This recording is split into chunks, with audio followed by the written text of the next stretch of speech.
My Henselite balls are an extension of me. From Geelong to Glasgow, they have a model for every condition, anywhere you play. That confidence in line and that consistent draw, it's unbeatable. Henselite are always ready. My Henselite bowls are so consistent on the green. Whether it's I'm playing in New Zealand, Australia, or anywhere around the globe, there's always a bowl that's going to be suited to the line that I'd love to take. I choose my Henselite bowls because I can trust them to get back to the centre of the rink. It doesn't matter what surface you play on, they are the best bowl on the market.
And good morning and welcome to the Ocean Grove Bowling Club for finals day. And then there were four. Jack McShane versus Cory Wedlock. Semi-final action here at Ocean Grove Bowling Club for the 2026 World Bowls Indoor Championships as both players shake hands. They've just completed their two-end roll-up and it is the defending champion in Jack McShane from Australia who is taking on Cory Wedlock, the world #2 ranked player. Cory Wedlock, of course, earning his spot in this event by defending Jack McShane in the Australian Indoor Singles Final last year. And that's how he got here. It was a fantastic match, went down to the last bowl. Will we see something like that today? Both players having a bit of a laugh. I know they're really enjoying their time down here at Ocean Grove this week, as always. So it's men's semi-final action here at Ocean Grove on finals day. Good morning to everyone around the world and good morning to you, Sharon Renshaw. Good morning, Barry, and again, a pleasure to be sitting here alongside you for this, what's shaping up to be an outstanding match, with Cory drawing very close to Jack with his first bowl. But what a great few days of competition it has been to lead us to this. So Australia v Australia, men's singles semi-final action, and not far away from this game is the other semi-final, and that is between Scotland and Wales. Ian McLean taking on Carl Wood. Carl Wood we saw last night, Sharon, having a really good quarter-final win over Shannon McElroy as Cory Wedlock draws another one. Now that's already quite a large target. We know Jack McShane has a phenomenal drive on him, and no doubt we should see that throughout this match at some stage. Now they're actually both clubmates at Club Maryland, Sharon. Yes, they are, and they've also come through juniors, part of the same junior program. So to see, you know, them go from that level of competition as a junior to now one, you know, totally on the world stage, performing as they have been in recent times. You know, proud and, of course, good friends off the green.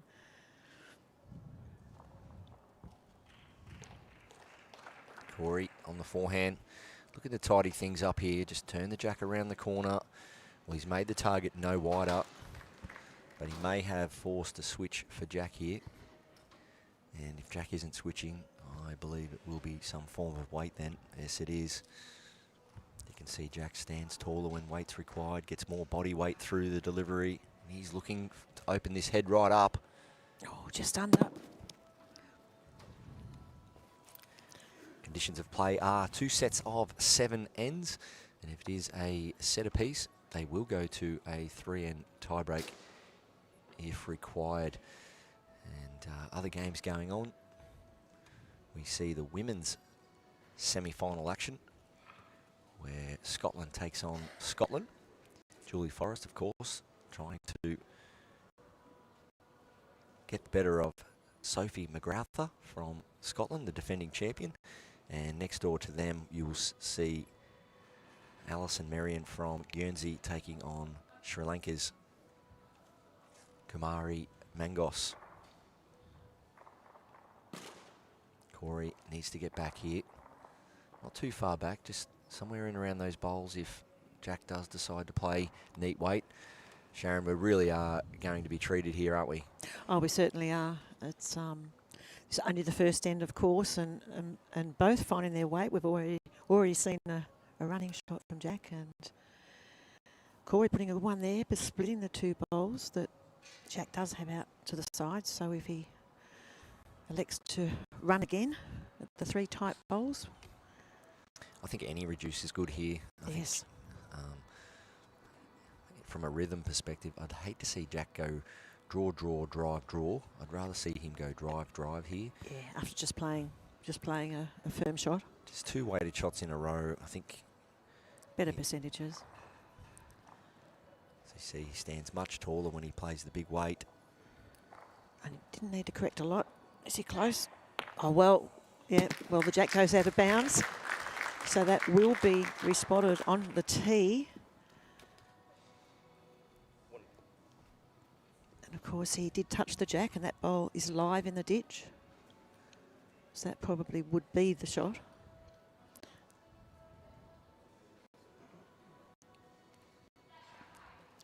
Good hit early in the game, Barry. Yeah, as I said, from a rhythm perspective and a confidence perspective, you wouldn't want to go draw, draw, drive, swing or draw. I think just 2 drives in a row, whether you miss or not, just set that self-belief and remove all doubt. He believed that he could correct. It was only a bowl, it needed to be a bowl and a half wider. He corrected, got the hit, got the shot.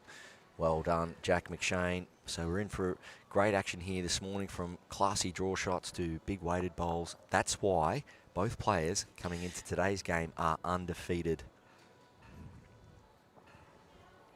Cory Wedlock not losing a game, finishing up with the 8 wins, 126 plus on shots, and the 14 set wins. Jack McShane, well, he played 1 less game, 1 less player in the section, and he played the 7 games with 21 set points. Not bad, is it? That's pretty impressive. Sorry, 21 game points, 10 set wins, and a percentage of 100 plus shots. So the firepower's there, the classy draw plays there, and obviously the winning streak lives strong. Now, I don't have Jack McShane's record in front of me from last year's World Bowls Indoor Championships, but as we see here, he's on a hot run from winning it last year and then undefeated this year. So pretty impressive record for the young man from Australia. Of course, representing New South Wales, Cory and Jack are New South Wales teammates, now clubmates at Club Marylands, the Marylands Magic, just in the western side of Sydney, a club you'd know pretty well, Sharon. I do. I spent 26 years in that area, competing, you know, many times at Marylands and with and against their players. We bring you this game here. Ballerine AV, fantastic production. My name is Barry Lester, and that's the voice of Sharon Renshaw you're hearing. Sharon, a former Australian representative herself, very experienced player and commentator. It's been a big week, Sharon. We've covered off nearly, we're getting closer to 30 games here. There's been plenty of great play. I was pretty impressed with actually the way Carl Wood fought his way back into that game last night after losing 10-1 in the first set against Shannon McElroy. That was a really strong and resilient performance, but the class of Shannon McElroy nearly got him over the line, but Carl was really determined, wasn't he? Yeah, absolutely, and it just shows at that level these players are all very experienced international players. So in this format, when you've got 2 sets, you know, you can lose that first set and you've just got to come out like it's a brand new game in that second set. And there's no reason why you can't go on and win the match. Jack McShane, 3 bowls, pretty much right down the middle. Cory Wedlock, 1 down the middle, 1 just out wide. Pretty good head of bowls. Cory now on the forehand using the Aero Quantum, so they're a wider drawing bowl. He's looking for some jack movement there, or working down under the front. As we've seen this week, not quite the same, both hands. Very, very good rink, but as we see most surfaces, whether it be indoor, outdoor, grass, you've got to find that there are 2 hands slightly different on most occasions. Yeah, definitely, Barry. And after speaking to a few of the players that we've been fortunate enough to have join us here on commentary, they have said the same thing. They felt that the side that we're sitting on has been, if anything, just a touch slower and holds a little bit more. So even though we're on carpet greens, which are very consistent across both greens, there are the slight differences on the rinks.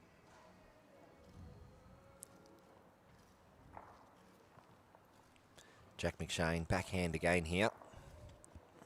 Holding 2. It's all about position now. Trying to split those 2 bowls of Cory's just in behind, but I tell you what, he's not far off that. There we are. We get a look at the jack now. Yeah, it's definitely going to cause Cory Wedlock to switch. Darryl Rowley, our marker. Good morning to you, Darryl. Great job all week, as have the other ITOs done a fantastic job. 80 plus volunteers. large amount of ITOs, umpires, markers, officials. Shout out to them as Cory Wedlock looks to come down, either sit that last bowl or get to the jack. Well, It's close.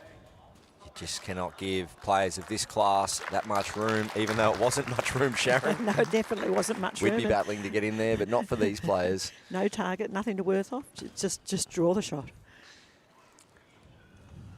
Of course, Gary Willis, Australian Jackaroos head coach. He's been ringside all week, doing a fantastic job for his athletes, supporting them and everything they need, both on and off the green.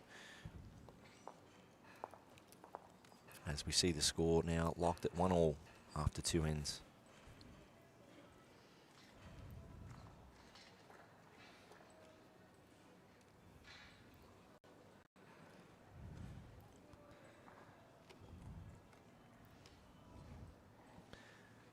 Jack length here, 28 metres. Just a fraction longer than the first end of the match at 27 metres. It's a 36 metre carpet, this one. Obviously taking the 2 metres off at either end, we're left with the 32 maximum length, and minimum length being 23 metres. It's a 4.6 metre width rink, and players at this stage of the tournament, you feel, Sharon, they just will leave everything out there, won't they?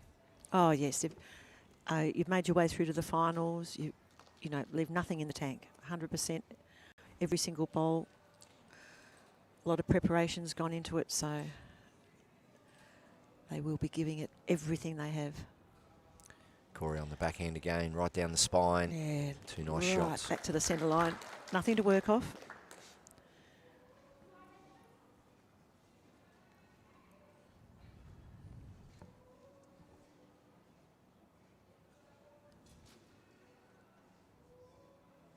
Of course, Jack's first bowl, only about a foot behind. It's just even looking at the cameras, sometimes when you're looking at on the screen, it appears to be a little further than that, but all those bowls are only within a... Oh, well, what a great correction. You say, well, I don't need anything to work off, I'll just draw the shot.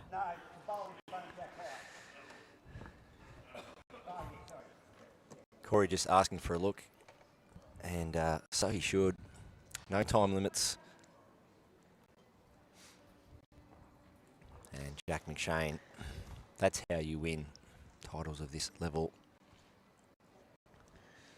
And Cory Wedlock, well, he's done nothing wrong. He smothered the Jack with his first 2 bowls. And Jack just said, well, I got my line with my first bowl. I'll just adjust the weight and nail it here and make you really work for it here, Cory. So I think you'll see some form of arriving weight, Sharon, just over the draw, 2 feet. Yeah. He's got his own there. If he made contact with that or just slip around it, chance of being on the jacket. If he misses, he's going to sit in a good spot behind. Tell you what, he's very close to having drawn that. It is still 1 to Jack, but goodness me, you don't see heads of bowls like this every day, do you, Barry?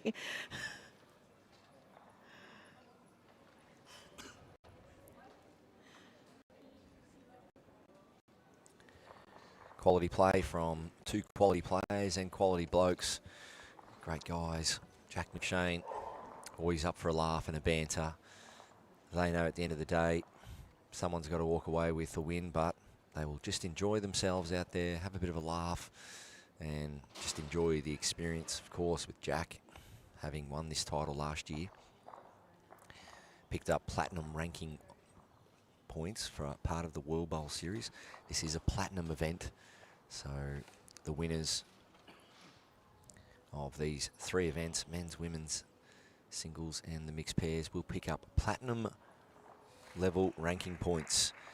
And that all contributes to the world rankings as players look to work their way to the top. You see Cory Wedlock currently sitting in number 2. He's been knocking on the door for a little while now throughout various events. And the winner of this event also will make their way to Potters for the World Bowls Tour Indoor Bowls Championships.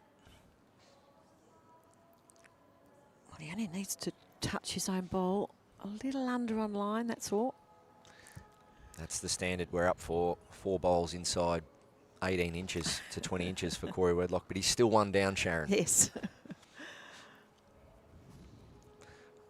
So we streaming or broadcasting this game for you. There are other games going on, and we'll keep you up to date as much as we can. But if you're situated somewhere, maybe in the UK or across Europe or New Zealand, Australia, please just go to the World Bowls website, a couple of clicks of a button, and you will see up-to-date live scoring. Go to the worldbowls.com website, go and press on events, and then go into the World Bowls Indoor Championship tab, and that's what we call a match center. In that match center, we have all the draws, results, everything you need to know. As Jack McShane, he's taking his time on this one. Yeah, I like the fact that he had a good look from all the angles around the head. There's an opportunity to turn his bowl onto the jack and push that jack back for a possible count of 3. But he needs to look at all the what ifs in case that doesn't work, or in case he's a little bit wide or narrow, but may well feel it's worth the chance. Yeah, the risk assessment. Cory Wedlock, of course, has a few in there, but Jack McShane knows if he can clip the outside of his shot bowl with 4 to 6 feet of weight onto the jack, he can make a 3. He knows he can't really draw another one, so why not look to play a bit of weight and create a number? And he is playing that weight, but just missing high. So that's the skill of these players, looking for high degree of difficulty shots, but backing themselves to get them. And the weight he chose for that shot was very good. Just, as you said, Barry, just a little bit high. So Jack McShane, as he did in the first end, he scores in the north direction. And he now is in front 2-1 after the 3 ends.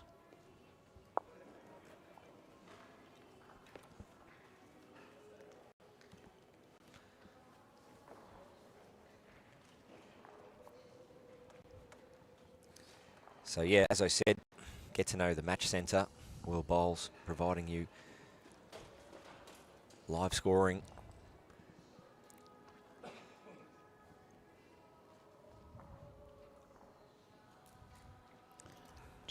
Matt well back. So probably only a metre short of maximum length. 31 metres. It's our longest length of this match. We did see Sharon previously playing in this direction. Jack McShane put 3 bowls inside 2 feet. He's looking to do that again here, just falling short. So a couple of things with that, Sharon, as you know, if you have a good end on a certain length and on a certain hand, a lot of it is how the body feels and how it looks visually.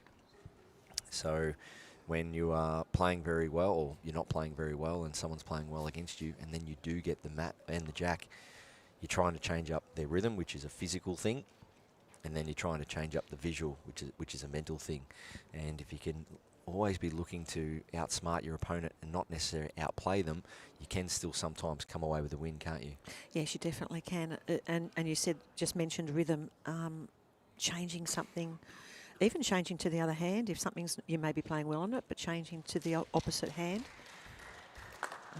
Bit of a correction, enough for a shot from Jack. Well, the optics of seeing a jack really short up the green versus right up against the, 2 metres from the bank, it's completely different, isn't it?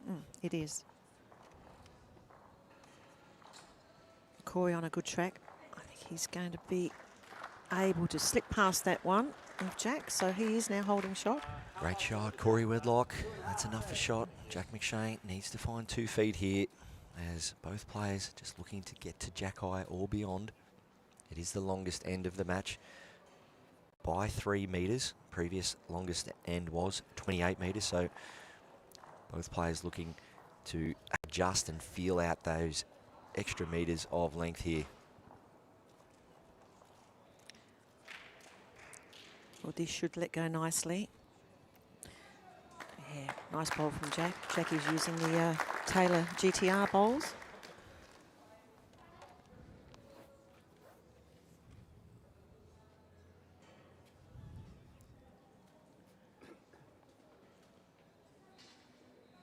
Needs to find a clear run there. His weight's good, Cory. Oh, weight was very good, just a little tight across the line.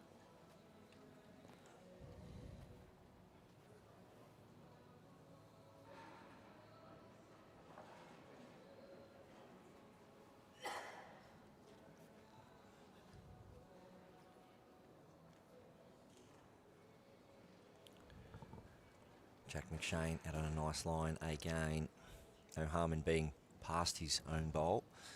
Cory needs to manufacture a brilliant shot here, I feel, Sharon. Can he get down on the forehand, sit the bowl out, or persist on the backhand here, dislodge the shot bowl and stay? We saw him on the previous end draw just around slightly short bowls to draw a beautiful shot, and he's not far off with this one. Needs to keep running for him. Big attempt. He went on perfect line. So will be one more to Jack McShane.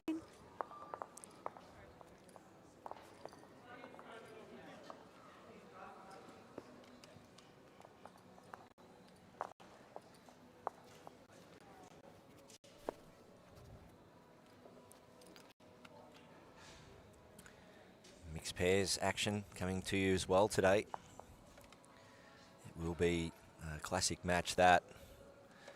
And the timing, well, for those still up in the UK, you're just going to have to persist on that one, aren't you? You're going to have to just stay up and tune in for the mixed pairs final.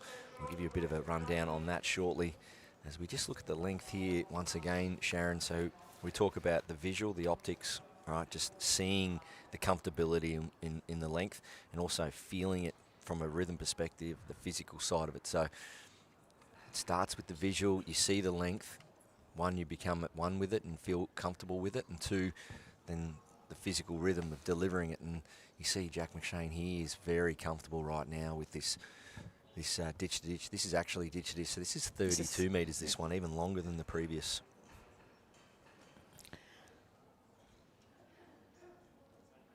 Well, that's no problem for Cory. A little bit through, but he'd prefer to be doing that and have one just in behind. Absolutely. Give it a chance.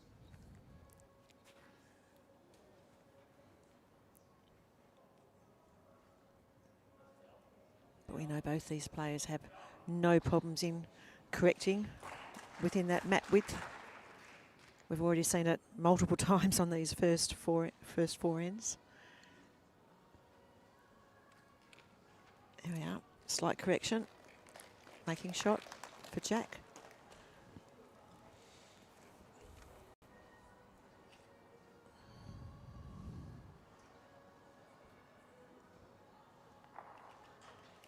Cory not needing to alter too much, but he looks like he's just pulling up short. Beautiful line. The next game will be the mixed pairs final, as we spoke about, Sharon. It will be Australia v Scotland. That's Kelsey Cottrell and Cory Wedlock. They'll be taking on Julie Forrest and Ian McLean.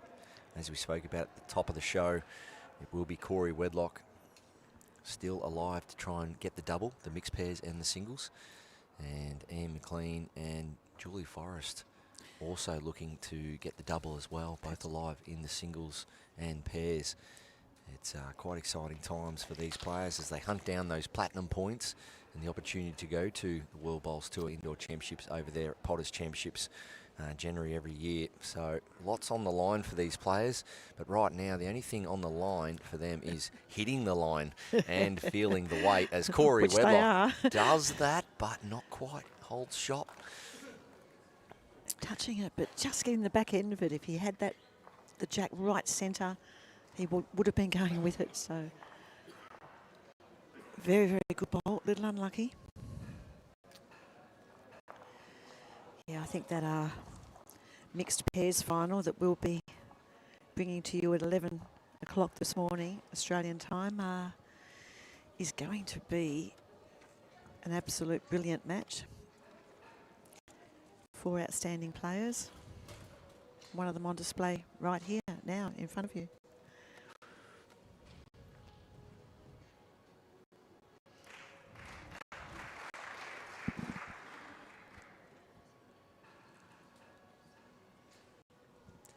Jack McShane, as we see that pre-shot routine, so consistent.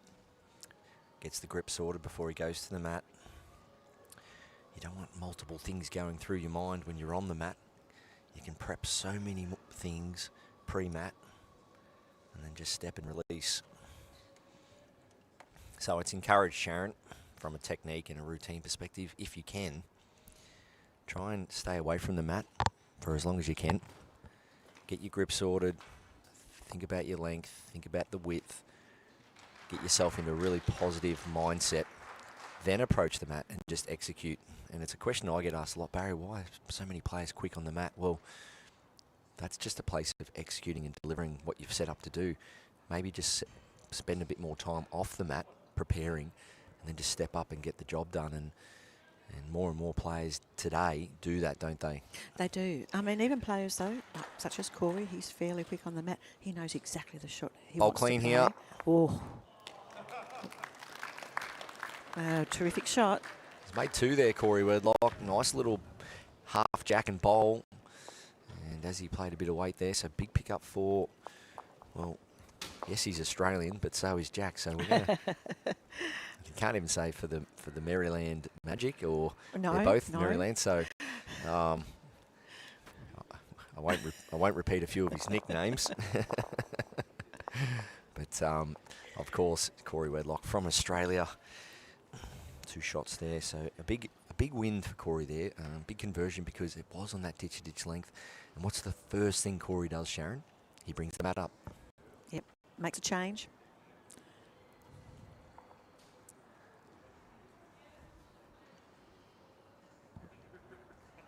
Yeah, pretty good opener. Couple of feet through. So 25 metres here, so much shorter than the previous end of 32.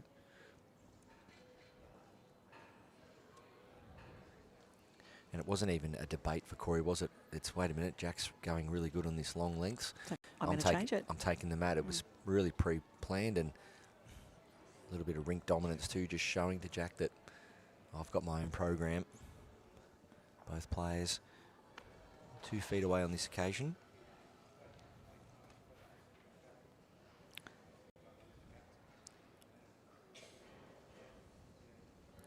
Coming from a long end, of course. 2 feet away is quite understandable, and both players. Cory just has corrected beautifully. Drawn one right next to the jack. This might encourage Jack to change over to the other side. Same thing, sets his feet before the mat and then steps on, ready to go. So many sports you see that, Sharon. You think of a golfer, they tee up their ball, they walk away from the ball, they start their prep. They look down the hole, they think about everything they need to play, what club to choose, etc. Once that's all finalised, then they go back and address the ball. Cricketers, you think of fast bowlers, they mark their run-up out, they put a little disc down. That's to give them an aid for routine and timing and tempo. And then they run in when they're ready. All that pre-shot routine's so important, isn't it? Oh, definitely. Cory, well, he has framed it, I feel. Jack can't wait to grip that bowl and rip into this. It's going to be big weight here. He stands tall. He swings that bowl back once. And he lets it go. Well, he made contact perfectly. Popped the jack out towards the side, holding shot, but plenty of room, I feel, for Cory to draw one here. So we saw the sort of the disgust from Cory Wedlock there with his last bowl, didn't we, Sharon? Knowing that he built a target for Jack. Yes. In a perfect world, you want to keep it as a single target, but he did build it up, unfortunately, and Jack made the most of it. Yes, and you see those bowls level with the jack, a couple, 2-bowl target or a 3-bowl wide target. It's very tempting. We've seen this hand traditionally a little bit slower this week. And does hold a little bit more than the other side, so this will come in for shot Cory. He's done enough, Cory Wedlock.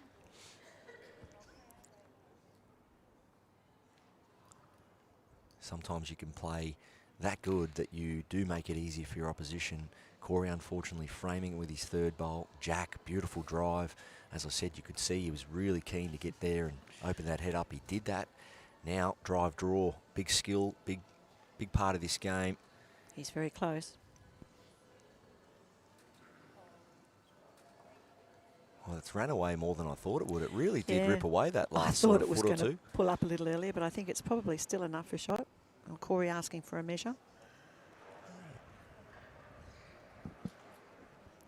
So I just want to touch on that again, Sharon. So important for our listeners and viewers today that it's a huge part of the game, more so than ever with the narrower bowls, because the angles are much tighter.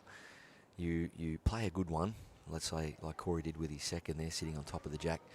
You're keen to get another one close, but just be mindful that you don't want to go building targets for your opposition. No, exactly.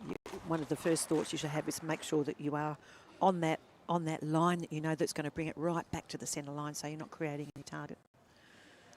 It's basically just trying to make your opposition earn it, isn't it? Cory holding on to one there. Jack McShane using the Taylor ace. Darryl Rowley needs to pick up that mat quickly. That bowl just turning away at the end there, tailing off on that side of the rink and not quite hanging on for shot. So Cory, back-to-back ends for him. So the short end has come off for him there as we move into the last end of the match. And it will be Cory Wedlock leading 4-3 here on the last day, Sharon, finals day at Ocean Grove Bowling Club. Yes, a day of excitement in front of us, starting with this match, of course, and only one multiple score in this set so far. That was Cory picking up a 2. So when there's only 1, 2 and all single counts, it's suggesting that it's a very tight battle between these two fierce competitors.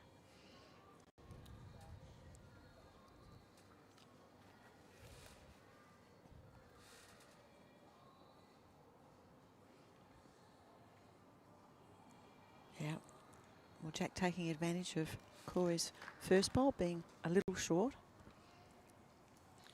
I've got this one just a metre longer than the last end, 26 metres. Cory, well, he's definitely reaching with this one. He needs connection, missing high. So as it sits, if Jack McShane were to score 1 here, it would be a tied set. That would throw a spanner in the works, wouldn't it, Sharon? Well, it certainly may, but then we may end up with 2 tied sets. We've not yet seen that, Barry. Oh, I'm going to start calling you the Oracle, I think. You've picked a couple of beauties this week. As have you. I think we're about even. A quick around the rinks. Ian McLean, Scotland, as Jack McShane. Well, he's very stiff there. May have given that away. Jack McShane just bowl tight, turning that front bowl of Cory Wedlock's up. Ian McLean, well, he's won that first set in pretty quick speed over there. Cory Wedlock looking to draw the shot. Played it well. Yeah, that'll do. So Jack McShane, the best he can score here, if he plays a couple of crackers, will be 2, and he's going to need 2 to win this set. So everything does lean towards either a draw or a Cory Wedlock win here. Jack McShane's going to have to play a couple of big ones here. Ideally, this one to reach would be perfect for him. A high line. Nice weight. Yeah, speed was pretty good, wasn't it? So it's a Scotland double so far. As in Ian McLean beating Carl Wood in that first set. And they're into the second set, and it's Julie Forrest over Sophie McGrauther of Scotland, the defending champion. Now, Julie Forrest, she made it through to the final series by fingernail in the end. Just creeping through from another result going her way in the end. And sometimes you just need a little bit of luck as Cory Wedlock draws another one. Oh, it's an outstanding bowl. Sometimes you just need a little bit of luck or a couple of things to go your way. There's probably never been a major title won before, Sharon, especially in this sport where you haven't had a little bit of slice of luck go your way or you know, a couple of things fall your way. We all do need it at times, don't we?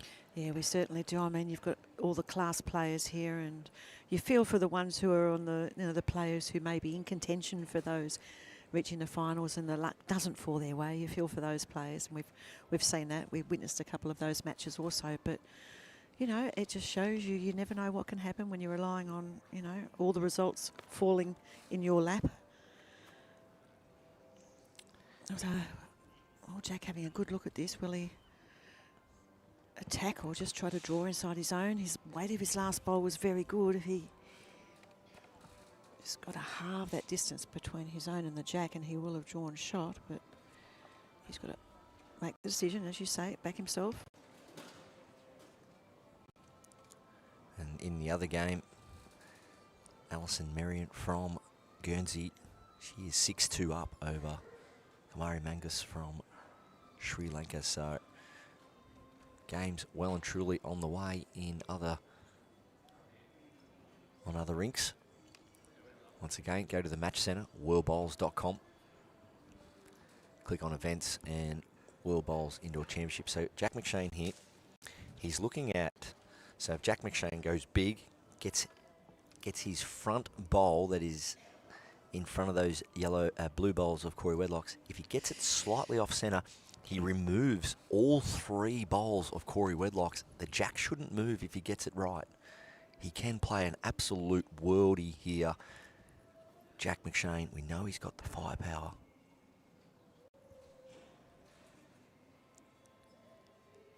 He has done his risk assessment. He's viewed this head thick 360 degrees.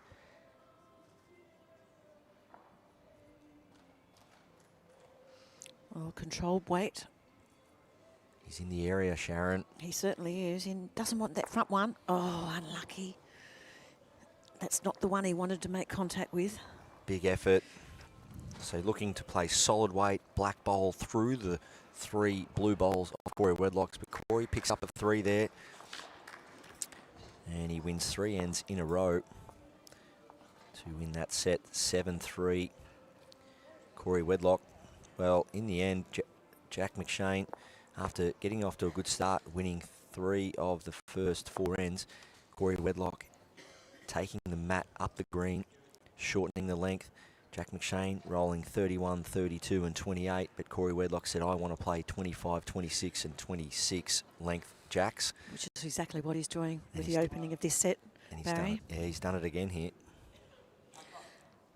So umpire for length. We can see the black tee a few metres in front of that Jack, so the Jack seems to be about 4 metres past that. And then from where we're sitting, it's hard to tell exactly how far the mat up, but yeah, this is definitely close, Sharon. Yeah, I feel it might be close. But just on the players, when they do find themselves in a position of losing that first set, they just need to reset, put it behind them. It's a new game as such. If they win this set, go on to a 3-end tiebreak. So players such as the calibre of Cory and Jack, they just move on to the next one. Can't control what's already happened.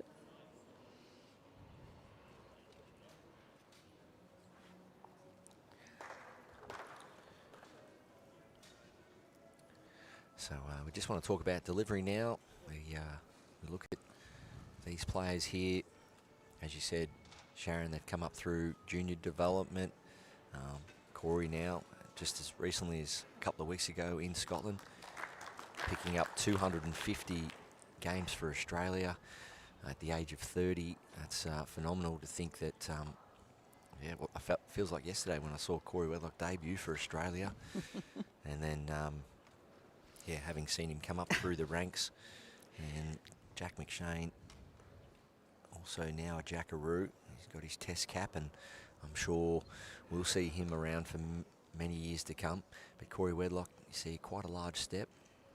Decent sized backswing, but Cory gets his weight through that takeaway speed, through the tempo, through the arm speed. And so smooth at the point of delivery. Lovely ball. It seems like yesterday, I remember Cory being a junior. So he's a big kid. He'll always be a junior. Yeah. Cory Wedlock loves a laugh, loves a banter. But we're going to see it again as Cory Wedlock's unfortunately framed his head for Jack McShane. Big weight. going big early. Get it open. He's played it well. What a weapon. Absolute weapon, Jack McShane. Well, bit unlucky that his own ball went out of bounds.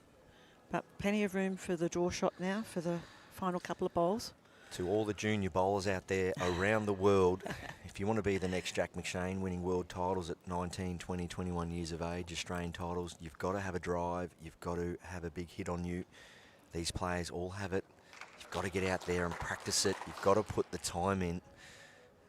You don't just go down to the club and roll up for an hour or two. You've got to work on your drive, because when you see a target like that 2 bowls wide, whether it be club level, region, zone, district level, state level, Sharon, you've got to have the confidence to hit it, don't you? You do, and the confidence only comes from many hours actually practicing those shots. Very important when you're practicing. It's repetition. It is repetition. You're out there practicing your draw shots, and you know you need to be able to have that drive, just so you have no doubt. You get on the mat thinking to yourself, "I can hit that." And of course, you've got a wonderful tool, coaching tool, as we see. Oh, nice bowl after the drive from Jack McShane, drawing shot. You've got a really good coaching tool, Barry, in the bowls bumper, and it's a terrific coaching tool. What I particularly like about it, it has a lot of things going for it, of course, but you can actually score your shots. You can keep a record of how accurate you are with your targets, and use that coaching tool to, improve your skills. But you could probably talk a little bit more on it, but it's very impressive. Yeah, I want to see bowlers of all levels out there, Sharon, not look at a target on the green and go, "Oh, I'm not a good driver," or oh, I'm not much of a driver, I don't think I can hit it. Well, if you're a good draw bowler, why can't you be a good driver as well? And it comes down to putting the time in. A guy like Jack McShane and Cory Wedlock, when they're putting in the time in their training, they're putting hours in and thousands of reps. As Jack looks to hang around here, it's beautiful weight. Oh, the weight control should see that he gets shot. And Cory's inspecting the head here. Well, it appears from our angle to be 1 and possibly 2. So the bowls bumper, you simply just put it in the ditch. It's compressed foam, and it's got the numbers on the front, and you can put advertising on the back when you're not using it for your training. And you can just put hundreds and hundreds of bowls down, having the bowl come back to you. Yeah. Like you say, forehand, backhand, aim for the target. And I'm just so rapt to team up with World Bowls, and just of some good news recently. We've got some bumpers going over to South Africa, to Botswana, Uganda, to help their development. And a shout out to that's fabulous. The Western Australian junior squad over there. They've got their bumpers, and they were using in training just the other night, and sent me some photos. So just head to the website barrylester.com.au to find out more about the bowls bumper and take your conversion game to the next level. As we see, all my training was done aiming at a mat. I just have a mat down there, try to hit that mat. But unfortunately, you get sand on your bowls. Yeah, that's right. And it wanders off in all directions, and you've got a lot of walking, but it just makes the training easy. Well, it is 1 to Jack as we open this second set. Jack McShane, that's how important that weapon is as a drive, because he's ripped that head right open to give himself more room, and he's made the most of it by drawing the shot with his last bowl. So drive, draw on show here for Jack McShane. Cory Wedlock just got the upper hand with the lead bowls, the draw bowls, but Jack McShane up for the task when it comes to those big weighted shots. But again, as you mentioned, just a couple of ends ago, just that one bowl wider, sitting there just framing it a little bit. It's so, players like these will just say, okay, that's it, I can get that. So how important it is to come back and find that line, come right back to the centre line when possible. Jack McShane, ditch to ditch, 32 metres. Wants to get things back on his terms. It starts with the length. He's closed off that hand for Cory. Cory hasn't been made to play too many forehands I think in he's this still direction. quite happy and with he's done this it forehand. well. Just watching that come in, he's played that perfect. I mean, he's probably played a couple of bowls on his forehand in this direction. What a shot, Cory Wedlock.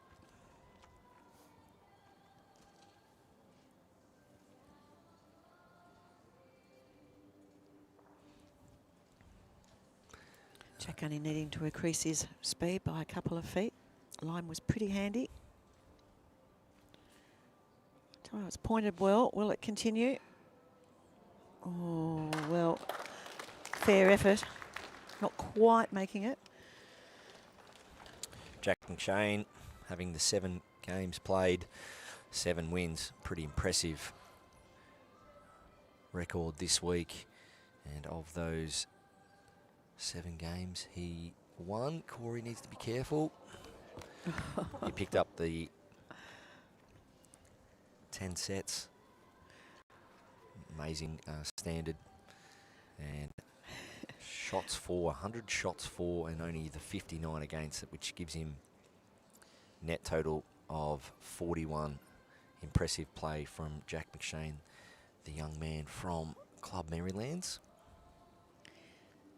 Yeah, we saw the little smile then as Cory put that one in between Jack and Cory. As you mentioned earlier, good friends. Very close with this one also. Wow, well, we're seeing some pretty outstanding draw bowls on display, aren't we, Barry? Jack McShane, he played it perfect really without getting the jack. He's put it into a great home now, sets up nicely for him. Cory on the forehand. You can see plenty of body weight in behind this one. He knows he'll be trying to get one in behind. Well, Bowl first. Well, Cory Wedlock. What a shot. So, Sharon, from a technique perspective, you could see Cory, he was right up the green as he released that. He got a lot more body weight through that delivery.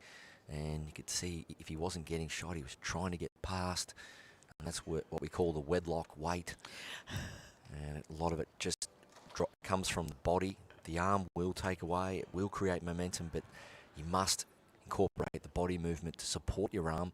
And Cory does a lot of that.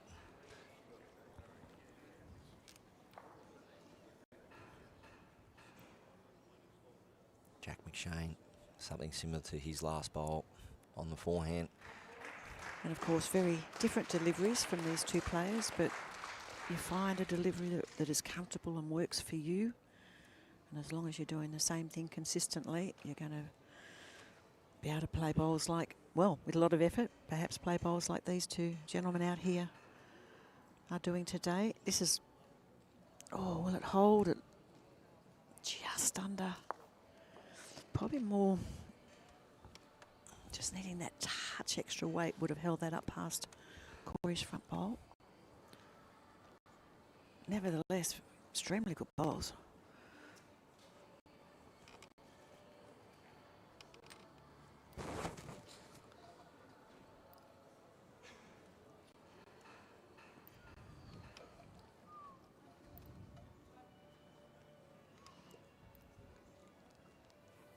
You see Cory there, nice release,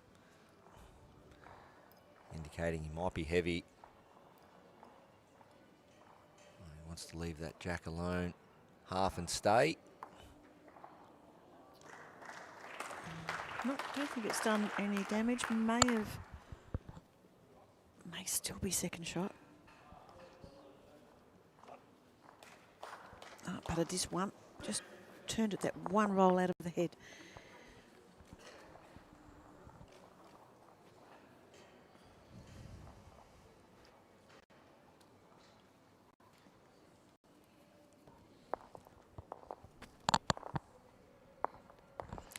So, all square after the second end. And again, we see Cory with the mat up and a shorter length. This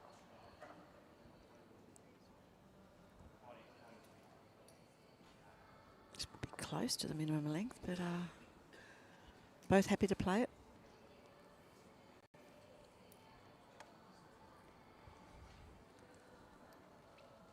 Yeah, just past 23, so I've got that at 23 and a half, Sharon. Oh, nice opening ball, Cory.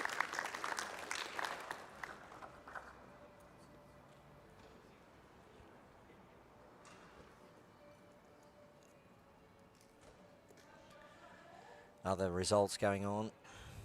Julie Forrest, well, she's out to a commanding lead in the second set, 6-0 after winning the first set over Sophie McGruther, the defending champ. And Ian McLean, he leads 2-1 over Carwood of Wales.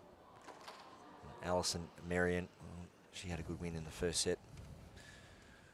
Mari Mangos of Sri Lanka, and they are locked in at 2-all.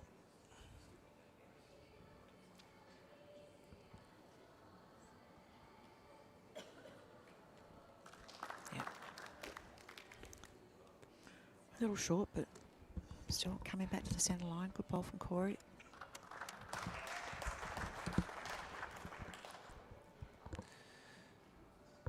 So Cory Wedlock, okay, he's got too close this time, as he has done many times this game, Sharon, but he hasn't really widened the target, both bowls down the centre. So that's going to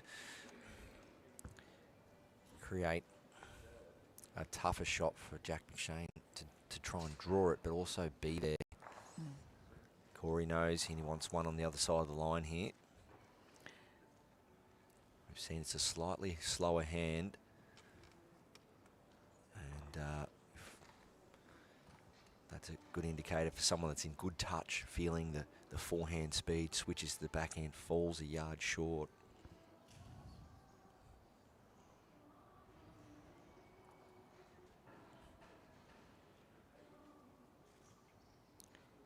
Jack needing to a couple of feet off from his previous bowl. Appears to be in a pretty good direction here. Oh, he gets on that front one. May have made second shot. Now ITO Darryl indicating that, in fact, Cory does still hold the 2. All right, Sharon, on the spot. Cory just asking if he's got fourth. The reason he's asking that is because if he senses that Jack does go big and plucks his own out, he will have 3, but Cory's aware that he is 2 down at the back if Jack looks to play some form of arriving weight. So it won't be right to the back. It'll be just about 10 feet past. Looking to just match those catches. And that's what he's doing. So that now puts Jack McShane into a position where he either has to just turn that front bowl over once or go big and try to win the respot. It's not panic stations, it's only 1-all. Just lift that bowl once and he makes one shot.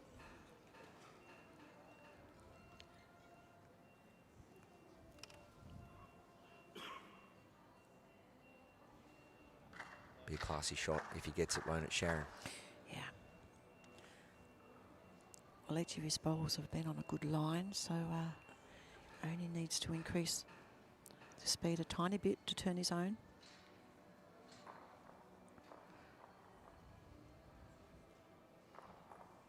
Well, needs to let go. Oh, good effort, just a little on the high side. Well, I can't help but notice, but on the rink over, Carwood's got 3 bowls inside a foot, right down the middle there. High standard match happening in the background as Wales taking on Scotland in the men's singles. Ian McLean winning the first set, leading 2-1 in the second set. Once again, though, Match Centre is the place to be, worldbowls.com. Click on events and then go into the World Bowls Indoor Championships for 2026. And you will get live updates from every game that's happening today throughout the day, as we will bring you the mixed pairs final next. Scotland v Australia.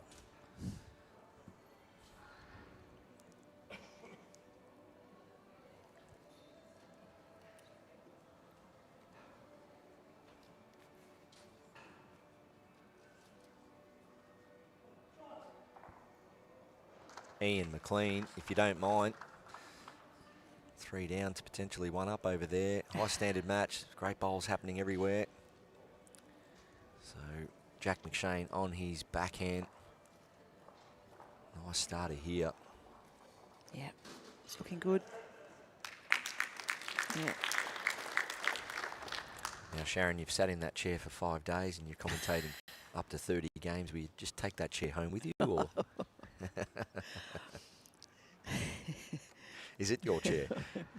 It feels like it is my chair. It's becoming big coin. Well, how come you got What a- how come you got Renshaw on the back of your chair and I didn't Funny. get my name? As we see Cory play an outstanding draw. Brilliant draw shot, Cory bowling. Wedlock.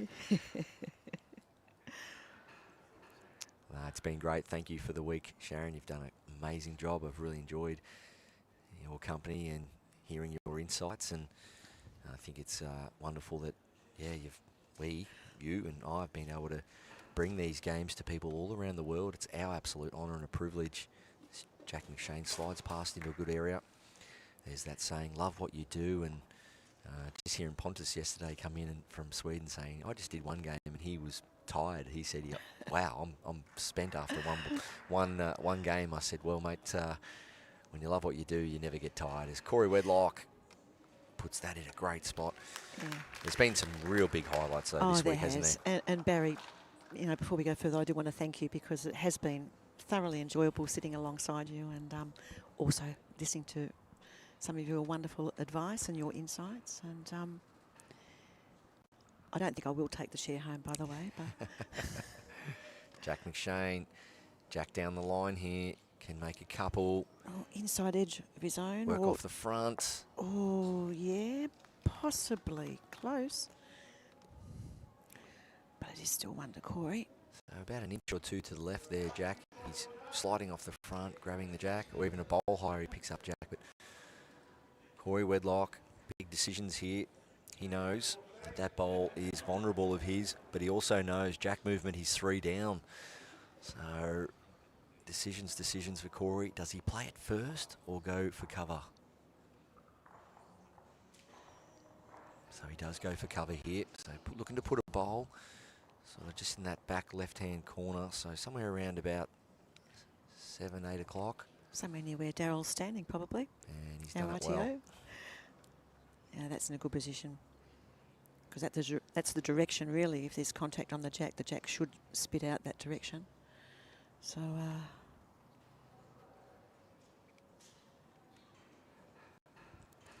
Jack McShane, I think he plays this. He's been playing so well today. Cory Wedlock just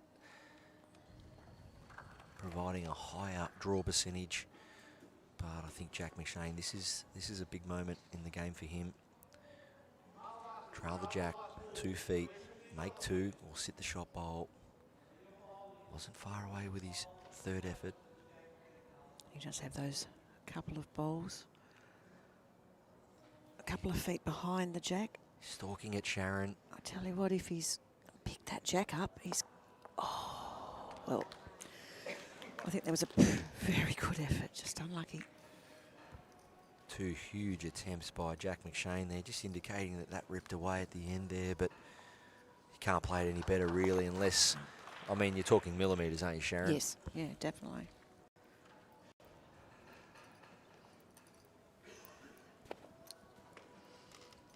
I think even though we've been sitting here through a lot of games, Barry, I think what's, kept us, we've been so engaged. The matches have been outstanding. We've seen some incredible highlights and some really entertaining moments, and it's been very enjoyable.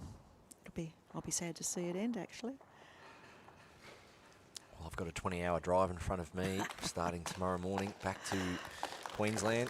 Cory Wedlock puts another one in close. And Jack length there, 25 metres. So Cory Wedlock peppering it over that short length. Jack McShane playing the opposite side of the rink. Backhand.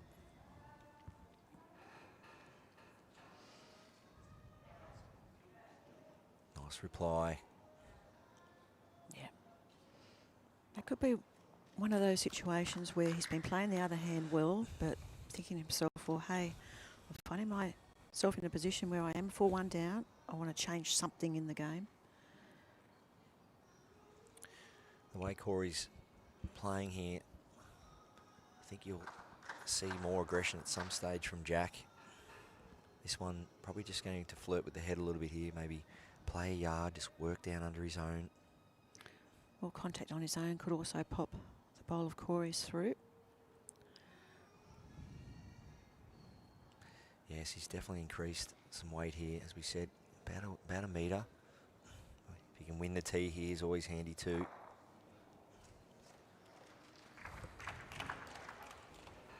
Cory could tuck this jack away if he makes contact.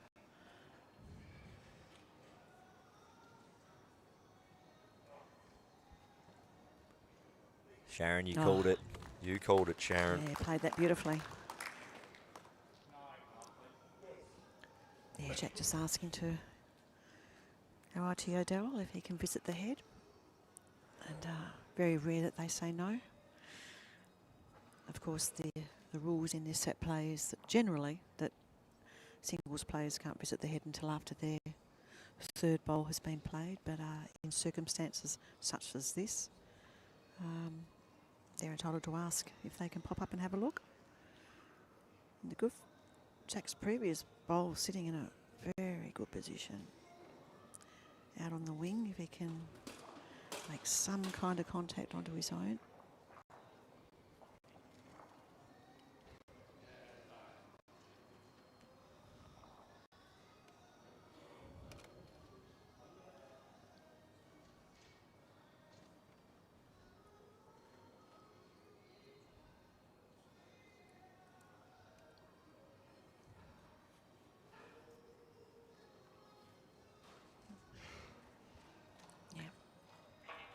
Some form of disturbance here. Lift that blue bowl of Cory's. He's played it well. But unfortunately, might be 2 shots now.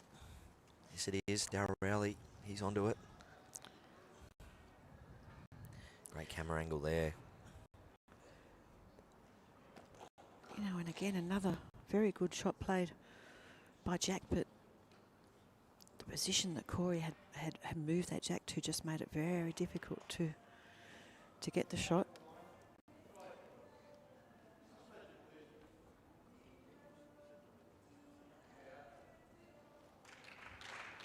Cory heading back. He's sensing that Jack might, especially having the 2 out the front there, Jack might rip through that, but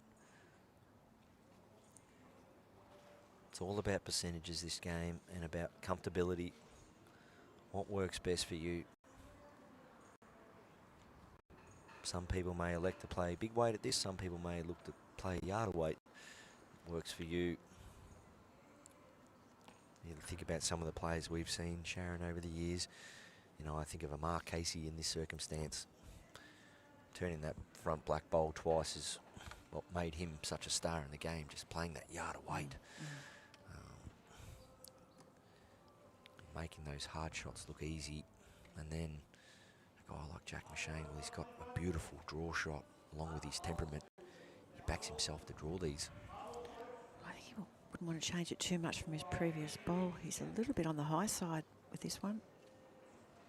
He backs himself to draw these. Wow, big effort, Jack McShane.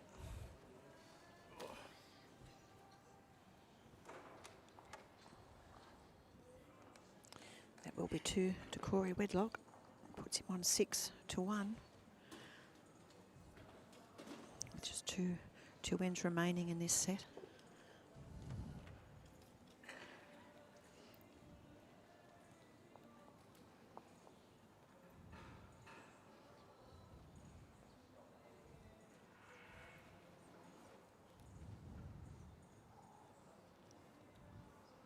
Jack will need to score on this end to continue into the final end. Of course, in these knockout stages, once a set becomes mathematically wonderful opening ball from Cory, but once a set becomes mathematically impossible for your opposition to achieve, then there's no need to continue on with the remainder of the ends. Different, of course, to the sectional play when every end, every shot could come into play to make the decisions on who gets through to the finals.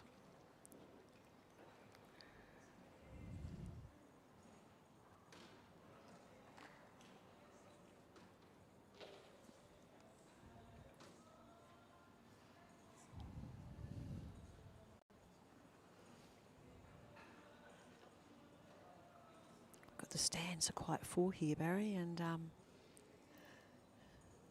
everyone's sitting in silence. I think they're so engrossed in this match, applauding the good bowls, but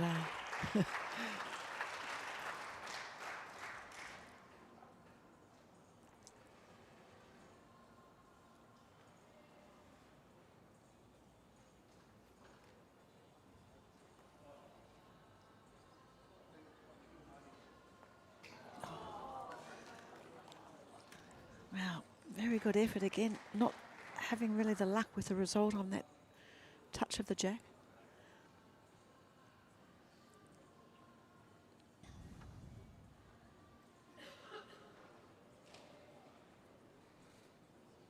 I think Cory would have liked to have made contact with that bowl and tucked it in, because it is, the jack is framed a little there. Opportunity for Jack to change to his forehand. He may go big, but I think he'll just arrive at that.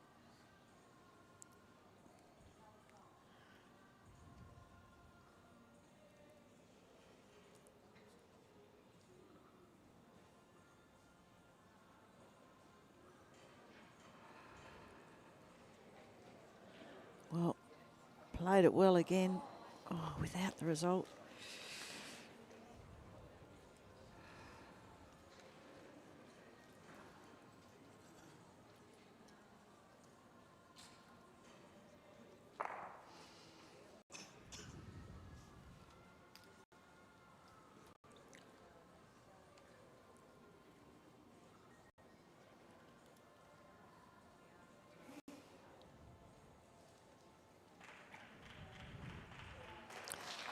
Well, Cory was 2 at the head. I think he's just going to be... Oh, he's cutting in a little bit there.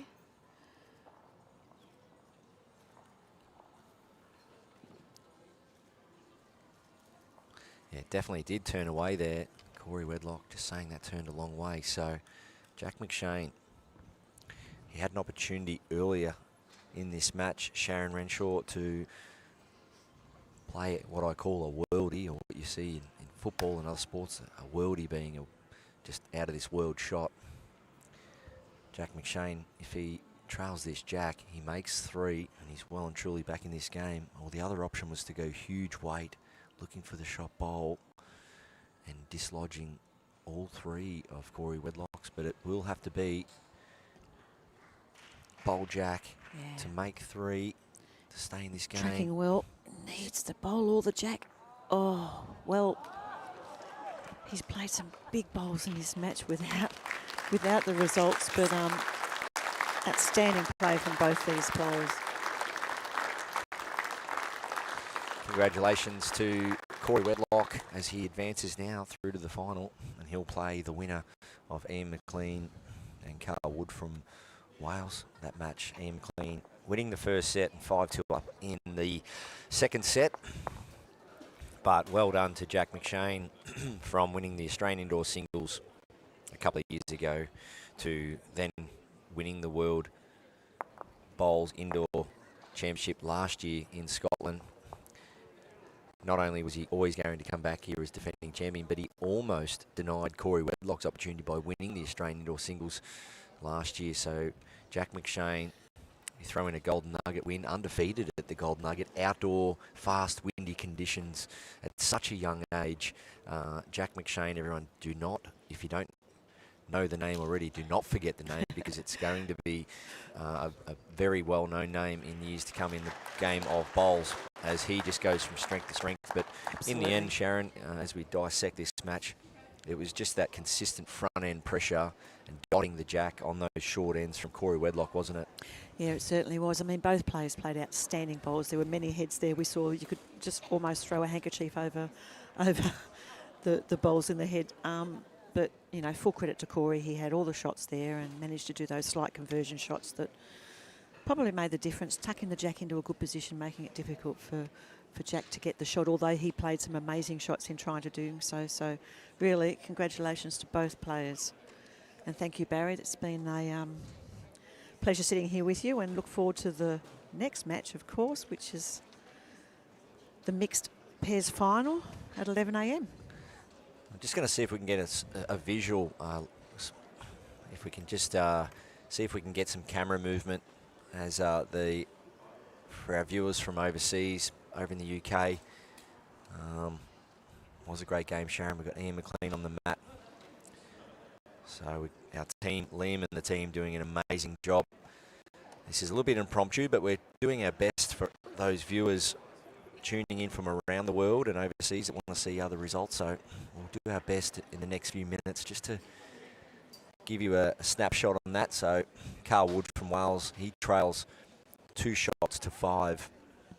Ian McLean using the green bowls there on rink 12. Carl Wood in the red gear from Wales, walking down the rink. He knows he needs to play. Sorry, there's a bit of background noise. Big bowl here to keep this match alive.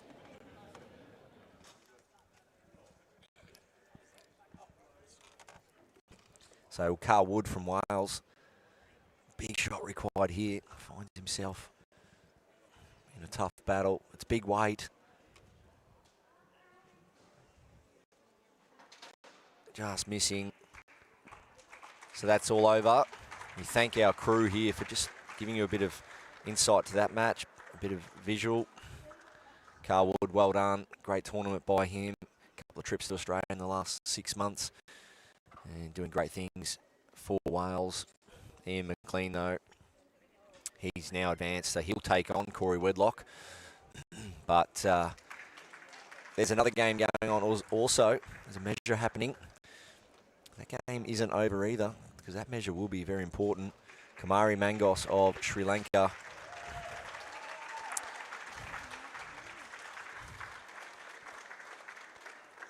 Seems to have picked up a 3 as we try and read the score as it comes to hand. Well, things heating up in that match. Cory Mangos from Sri Lanka picking up a 3. Now she is all square, playing the last end. Sharon Renshaw, it's really come alive, that game over there. And we saw that we had Cory on the live stream only yesterday, I think, wasn't it? And she did the same thing. Like she really lifted another gear in the second set, and she's obviously doing that over there, playing against Guernsey. Ali, yeah, it's a tight old battle. So we'll bring you at 11 o'clock, which is still 40 minutes away. We'll bring you the mixed pairs final, and that is Scotland v Australia. Cory Wedlock, Kelsey Cottrell, Julie Forrest and Ian McLean. They will be that final. But just before we get to that, we'll just keep an eye on these results happening here for you viewers out there across the world that want to see how your either fellow countrymen are going as we recap that match. Ian McLean from Scotland, well, he advances to the final and he will play Cory Wedlock later today for the men's singles final. What a great game that will be. Ian McLean, such a consistent performer at world level, both indoor and outdoor. And he will come up in that men's singles final at 3:30 today. Australian time, of course, 3:30 p.m. So set your dials for that one. But Cory Mangos from Sri Lanka lives in Melbourne, plays bowls in Melbourne, and she's up against one of the world's best for many, many years, Alison Marion of Guernsey, and they're locked in 6-all this last end of the second set, Sharon. We're being treated again here. I know, like I said, we're working on the run. We thank our camera crew and production staff for bringing you this exciting times, isn't it? Oh, it certainly is. And as you'd expect, you know, we're right at the pointy end of this competition, of course. So you'd expect players to lift and give you their absolutely best bowls. And Ali now with her delivery. Oh, she's drawn a lovely shot just in front of the jack.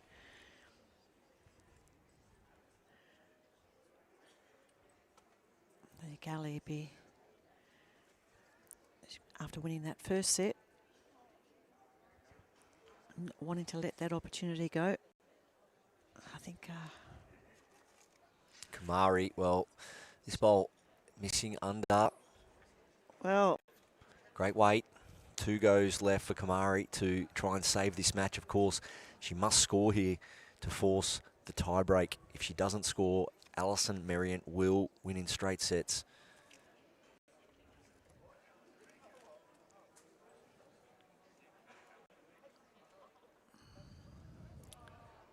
Julie Forrest advancing through to the final.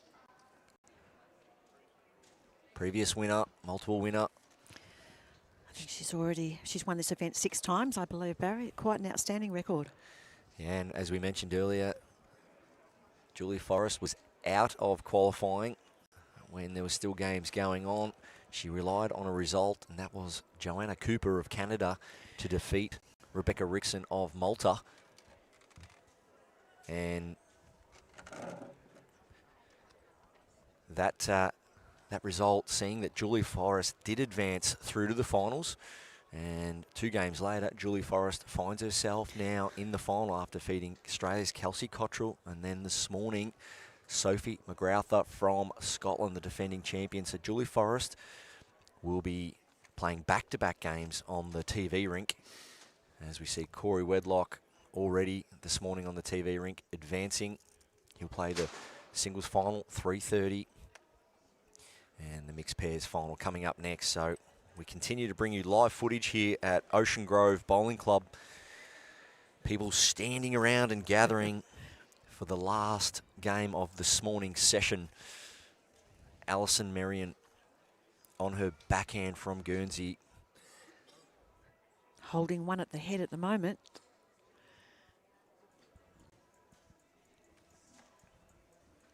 People standing, people on the edge of their seats, cheering for pretty much a local player, Sharon. Kumari Mangos, her husband, well, he's walking around. I can see him there walking around the side of the green. He may, as coach, may engage with Kumari here. She stands and does look to her husband, and they are going for a chat. And Kumari, well, she needs to somehow come up with a shot here. That front bowl of Alison's 3 inches short of the jack. Needs to turn that bowl off clean or bump it onto the jack and kick it back to her back bowl. So there is a bit of a hush here, Sharon. Exciting times, isn't it? It certainly is, Barry. I think what Ali has done, she's after placing that first ball right in front, only, as you say, only a couple of inches off the jack, she's not wanted to really draw anything else close to it, doesn't want to create that target that we've talked about on numerous occasions. So, a lot of pressure on Kumari. How good is this footage, ladies and gentlemen? Production staff working on the run here. Fantastic to go from one rink to another. The technology they've provided us this week allows us to deliver you a great production from the commentary and graphics. And look at this, 5 rinks away. You're seeing world-class action. Kumari Mangos, semi-finalist, World Bowls Indoor Championships 2026. Can she play a bowl to force a tiebreaker, or at least hold that position? It's on its way. Forehand, she's still looking at it. Needs it onto the jack. Missing high. Kumari Mangos. Valiant in defeat. They hug, they shake hands, they embrace. Mid-green. Alison Merrion, she will now advance through to the final, and she will take on Julie Forrest. And that game, ladies and gentlemen, Australian time, will be also today, of course, being last day. The women's singles final being at 1:30. So if you're cheering for Alison Merrion of Guernsey, make sure you come back and tune in at 1:30 Australian time. But we will be back very soon in half an hour's time for 11 o'clock action.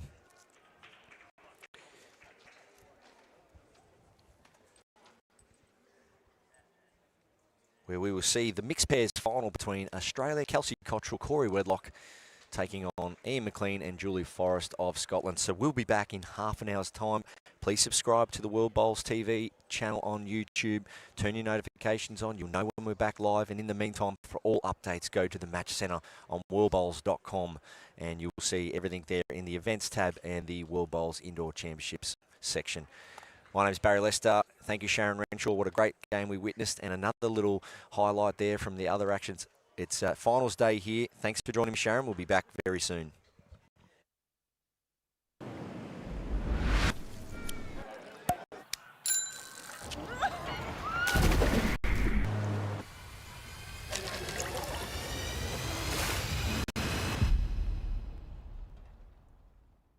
My Henselite balls are an extension of me. From Geelong to Glasgow, they have a model for every condition, anywhere you play. That confidence in line and that consistent draw is unbeatable. Henselite are always ready. My Henselite bowls are so consistent on the green, whether it's I'm playing in New Zealand, Australia, or anywhere around the globe, there's always a bowl that's going to be suited to the line that I'd love to take. I choose my Henselite bowls because I can trust them to get back to the centre of the rink. It doesn't matter what surface you play on, they are the best bowl on the market.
2-2, 2-2.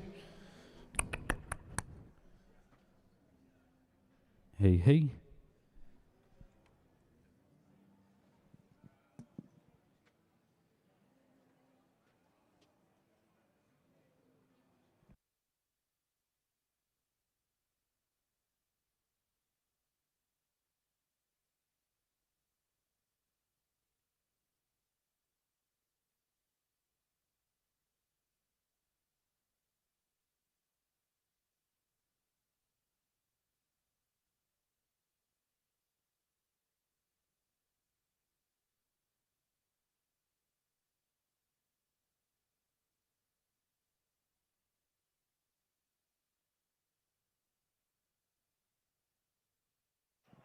Ladies and gentlemen, we're not far away now. Mixed pairs final, Australia v Scotland.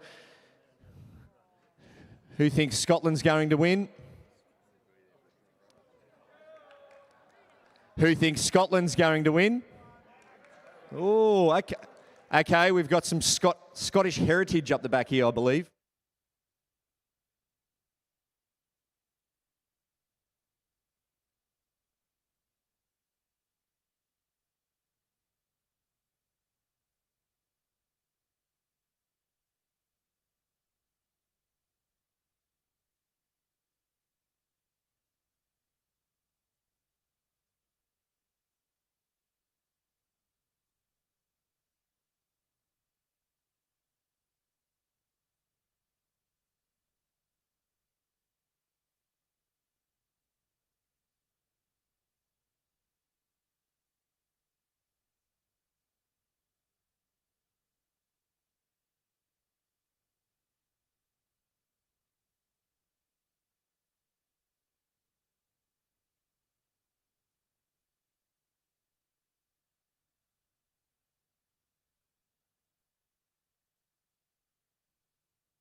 My Henselite balls are an extension of me. From Geelong to Glasgow, they have a model for every condition, anywhere you play. That confidence in line and that consistent draw is unbeatable. Henselite are always ready.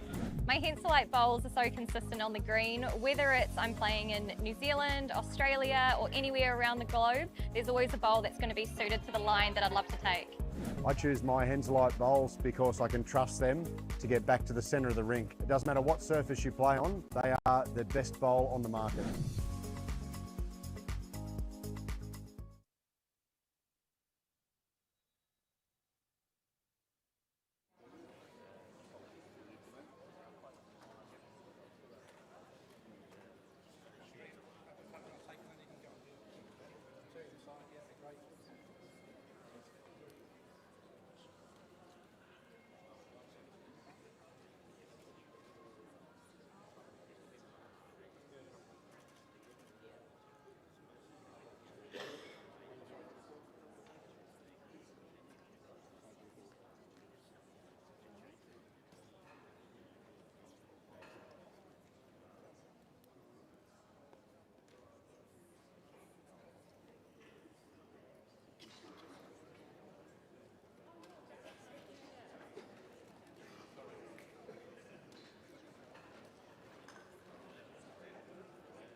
welcome back to Ocean Grove Bowling Club for this huge final, the mixed pairs final. Australia taking on Scotland here at just 10 past 11 a.m. Australian time. We say good morning, good evening, good afternoon, wherever you are watching from around the world. And it's, as I said, Australia v Scotland. It will be Kelsey Cottrell and Cory Wedlock taking on Julie Forrest and Ian McLean from Scotland. My name's Barry Lester, and I'm joined with Sharon Renshaw, as I have done all week. Sharon, I know we've covered off so many games this week, but there's just something different about finals time, isn't there? Oh, there certainly is. Everybody's really pumped up, and they've done all the hard work through the sectional play to get here. So we've already witnessed an outstanding match this morning, and this one's going to be brilliant as well. And this game will start the double for one of the countries here. Both countries in terms of the actual country, but 3 of the 4 players out there looking to get the double. Cory Wedlock, of course, still alive in the singles after defeating Jack McShane that last match. He will take on Ian McLean in the final, so they will play back-to-back finals against each other in terms of different disciplines. But after this match, we will bring you the women's singles final. And that will be between Julie Forrest and Alison Marion, Scotland v Guernsey. And we'll give you some insight to these players. We covered off on Ian McLean the other day, Sharon. He used to play water polo for Scotland. Now he's one of the best players in the world of lawn bowls, and such a consistent performer for Scotland for many years. Well, quite an achievement to represent your country in one sport, let alone 2. So, yeah, that's a fantastic achievement for Ian. Conditions of play, 2 sets of 7 ends, 3 end tiebreak if required. We are here on the Bellarine Peninsula, 1 hour and 20 minutes southwest of Melbourne. Just a little trip down the highway and you're in God's country here. Beautiful part of the world. As crowds really do gather now. We see grandstands full and lots of people here to enjoy the action. And certainly putting on the weather today. It's a beautiful day, so if you're in the area, it's not too late. Pop out and come along to the Ocean Grove Bowls Club and you'll have quite a spectacular to witness. We'd like to acknowledge all our volunteers and officials. And for this match, we have Sharon Lynch, our paddler. Sharon will be the 5th person out on the rink, and Sharon's job is to give us the information and the players the information they require, so we can transfer that into your living rooms or offices or wherever you are around the world today. As Julie Forrest rolls the jack length 26 metres, and the first delivery is on its way for this mixed pairs World Bowls Indoor Championship final. Pretty good opening bowl, only just short of the jack. Just the way the draw falls, Sharon, we will see, just to make things interesting for our viewers, Julie Forrest has blue bowls and red stickers. Kelsey has red bowls and blue stickers. Nice shot from Kelsey. And Ian McLean has green bowls and red stickers. And Cory Wedlock, well, he's got the blue bowls with the blue stickers. So thank goodness one set of bowls will be quite easy to distinguish. So Julie Forrest finds herself 1 down. Needs to find 2 feet. Nice correction. So I've got the green speed running at 14.8, and that's around the quickest it's ran this week. Sharon, I wonder if it's got anything to do with the warmth in here today?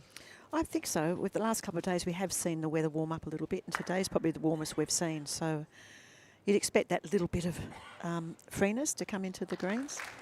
A lovely bowl from Kelso again.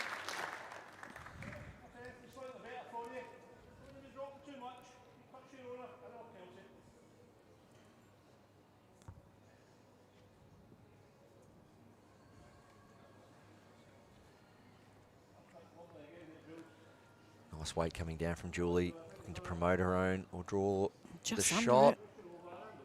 Well, Perfect. she's played that well, just finding that gap between the 2 bowls.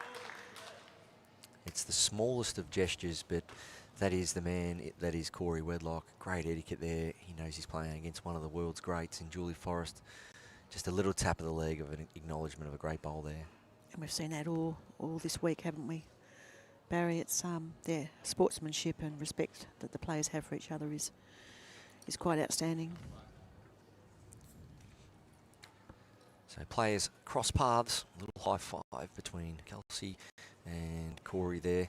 Kelsey putting 3 bowls, probably just inside 2.5 feet. But it is Julie Forrest who wins that crossover.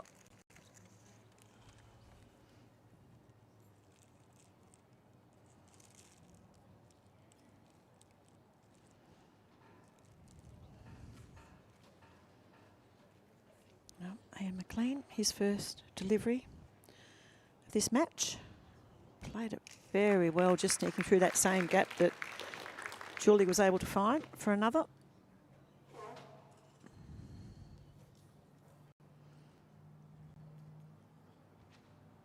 The gap has widened a little. So Cory following it down. And again, playing a bit unlucky to get an edge off that front one. Yeah, couldn't have played it much better. Just looking to clear the front blue, sit the green and fall back. You spoke about Julie Forrest and her success in this championship over the years, Sharon.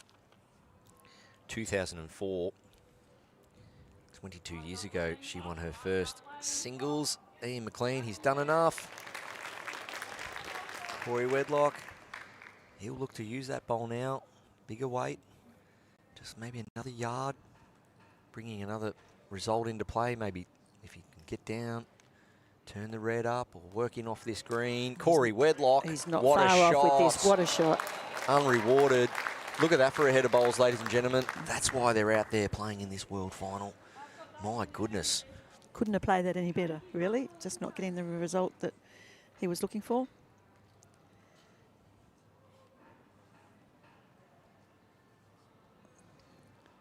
Yeah, Julie Forrest, as you were just mentioned, Barry, she was the Scottish Sportswoman of the Year last year, so that's a pretty fair effort. She's been playing a long time with a lot of outstanding results to her name.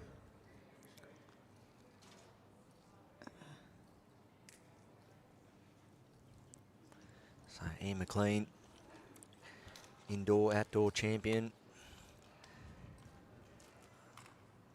Very consistent player for many years for Scotland. He's right up there with some of the best players in the world. Highly ranked, highly regarded, all-round good fella. Cory Wedlock, forehand, looking to trail this jack out of there. Clear the front. Just needs to get past that. Well, weight was good. Did get a little edge, but you don't get those results without having good weight. So it is 1 to Scotland. Cory Wedlock straight away, though. He knew he was in the area, but he got a little fortunate slide. So what does he do, Sharon? He puts his hand up and apologises.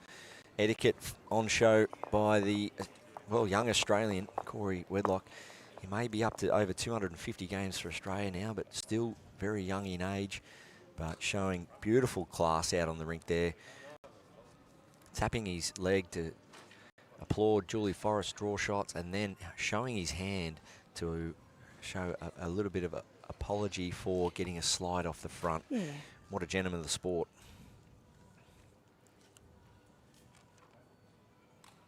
Those trophies look fantastic over there in the corner, Sharon. That's what these players have come to play for, the prestige of that world title. And there is a singles component to this event, of course, but there's something special about winning a big title with a teammate.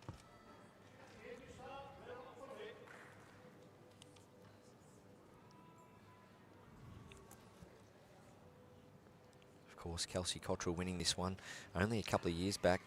She won this event with Aaron Sheriff at Warilla in 2023. Aaron Sheriff getting the double, 2023, singles and pairs. Kelsey looking to add this to her resume as 2 titles. Of course, we spoke about Julie Forrest picking up the 6 wins. To think she won in 2004.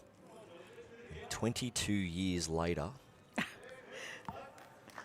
she's looking to win another singles World Bowls Indoor Championship. Kelsey, of course, having an outstanding record of achievements to her name as well. You would have played many of those events alongside Kelsey, I should imagine, Barry. Yeah, just grows from strength to strength, puts in a long time and effort. This Kelsey, coming out of Club Helensvale, works at the club, coaching, bowling. Over the years, juggling work, study. Children, that's right. Hats off to all our women in sport out there who raise families, juggle work, and, well, being a full-time athlete, very, very tough task. Kelsey Cottrell, backhand. playing a previous bowl with beautiful weight. Just would like to just slide underneath that wing bowl of Julie's, which Looks she good looks like here. she's going to do. Just going to roll a little bit further. Great bowl, Kelsey. So Kelsey enjoying that short length. Just to see Scotland play the short length. Back-to-back lengths. Same distance, 25 metres. So looks to be a clear tactic for Julie and Ian.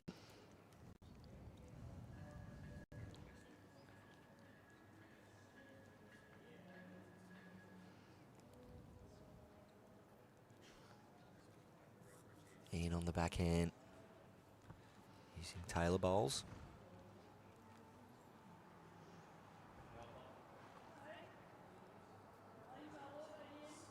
So we've got a good mix out there. Kelsey Cottrell using Drake's Professional. Julie Forrest using Henselite Tigers. Cory Wedlock using the Aero Quantums. Nice shot there.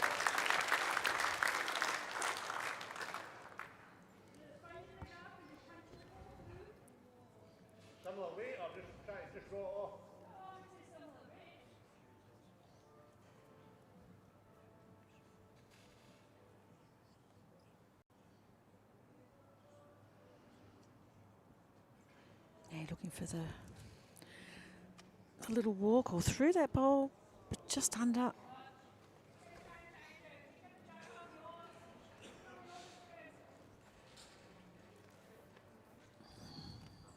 So how did these players get here? Well, Scotland, they were in section 6, and they had in their section South Africa, Fiji and Namibia, and they had the 2 wins and the 1 loss, picking up the 6 game points.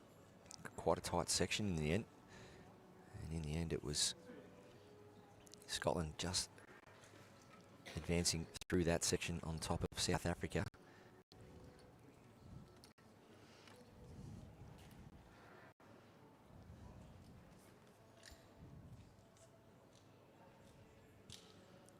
When they started their campaign, Scotland, it didn't get off to a great start, losing to Fiji first game, but since then, it's been quality play. There's Ian McLean.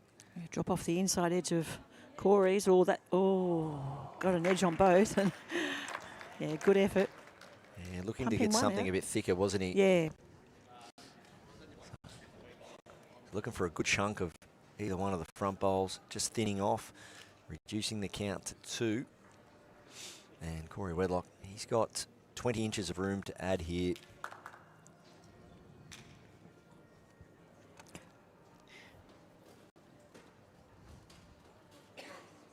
It's on its way. Cory Wedlock from Australia. Needs to get down. Just a little high. We've seen that a few times on this side, haven't we, Barry? This side has held a little more than the opposite side away from us. I would have thought, Sharon, across the, what are we up to now? 27 games we've brought to you in broadcast, that side of the rink that you just saw Cory Wedlock's bowl go down, I reckon about 35 to 40% of the bowls have been played on that side of the rink. I'd be probably around 70-30 or 60-40 the other side of the rink. Yes, yeah. Just getting a little bit more turn out of the bowls on the other side of the rink. And Kelsey, forehand, back to the club. heading north. Long end. And as we've seen also this week, Sharon, if you don't trust that hand, you will get away. And that one's going to push across the head. Ditch to ditch, 32 metres. I'll leave it with you, Jules. That one's 4.5 feet out. Scotland rolling both previous jacks 25 metres, and Australia pushing this one back to 32 metres in length. Well, Julie looks on track with this one, all on her speed now. Pulling up a little short, but good opener.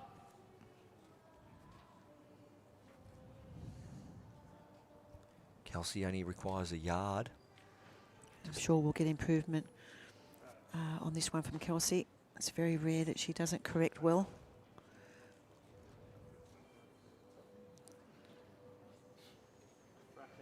Oh, Done well. yeah, good effort. 2 feet.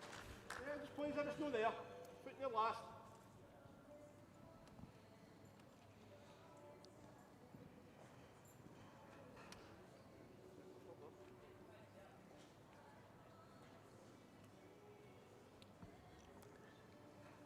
Never races where you're going, Julie. Good area for Julie. Well, that 2.5 feet. bowl right down the spine. 2.5 feet we hear from Ian McLean there. It was after Scotland advanced out of their section, section 6. They then had a good win against Canada, and then we saw them have a great win over Ireland to advance to this grand final. Australia, or Kelsey and Cory beating the composite team of Jersey and Australia, and then having a win over England, Tom Holmes and Sian Honour, as they made it through to the final. So here we are, mixed pairs final, world title up for grabs. Come on, keep coming. Keep toddling, Julie with her final ball. Up again. Wow. And again. Finding the line just under. A little short, but enough to count.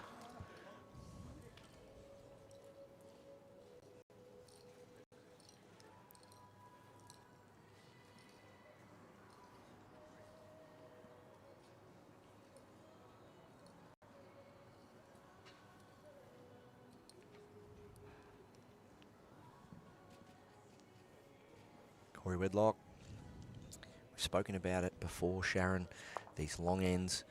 Cory Wedlock really does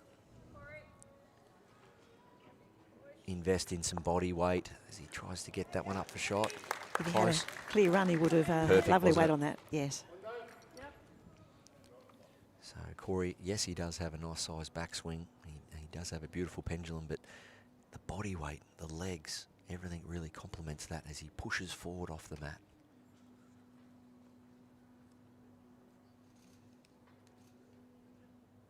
And McLean looks good here. It does. Starting to let go now. Oh, played that well.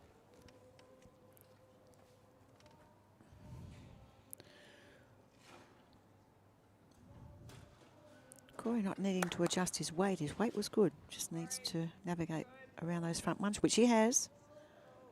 Oh, Cory Wedlock. Oh, outstanding Very bowl good. there. Good correction. And he needed a bowl to be a bowl winder. And McLean probably needs to take 6 to 8 inches off. Same line.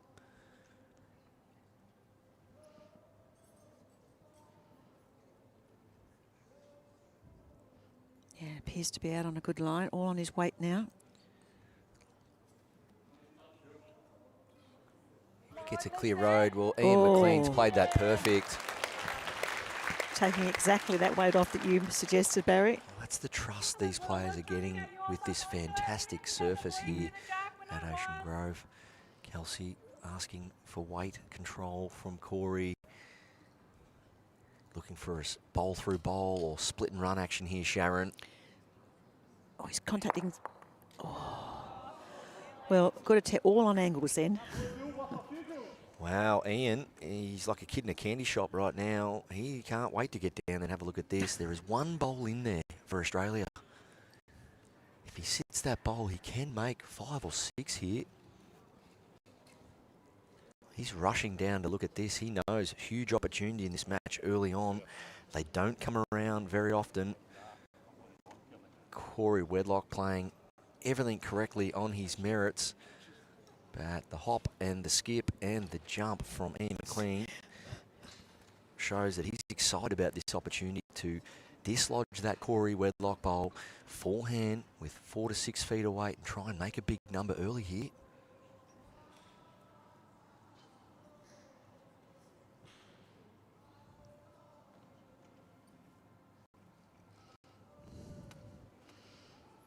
Nice controlled speed. He's looking for that blue bowl, Ian Close. McLean. He's played it very well. He's made at least a couple here. Oh, well, this is what we've come to expect from these phenomenal players, Sharon. See those shots, play them, execute them with just the right amount of weight.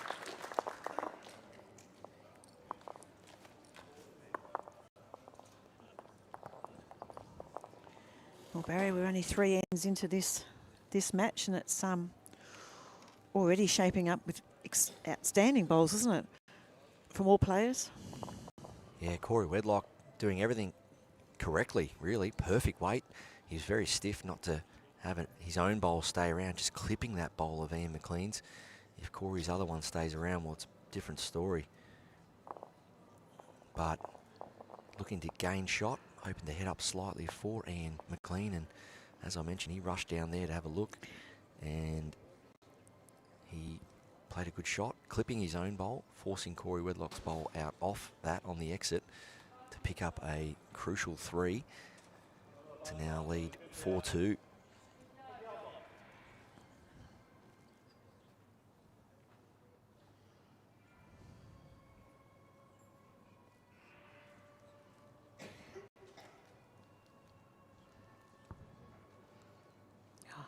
It's on a nice track for Kelsey. Just needs to keep running a little further. And Julie Forrest, well, we know she's got an iconic delivery. It's all feel and touch.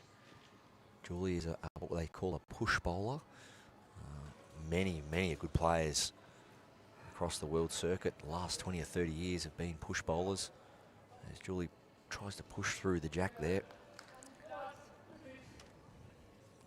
Julie relying on more of her arm for weight control, and there's Kelsey's also arm and legs as she looks to find a couple of feet here. Kelsey using a wide drawing bowl. Drake's Pride Professionals. A professional using a professional bowl.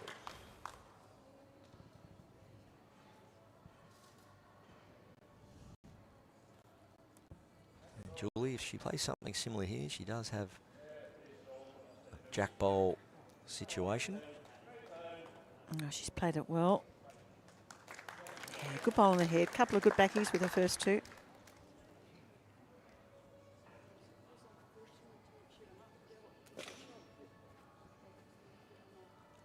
Kelsey again on the backhand. She would love to just slide in behind her previous delivery. Even promote her own slightly and rock off and end up in a good position behind as well. There are. She's little tap on that. Oh, she's played it perfect. Kelsey Cottrell, crowd enjoying that. And Cory Wedlock and Ian McLean as they approach the north end here at Ocean Grove Bowling Club. What a facility it is. And you think it's full rinkside. Well, inside there's just as many enjoying the view from behind the glass. Floor to ceiling glass panels, a great viewing deck inside the clubhouse. They've all come out here on this beautiful Saturday morning here at Ocean Grove Bowling Club. Ian McLean looking to draw his way out of trouble, adds another one to the back. Cory Wedlock will be onto that. Does he look to draw another one now or get a little bit of protection in early?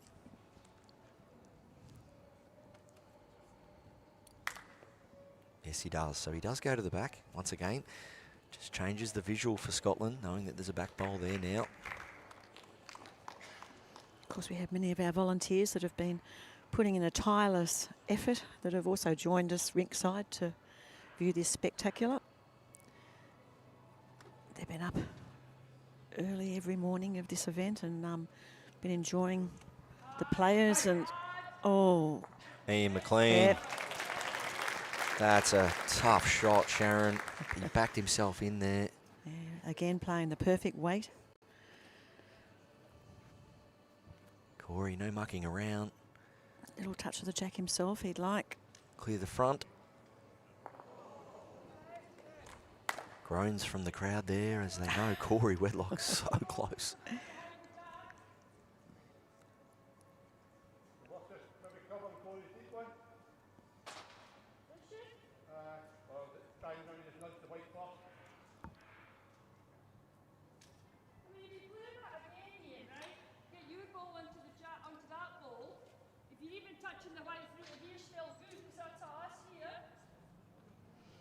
Julie just, of course, describing to Ian where she feels the jack may go if Cory does in fact play a similar bowl. Ian McLean trying to trail that jack a foot or two, take that shot away from Cory Wedlock. Well, there was an element of, yes, so there was that element. They both knew that, Scotland, but that was the risk they were willing to take the shot away from Cory Wedlock, and they will drop one here. I can't see Cory Wedlock playing a shot. So the idea there, Sharon, as you know, was to try and take the shot away from Cory. An offensive play and not quite coming off. So it will be one shot to Scotland. Australia. As they... Just a reminder, ladies and gentlemen, please place your phones on silent or turn them off for the players. Thank you.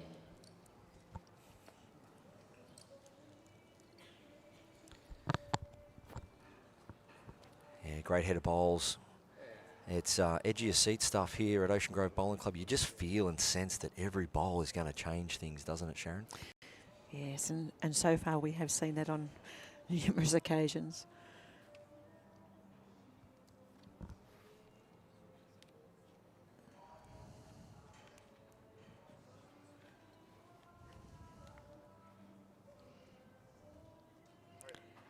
Again, Kelsey and Cory with this longish end. And a lovely opening bowl from Kelsey.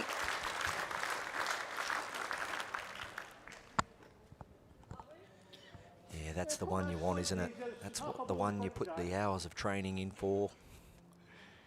And continue to commit and prioritise this sport in your life to be at the best. You put in the hours, and it's that front or side resting toucher, ditch to ditch in a world title. You want to play. Kelsey there, she's done it well. Julie, missing at a good home. It's starting to become standing room only here, Sharon. It is. Not too many chairs left.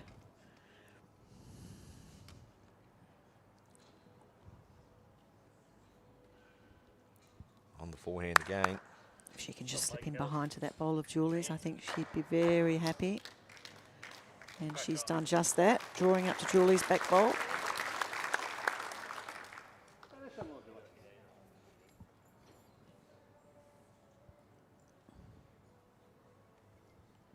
Julie Forrest on her backhand. Doesn't need much change from her first bowl. She's in that area again. Wow. Making contact with the shot bowl, so it's a little easier, popping that jack out. Just a touch.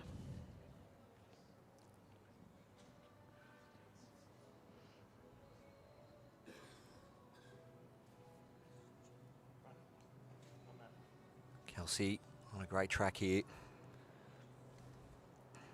Oh, she's close to putting that bowl right back in front, right on the jack again. Well, that's outstanding.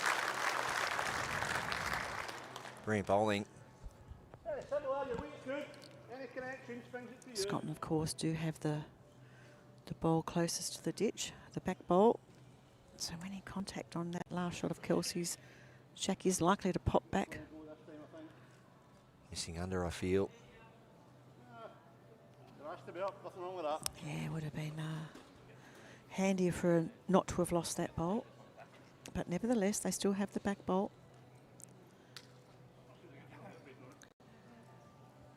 I like that weight, Sharon, because that weight, the bowls don't hang around.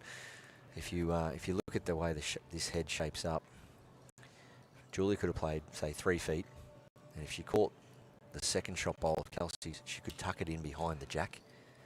But with this weight that Julie just played, and I feel Ian will be playing, you think that any connection on a bowl, it will remove itself out of the head and not hang around for a worse result. Well, that's true. It's just sometimes those lead bowls would be handy to have another one up Absolutely. behind, so that weight probably... The best of both worlds, eh? Yes.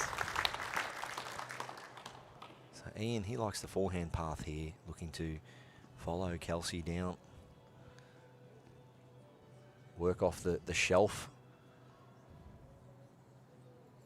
And he's got a few to choose from. Get through to the back red. Oh, just playing that sit and stay kind of weight.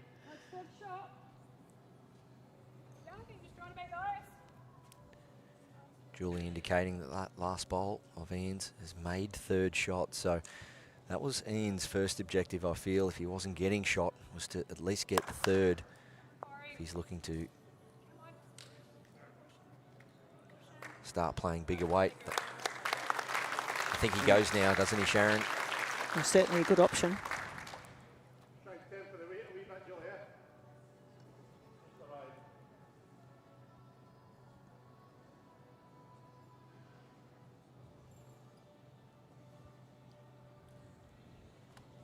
He's chasing this. As we see, when you play just to arrive, it does get away. Well, another one behind. I think you're right though, Barry. With the his final ball, he probably will go bigger. Yeah, I felt that Ian may have gone then. You know, it's quite a wide target. It's actually, when you think about it, between the two reds, there's a room for another bowl, which makes it a 3-bowl target. Then you've got Cory's blue one, so it's actually a 4-bowl target. And I felt Ian might have went then and at least cleaned a few out. He's going to have to try and do something with his last here. And Cory Wedlock has 3. He's in the box seat.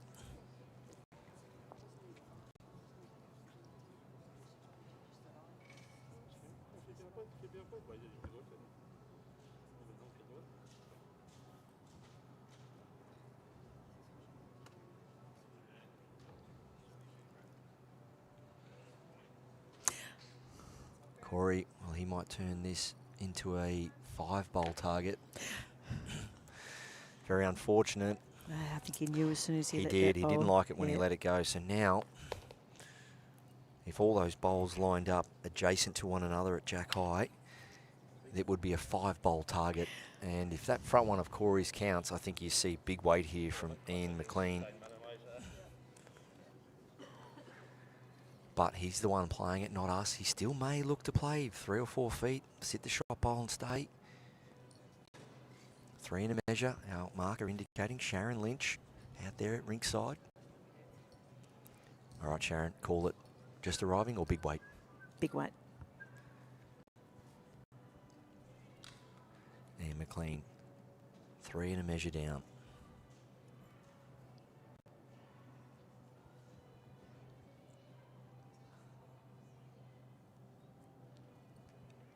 Strong weight it is. He's stalking this. He's stalking this. He needs solid bowl. Well, he's cut it back to 1. It's a big conversion from the Scotsman. It is 1 to Australia, so Ian McLean, you expected him to hit a target that big. Lovely conversion. Great draw bowling, great play from the Australians, really forcing Scotland under the pump there. Started with Kelsey, didn't it, Sharon? It certainly did. Side toucher, first bowl. That was popped out, put another one right in front. It's outstanding leading. And ditch to ditch again, so 32 metres. People still arriving, searching for a seat here. And we're all square going into the 6th end, 4 all. We should have balloted these seats out. Wow, they're starting to fill now.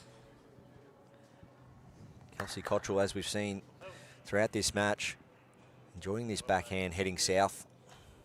Nice start.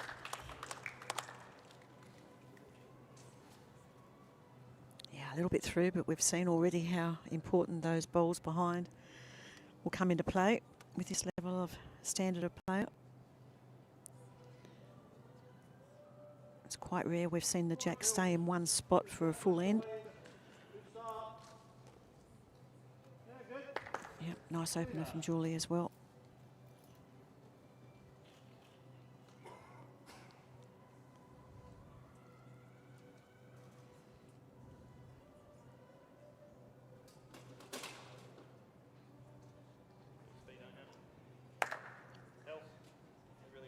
Close for the jack here, Kelsey Cottrell getting down to some piece of it. Yes. And touch is always so important when you know a guy like Ian McLean's around with his weighted game. Yes, Barry, especially when the jack is close towards the end of the rink. Always an opportunity that you may need to put that toucher in the ditch. Of course, that remains live when it goes in the ditch for those viewing who may not. Well, good reply from Julie. Yeah, once the, for those who may not be bowlers who are tuned in and just enjoying this spectacular here, that bowl touches the jack, it does remain live, and if it goes into the ditch, it remains there as a live bowl.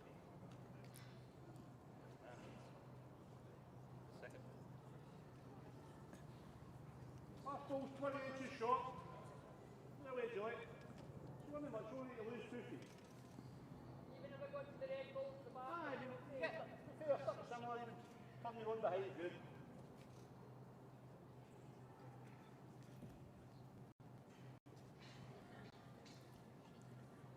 Come on, run this out. I want the road that was as well. Right.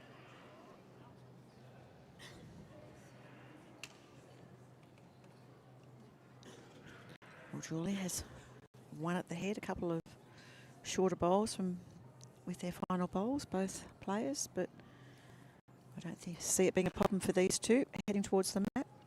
Ian and Cory.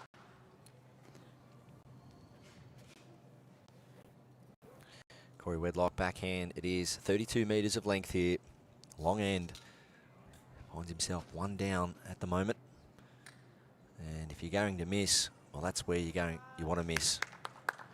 Right in that catchment area. Now, Australia start to load up back there. Ian McLean not only looking to get another one in there, but he'll be looking to cover those back bowls of Kelsey's as well. Forehand.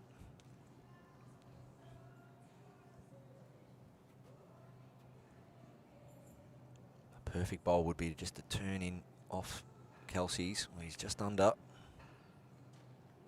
That's not bad as well. He might have made 3 out of that.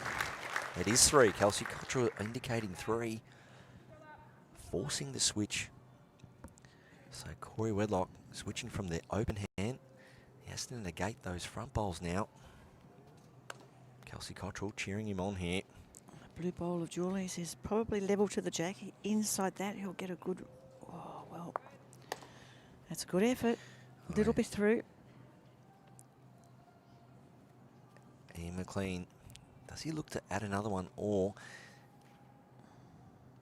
is that danger quite great back there, Sharon? You can see those 4 Australian bowls together. I think he'd be looking to be just around, trying to match those couple of bowls of Kelsey's. If he happens to drop in front of them, well, not all bad. Doesn't want to fill gaps. Does not want to make that a wider target. Well, it is already 4. Wouldn't mind seeing Cory come for a look here. You don't want to sit on that. I'm amazing. Well, 4. You drop that. Good. There you go. Great call from Kelsey Cottrell, giving Cory a couple of options there. Yeah, arriving up on the backhand, sit on any of those bowls or move the jack. Just needs to keep going a little bit more. They've cut a couple out, Cory. It's a big effort. Not much to work with really there, Cory Wedlock. So Sharon Lynch, our paddler, marker, ITO. indicating 2 red. Ian McLean, you can see his 2 green bowls there. They are shots 1 and 2. Can he make it 3? Just a small touch on this, Jack. Could make it 4. Yeah, could bring that wing bowl of Julie's back into play. He's trying hard here, Ian McLean. Well, inside edge off. Ian McLean, well, it's 3 to him. As much as he got on the mat. With a nice head, nice shaped head. He did deliver the goods. So it is 3 to Scotland. Big pick up there. That puts Scotland at 7, Australia 4 as we head into the final end of this set. Scotland picked up a 1 on the first end, then it was a 3 on the third end, and a 3 now on the 6th end. So it's been those 2 threes that Scotland's managed to pick up, be the difference in this match. All 4 players contributing nicely to the match.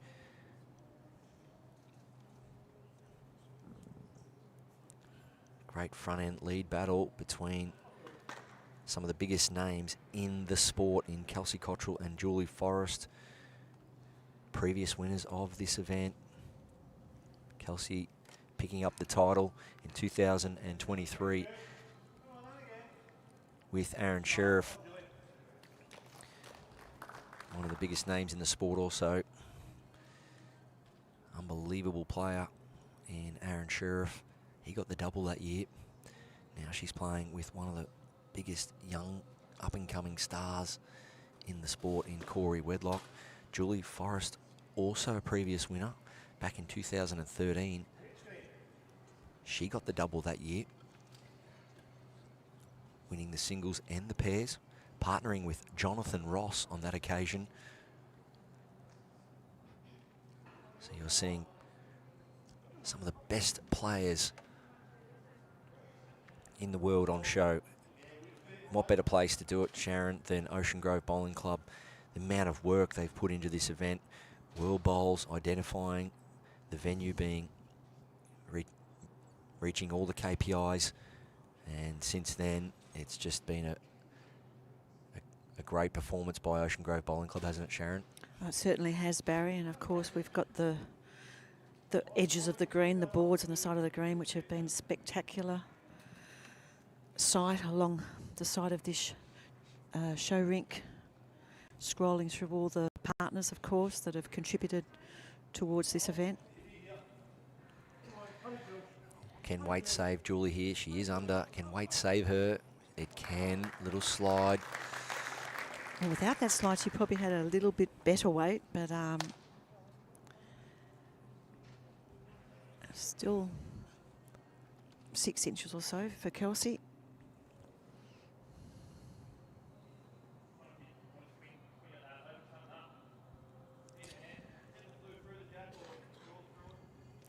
I think this is what we spoke about earlier, Sharon. I think Kelsey needs to stay on here. Can she win the tee, or is she going to really try and open it up here?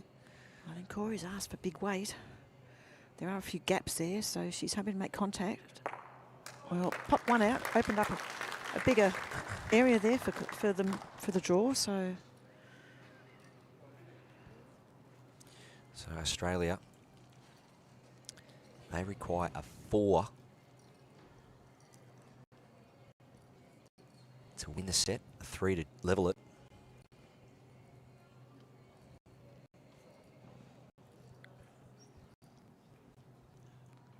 Australia only with the 2 bowls on the rink, as well as Scotland. Kelsey Cottrell dislodging the nearest bowl of Julie Forrest. Her bowl also leaving the rink on the exit. 2 bowl pairs.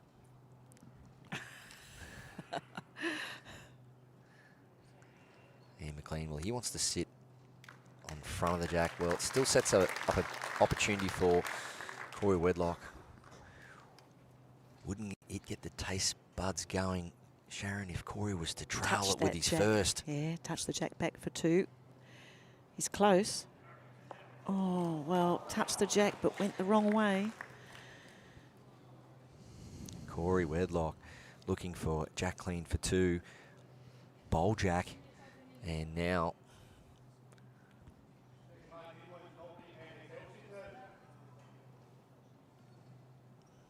very, very good call from Ian McLean. Just asking, does his first bowl beat any of Kelsey's, knowing that if the 2 Scottish bowls were removed, how many would he be down? So he has to get 4th shot here, Ian McLean. Just even if he beats the back red bowl would be ideal. Oh, that's almost A1. Almost, yeah, perfect positional bowl.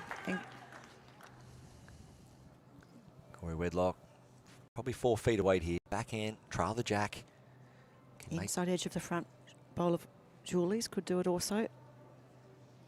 Oh, just slightly under, but well, another one up the back.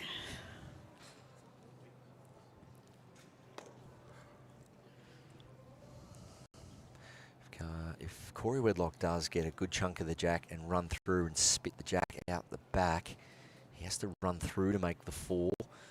But Ian McLean, as you see his wing bowl out there, Sharon, he needs, for me, I think he needs to pass that. And by about 4 or 5 feet, just anywhere between Cory's 2 blue bowls. Yes. Just to take that opportunity of a 3 or 4 away. He wants to finish inside of Cory's back one, though. Oh, that's yeah, he's played perfect. as well. Does split those bowls. Makes it a bit tricky now. Slim chance of a 3, I can see, but 3 is the priority now. that'll give them a draw in this set.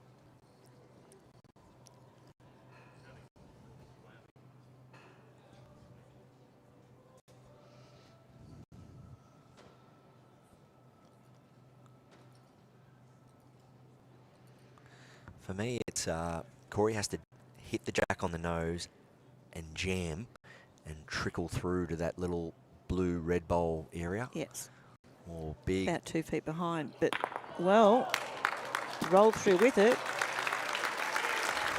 That was a brilliant shot. Cory Wedlock, he's made 3 here. He was nominating the jack on the nose and stay in. And in a blink of an eye, he's played a worldie. He yelled out, and the back one. Cory Wedlock levelling it up here. What a shot. Put that on the highlight reel.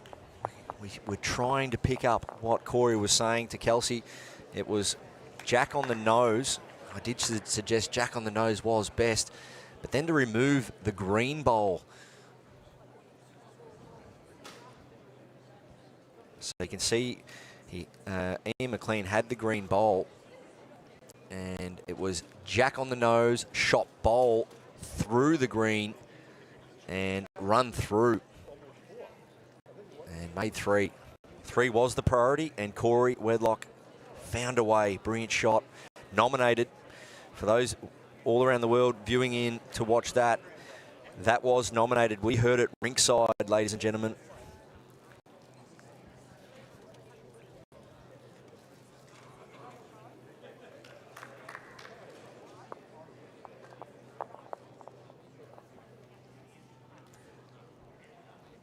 So the crowd just getting their bearings here.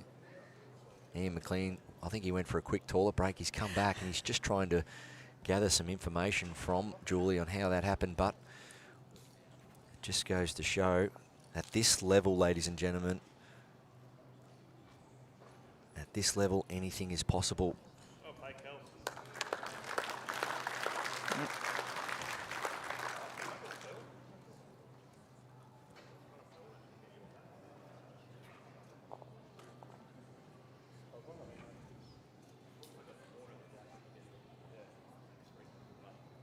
Nice start from both players here, ditch to ditch.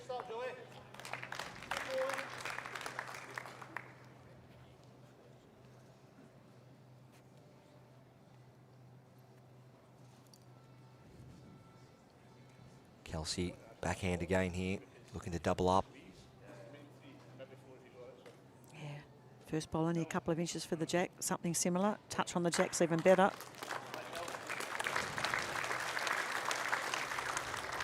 Well, I've been wearing a jacket all week, Sharon, and it's coming off. It is heating up in here. Temperatures rising. Mine came off ends ago. Just lost the weight, Jules. Yeah, Julie dropping a weight with that one. Anyway, the ball, pack it. First end of the second set here. First set drawn. Kelsey just played 2 magnificent bowls down on her backhand, so why not do it again? Another touch with the jack.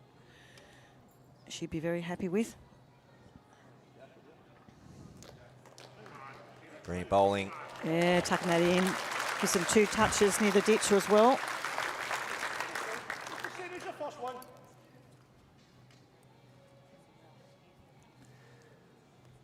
If she loses this in the ditch, she won't be that disappointed, Julie Forrest.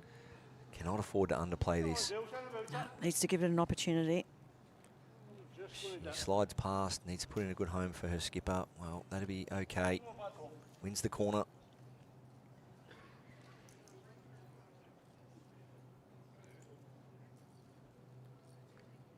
Of course, this game can only go to a tiebreaker now if it is another drawn set.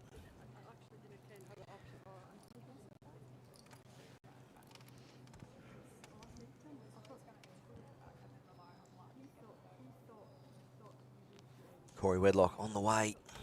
Backhand. He knows Ian McLean will be looking to get the jack out of there. Can Cory Wedlock do it first?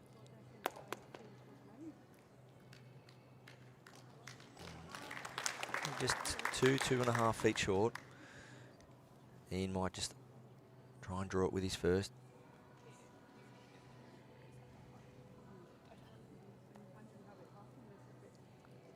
Definitely looks to be there.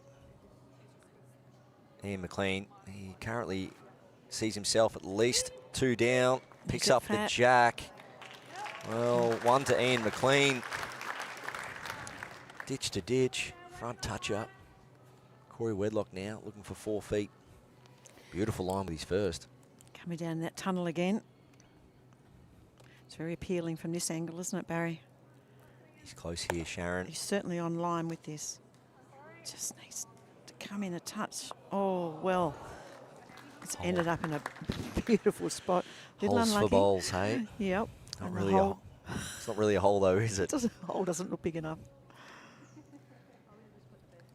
It's like someone's just grabbed a dial and said, we're going to turn it up in here.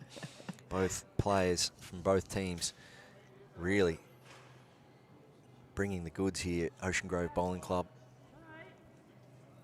If you're just joining us, this is the mixed pairs final World Bowls Indoor Championships, Ocean Grove Bowling Club.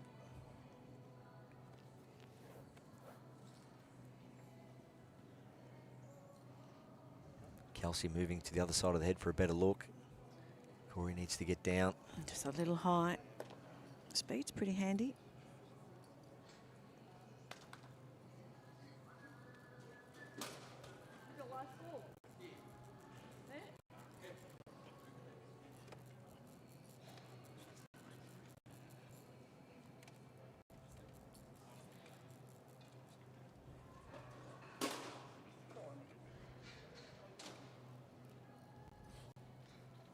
Taking the line every time here.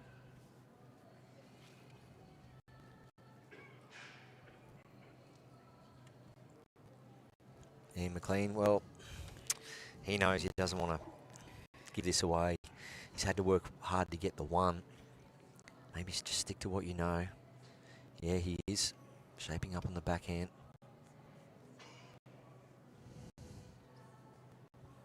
Can we see him draw another? It will be a tentative draw if he is. Doesn't want to overplay this. No, not with the bowl of Cory's waiting just in behind, but So interesting to see jack length here. Australia, the last 3 or 4 ends have gone ditch to ditch. Where does Julie Forrest put this mat as they start proceedings here in the second set with a 1. Ian McLean playing a big bowl there.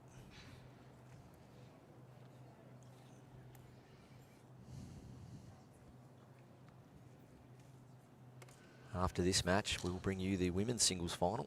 Also, Julie Forrest featuring there. And Julie will be coming up against Guernsey's Alison Merrion. Alison just getting over the top of Kumari Mangos from Sri Lanka. Big game that was. And Julie having a strong win over defending champion, also from Scotland, in Sophie McGrauther. So players really earning their position, haven't they, Sharon, to get this far? They certainly have, and we watched the last few ends of those matches from our spot here, and they really did have to earn those results. So all players through the quarterfinals, well, they've all played outstanding to get to that next step. As we see a lovely opening bowl from Kelsey once again.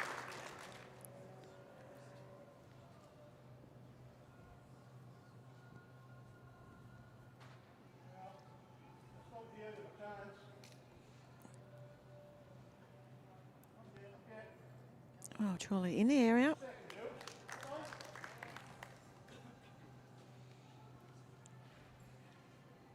Following the women's singles final between Scotland and Guernsey will be the men's singles final.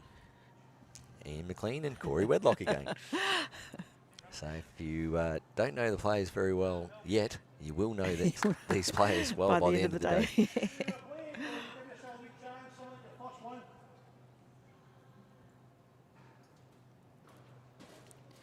See Ian asking Julie then just to play positive draw, looking to sit the bowl through, touch the jack back to her first bowl.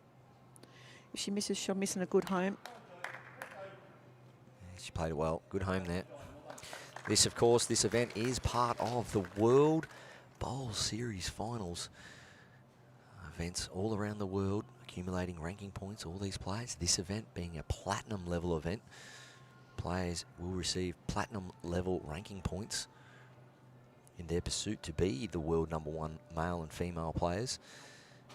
And you, if you've got that goal or that drive to get out there and work on improving your world ranking, well, start with entering some of the World Bowls Series events.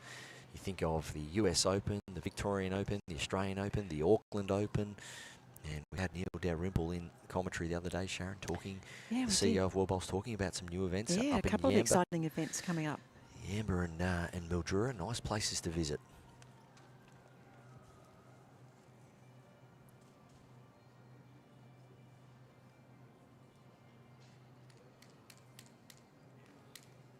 Ian McLean getting back nicely. Ooh.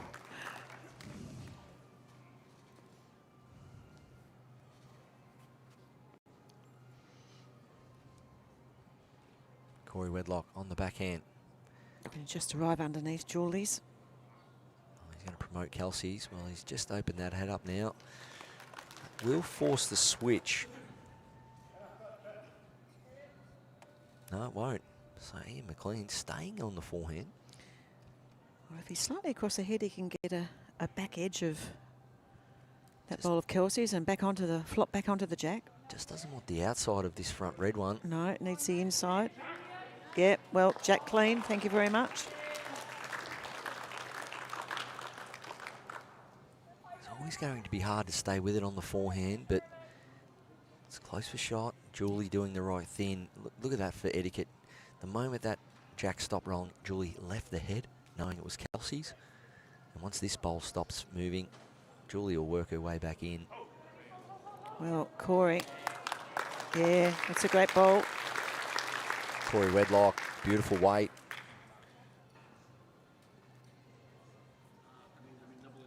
And in amongst all those players, we do have Sharon Lynch ready to indicate to us exactly how that head sits. Of course, being very mindful to not be in the way of the players while they're investigating the head themselves.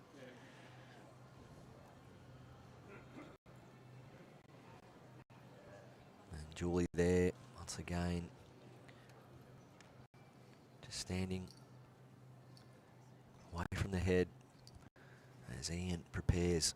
So players always showing plenty of class, especially for broadcast, staying away from the rear camera behind the rink. We thank the players for that this week. Caught up in a game of bowls, can easily forget about the cameras as Ian looks for the jack here. He's close, he's played it. He has played it. Now, that one's a hard one to commentate because we don't know, Sharon, whether he was looking to work up off Cory's bowl or he was literally looking to trail the jack. So I thought with that way he would be looking to sit Cory's bowl through. That would have been what I thought, but nevertheless, he got a result. Cory, what's he got there? 4 feet of room, Sharon? Yeah, plenty of room for Cory, you'd expect.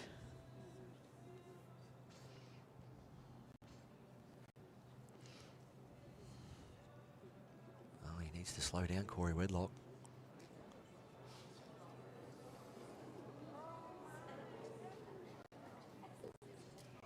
Well, let's see him apologising straight away to Kelsey. It's one of the rare moments I've seen Cory not show his perfection with way.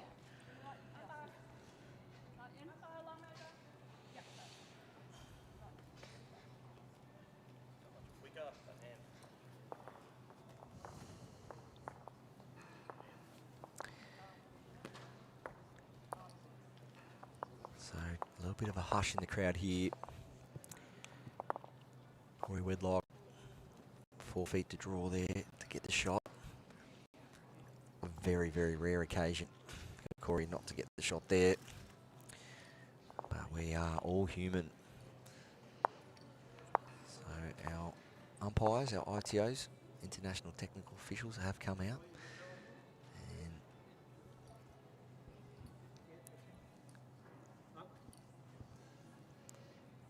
Sharon Lynch, she's just standing at the front of the head, waiting for the final result here.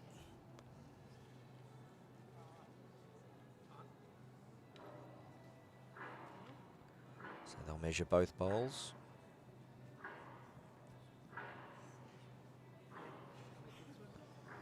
And now go back to the blue and we will get a result here.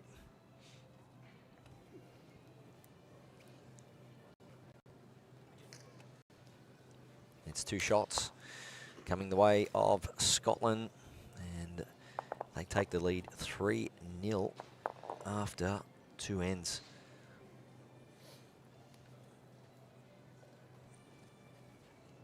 Just a short toilet stop for our players.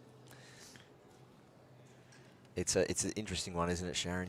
You're wrapped up in a big game like this. There's TV and that, and nature just calls, doesn't it? You don't really want to ignore that, do you? No, not at all. I mean, the last thing you want is still something else to deal with. You've got there's enough going on already, and Julie's you'd hate to see her jog back to the rink here. She needs to just take her time, and that's completely fine. As Julie works her way back, we would like to thank all our partners, part of the World Bowl Series, of course, starting with the local government's been a great supporter of this event, and many other sponsors to make this happen. We'd like to acknowledge everyone that's helped this event be what it is this week. We'd like to thank all the athletes. They're the ones that have travelled. 33 countries involved this week, Sharon. And as we've said over the last few days, back in 2021, for our viewers out there, 2021, World Bowls had 45 member nations. So that's members of the sport around the world. Fast track now to 2026, and World Bowls now has 87, almost doubled in 5 years. It's quite incredible, the growth in our sport, and you know, let's see, hope in another 5 years we can look at those figures again, and we'll be as impressed as we are now. Julie, just coming back from the bathroom, maybe adrenaline's up a little bit. So important to stop and really settle. Take a deep breath. And just that one going through about 4 feet. Kelsey, 2 feet short. We'd like to thank Victoria Ocean Grove, Geelong and the Ballerine, Belgravia Apparel, Henselite, Quest, Geelong, where the athletes have been staying. Bowls International, make sure you subscribe to that, great magazine. Sporting Highlights, Ballerine AV, all the graphics and audio brought to you by them. Ballerine AV, great job to Liam and the team. LED Media, Niagara, and of course Sports Build. So thank you to all the partners. As the World Bowl Series grows, more and more events popping up. Kelsey looking for 2 feet of correction around her own bowl.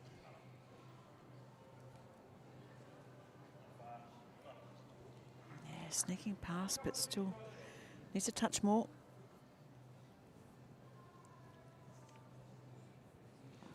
Women's singles final up next, 1:30. So mark that, 1:30 women's singles after this game.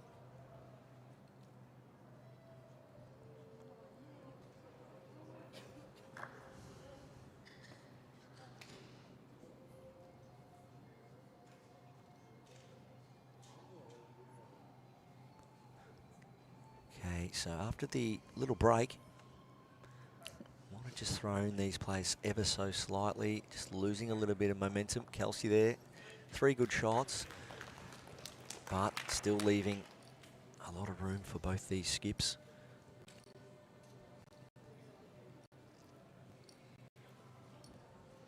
Well, the wristbands are popular today, Sharon, the orange wristbands. You want to get yourselves hands on one of those. And I think that from there, you get to sit in the corporate area and indulge in some beautiful local beverages and food, the food and wine region here around the Ballerine Peninsula. And I can see the platters in front of us, Barry. They look very appealing. Well,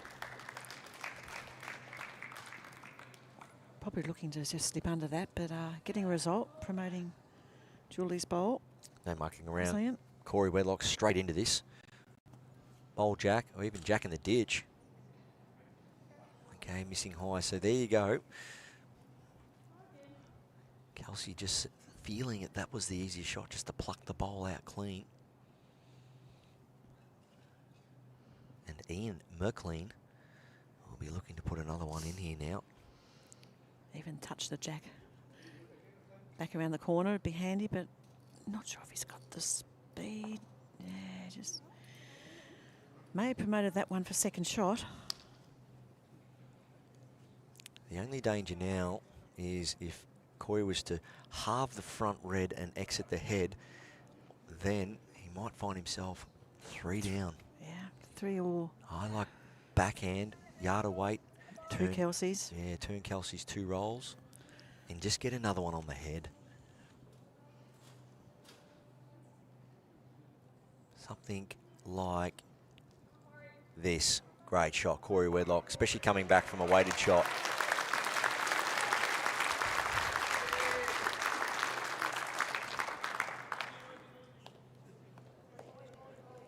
Classy call, classy play by the Australians. Now Cory, not only has he got the shot, he's also got 4th shot as well, which now will cause Ian McLean to play a bit of weight here. As we gather every 12 months for this World Bowls Indoor Championships, last year being in Scotland, this year being in Ocean Grove here in Victoria, Australia. Where will we be next year? So elite exposure.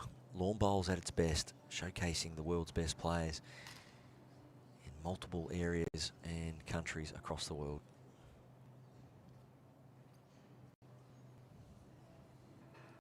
Forehand, looking to trail the jack. Ian McLean, my goodness, and a fist pump. Cory Wedlock taps his thigh. That's all you can do. They studied the shot. It was all about weight control. Enough weight to slide under the front and enough weight to grab the jack and trail it back as Sharon Lynch holds up 4 paddles. Ian McLean forcing Cory Wedlock to play a big one here.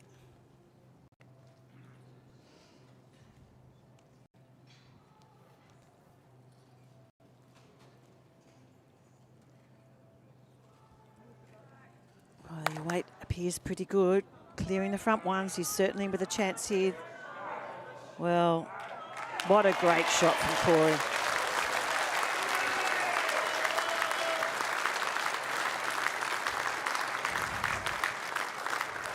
Well, two great shots from both skippers. And of course, we share that wonderful respect the players have again with Ian saying to Cory, well done. Great call, Sharon. Yep. Cory Wedlock on a backhand, previous then. Had to try and save a multiple. And as I said, you won't see him do that very often. And when he was in that situation, the very next end, being 4 down, he stood up and played a great shot. If Scotland held on to that 3, yes, it was 4, but the 4th bowl was a long way away. If Scotland held on to that 3, well, that would have been a 6-0 lead. So ditch to ditch again. That was the nucleus for what we saw Australia play their best bowls the first set. And of course, Kelsey doing that again with her opening bowl, sitting just in behind the jack.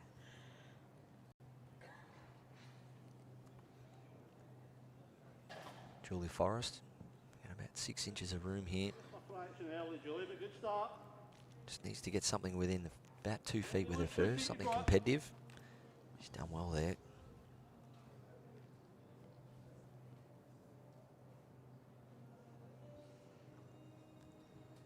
Kelsey Cottrell, Australian Jackaroo. 590s.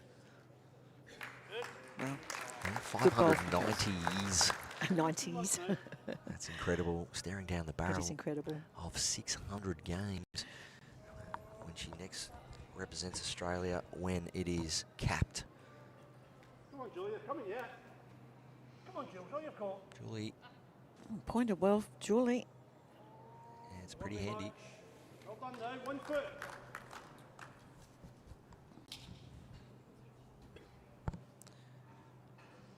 So this game is, there's a good speed about this game, and the reason why we're on a good speed now is it's because of the rhythm the players are at now. They're just settling into a good rhythm, backing the green, backing the draw, feeling the weight. That's 3 good shots from Kelsey. 1 very close, couple just in behind. Perfect lead bowls.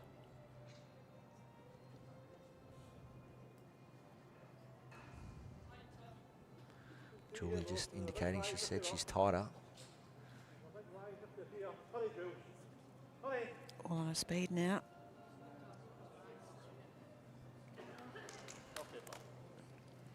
Well, the track was pretty good, really. Just more the speed, a little bit shy of weight.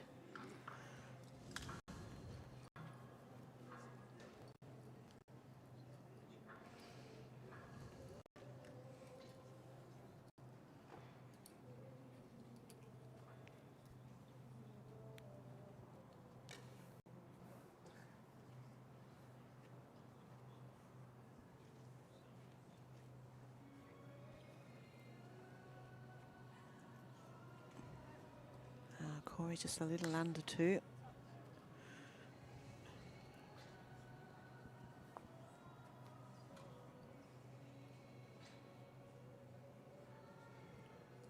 Ian McLean has played a couple of big ones this match. Quite often some of those big ones have just sort of been looking to arrive, sit or trail, but he's going to have to draw the shot this end, Sharon Renshaw. Well, and he's done it. He absolutely has done that.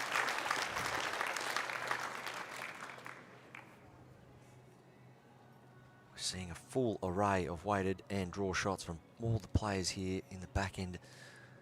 From Cory Wedlock to Ian McLean. We saw that big weighted shot from Cory Wedlock to draw things up in the first set. Seeing all skills on display here today.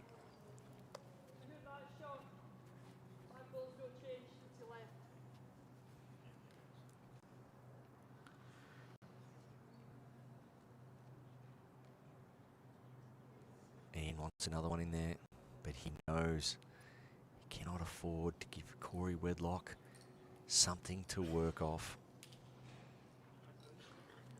And not wanting to sit his own down onto the jack either, because that would pop the jack back to the bowls of Kelsey's that are waiting there.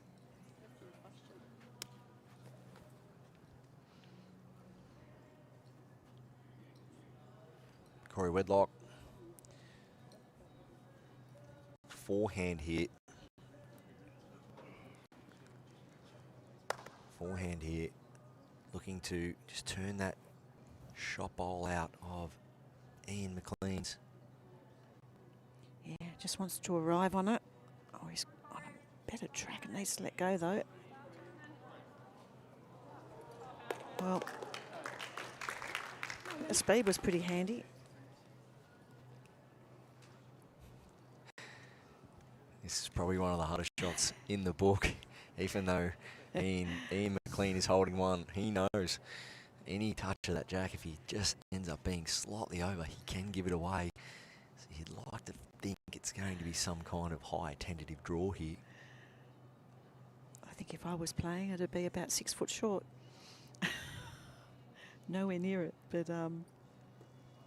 because there is danger, but he's just played an absolutely beautiful bowl with his previous one. You can excuse him for being short here, but guess what, Sharon? He needs to be careful now. Oh, he does.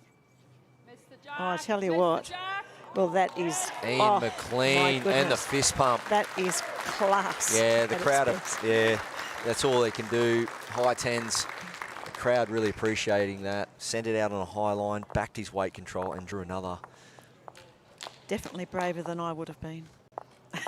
It's a class shot. Certainly was. So he crossed over, one down with only 6 inches of room, and Ian McLean draws 2 shots, one with his first, one with his third. And if Australia were to win this, they're going to have to get past Ian McLean. He really does have a pep in his step, doesn't he, Sharon? He certainly does, and well, those last couple of bowls.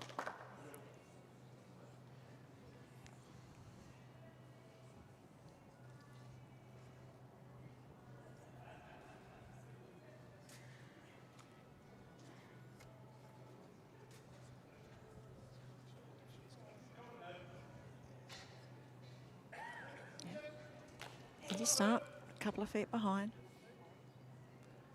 25-metre length.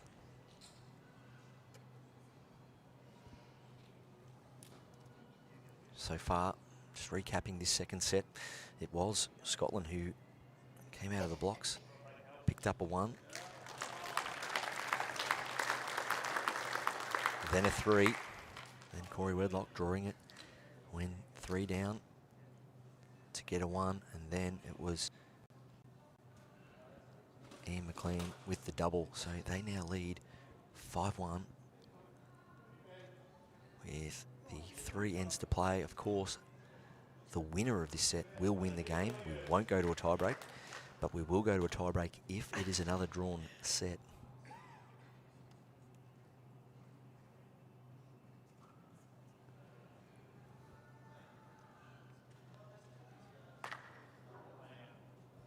Kelsey, another good draw ball coming in here.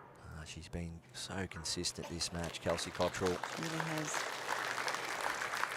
It's a matter of how much weight for Julie Forrest here, Sharon. Julie might change her side here. Opportunity to trail the jack through. I don't like real quick, bowl tight.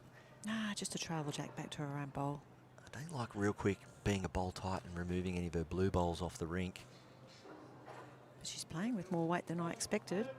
And may well lose that bowl. And I agree with you, Barry. I think that probably should have just been that foot or so over just to trail it through or sit and stay.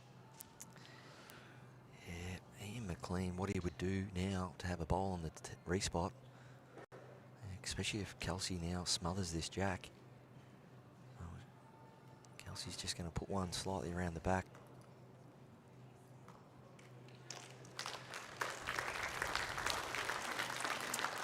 So as we know, Sharon, when we shape up to play a weighted shot, the bowl's always going to turn towards a bias. Ideally, in a perfect world, when we go to play weight, we try to play weight away in the other direction of our nearest bowls. As the way this head shapes up,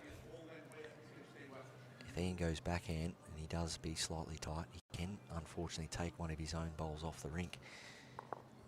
So does he play forehand, jack in the ditch, or backhand here? So that's the big one. So it will be backhand. Does he play weight to stay on the rink? Or just put it in the ditch? All right, his controlled weight needs to let go. Well, one out. He's managed to connect with one. So it was T-weight.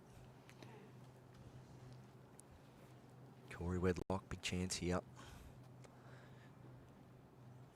Draw inside this blue bowl or turn Kelsey's onto the jack.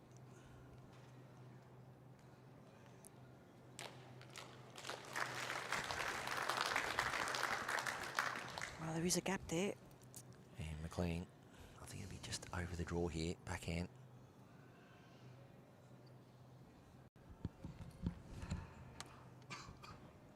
Yep. Trying to get one in there, needs to let go though. Might slip around to the back one. Just a touch high.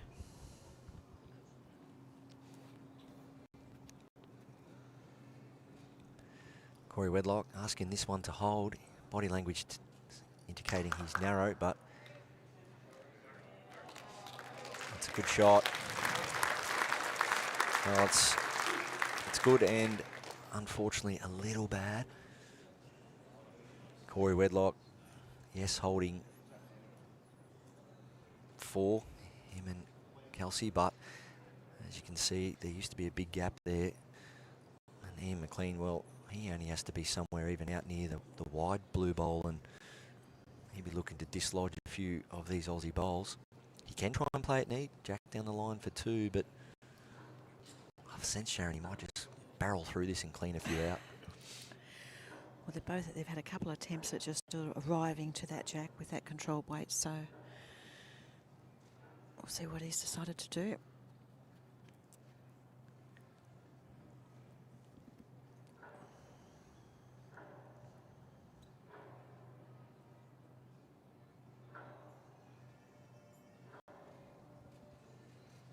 He's chasing it.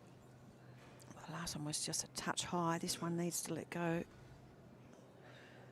Yeah, touch high again.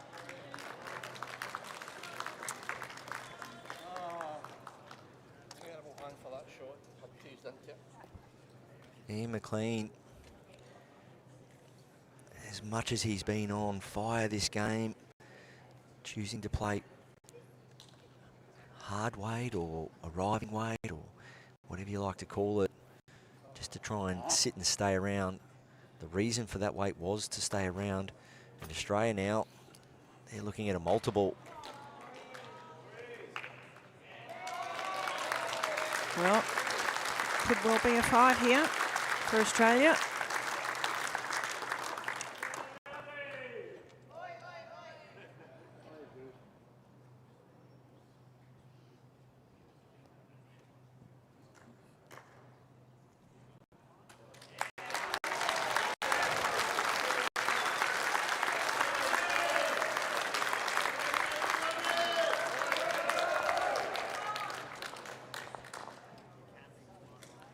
So Australia picking up a huge 5 there.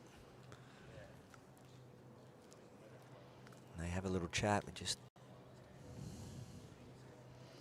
So we see the scoreline now of Australia on 6, Scotland on 5, with 2 ends left to play of this set.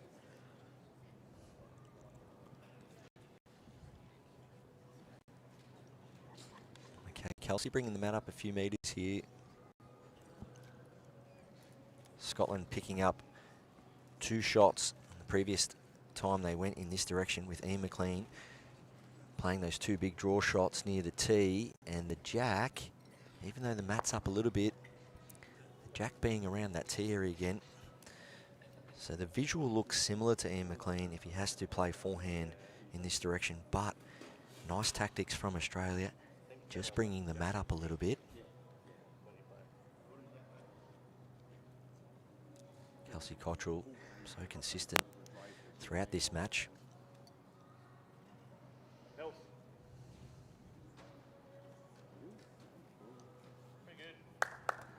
Yeah, that's a great shot. You want to be past Jack when leading, knowing that your opposition will be on the charge, looking to score this end.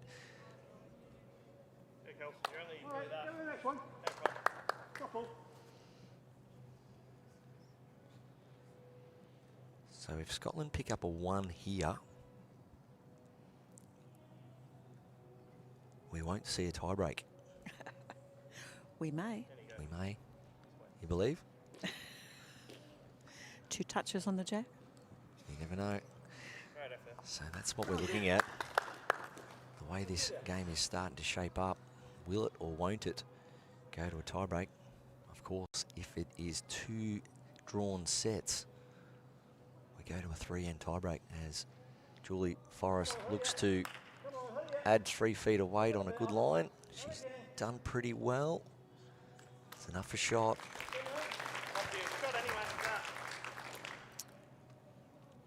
As much as it's handy to get the shot here for Kelsey, she won't be looking to change too much.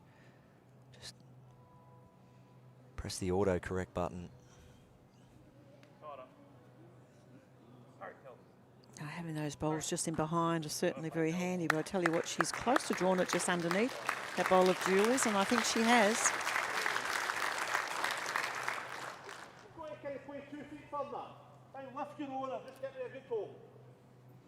So the call from Ian McLean, he knows he needs a bowl past Jack here. Shot would be nice, but so Julie Forrest has to find a yard of weight here. Yeah, just under or just around her own. She needs to clear her own, and Ian will be a very happy man. So that's A1 for the Scottish superstar. Cory, little clap there. All you can do is clap good bowls in this game, and Australia hold 1 on the crossover.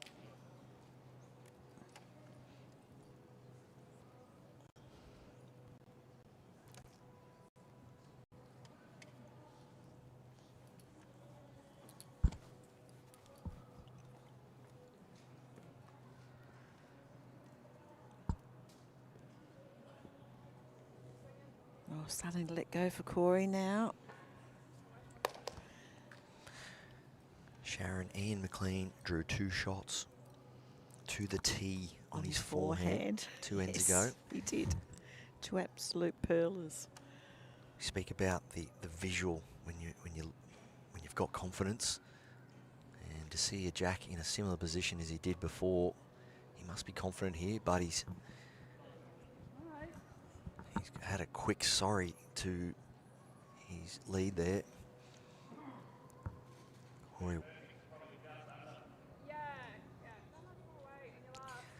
Well, Cory Wedlock, both wings are almost covered on the way in now, and he's just indicating to Kelsey, is it best just to come under Ian's last bowl? Cory wants to get another one in there. I think Scotland have 2 seconds. So if Scotland's got 2 seconds, Ian McLean might look for this red bowl here. Oh no.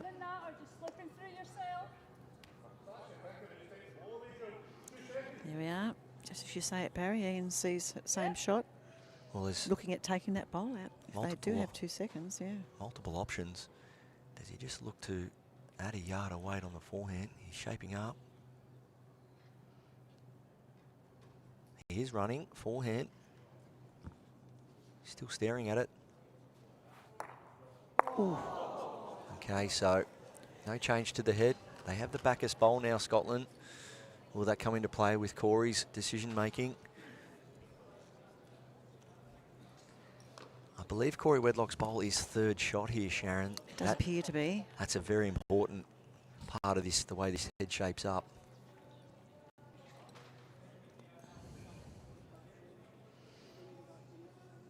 Kelsey's closest back bowl may also be in contention for that fourth shot. So good body language from Cory Wedlock.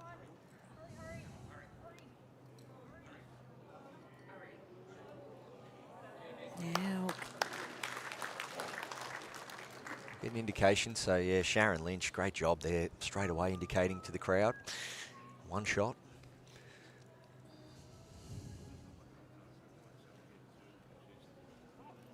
Now there is I can only see one bad result for playing weight for the red bowl for Ian McLean. Especially if he looks for it on his backhand. If he somehow clips that last bowl of Cory Wedlock's through their nearest. And he may just look to rip the bowl out clean. Or go back, revert back to the draw. Of course, if he doesn't get the shot here,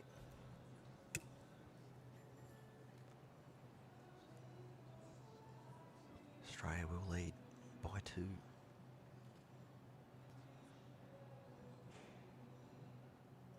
So forehand draw, looking to turn Julie Forrest's bowl up or draw the shot. His body language is good. He's just going to slide through. So, discussions.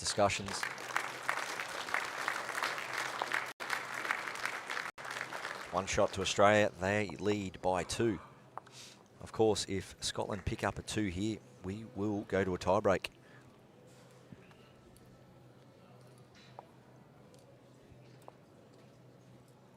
Australia can afford to lose one shot here and they will win the title. Mixed pairs champions, World Bowls Indoor Championships here at Ocean Grove Bowling Club. It's finals day. Up next, women's singles final, Julie Forrest versus Alison Marion from Guernsey. And then after that, it will be these two skips, Ian McLean and Cory Wedlock, go battle again.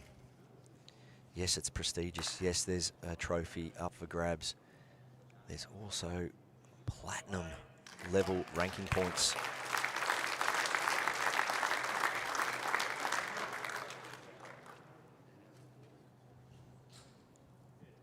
Of course, if Scotland somehow to pick up a multiple, being a 3, they can also win this game, this set as well. Good response from Julie.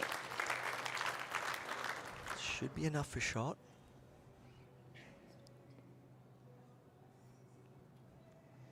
We've got people on, you can see they're on the edge of their seats and people standing.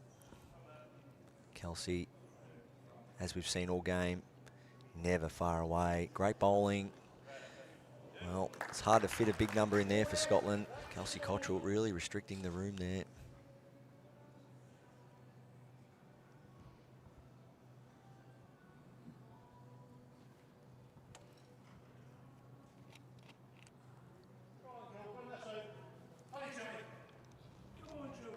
On a good track, but not sure it's going to make it.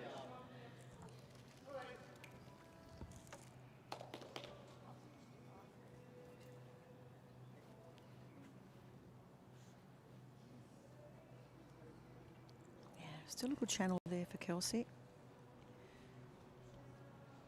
Just inside her own.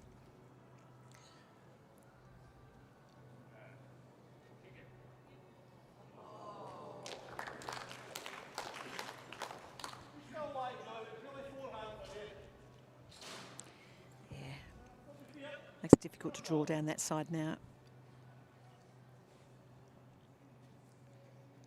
Julie Forrest, as much as she's trying to draw 2 to force this game to a tiebreak or a win, I feel this must reach this bowl.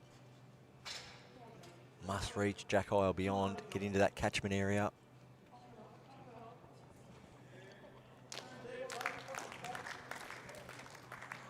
Cory Wedlock though, 3 goes at it. quite open, really, for Cory.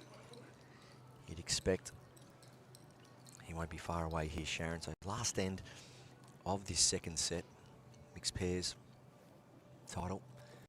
The crowd don't know what to do. They don't know whether to cheer a good bowl or not, knowing that this could be the last end as Cory chases his first bowl down. Tracking well. Oh, Oh, just a little under, but the weight was pretty close. Ian McLean from Scotland holding one. This to make it two.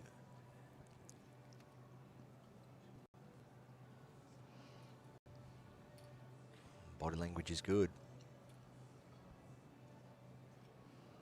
Julie Forrest, she's not saying anything. Yeah. So 1 in, 1 out, but I think that's a better setup for Scotland. So it restricts the room for Australia, but Cory Wedlock, as we know, last bowl, great weight.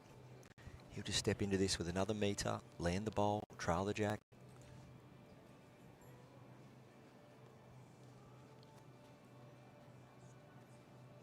Kelsey asking it to turn. Well, it's turning in now. Yeah. What a shot. Cory Wedlock and a fist pump.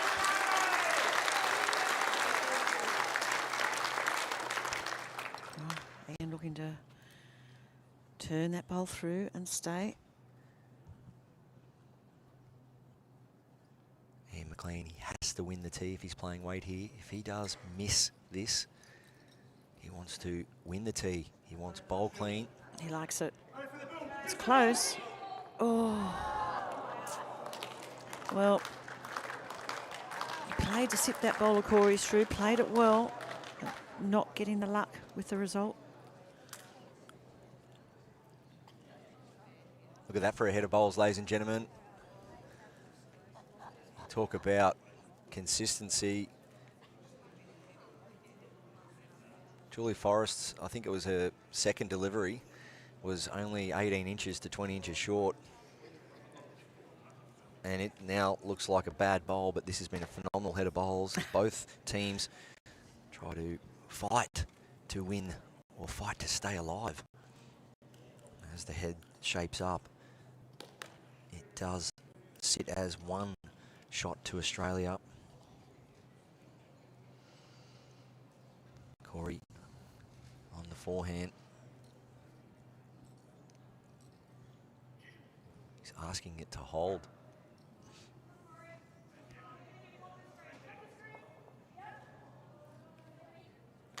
Yep, nearly from Kelsey Cottrell. Yep, nearly. So Cory just trying to change the angles so that Scotland couldn't make two.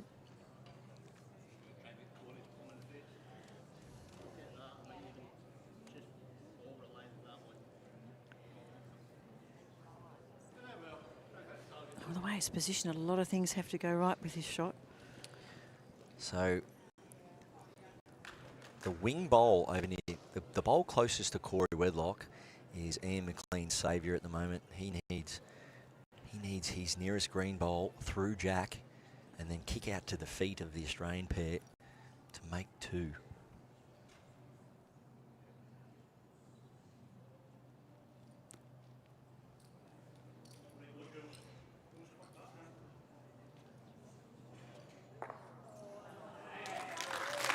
Well, it's been an outstanding match, hasn't it, Barry?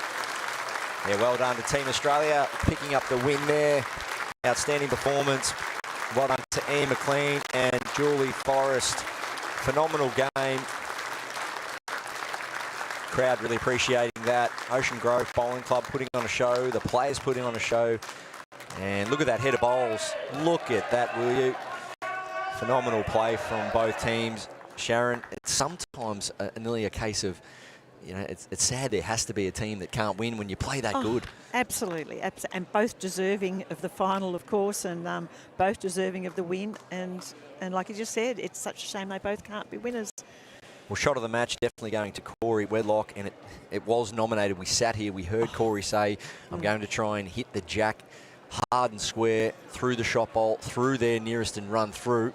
I mean, it's still, yep, still 1 in, one in a few hundred, but the fact that Cory did do that, he forced the draw in that first set, and then from there, the Aussies fought back and picked up that 5 on the 5th end to run away with that second set. Of course, and Cory drawing the shot when he was a 5 down on one other occasion too, a couple of big saving bowls as well. So all in all, exceptional bowls played. And, you know, thank you, Barry. It's been another pleasurable match to sit with you and navigate our way through.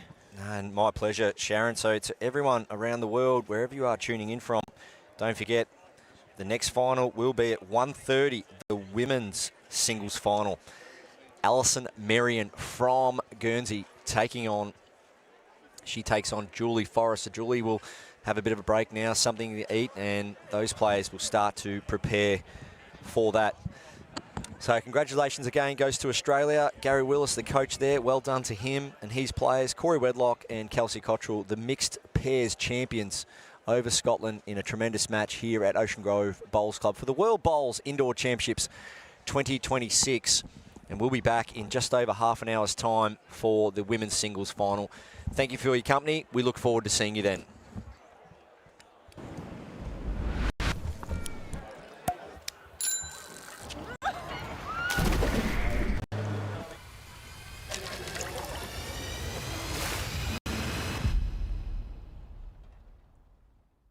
My Henselite bowls are an extension of me. From Geelong to Glasgow, they have a model for every condition, anywhere you play. That confidence in line and that consistent draw, it's unbeatable. Henselite are always ready.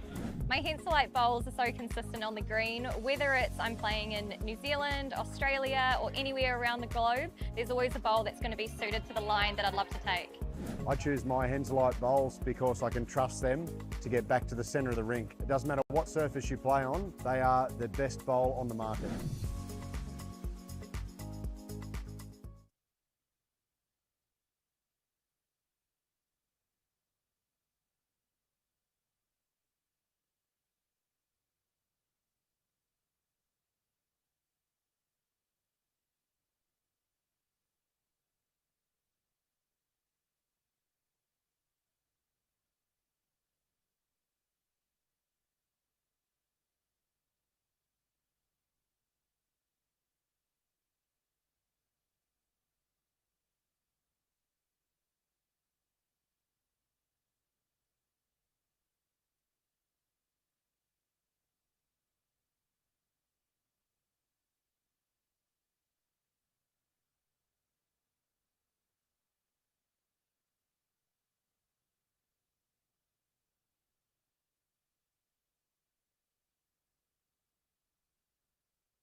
My Henselite balls are an extension of me. From Geelong to Glasgow, they have a model for every condition, anywhere you play. That confidence in line and that consistent draw, it's unbeatable. Henselite are always ready. My Henselite bowls are so consistent on the green, whether it's I'm playing in New Zealand, Australia, or anywhere around the globe, there's always a bowl that's going to be suited to the line that I'd love to take. I choose my Henselite bowls because I can trust them to get back to the centre of the rink. It doesn't matter what surface you play on, they are the best bowl on the market.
Well, it's a very good afternoon here at Ocean Grove Bowling Club for the women's singles final between Julie Forrest of Scotland and Alison Marion of Guernsey. And we're looking at a couple of world championship players, world champions of various events over the years. And we just saw Julie pick up a silver medal in the mixed pairs final. Can Julie go one step further in this game in the women's singles, or will Alison Marion from Guernsey have something to say about that? And my name is Barry Lester. I'm joined by Sharon Renshaw. A classic match to you know, when we speak about finals, Sharon, a classic match last game. Will it get any better next? Well, we're about to find out, and I think it possibly could be. But I'm having with you. said that, it was an outstanding match, and it's lovely to be, lovely to be here again with you, Barry. Well, how it started, it may well shape up to be better. Expect anything less. Fantastic start there by Julie Forrest. So Alison winning the toss, sending Julie in. And these players would have had many, many great battles against each other over the years. And just a little observation in the roll-up, Alison trialling a couple of different sets of bowls. So having a little look with the orange set, but they've been put away now, of course. Once you've completed your roll-up, you can only use the one set of bowls after that. So Julie Forrest. Of course, both these players with an extremely long list of achievements throughout their career. That's a nice shot again from Julie, but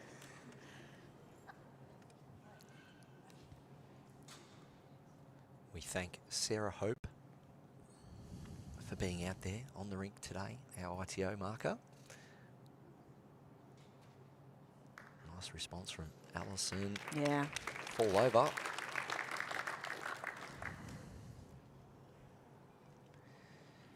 So it's been a big 5 days for these athletes, Sharon, from playing in multiple disciplines and many, many games.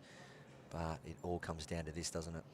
It does. This is what they're here for, to find themselves at the point end of this competition in a World Championship final. But you're right, Barry, it has been a very long campaign for them to get to this point.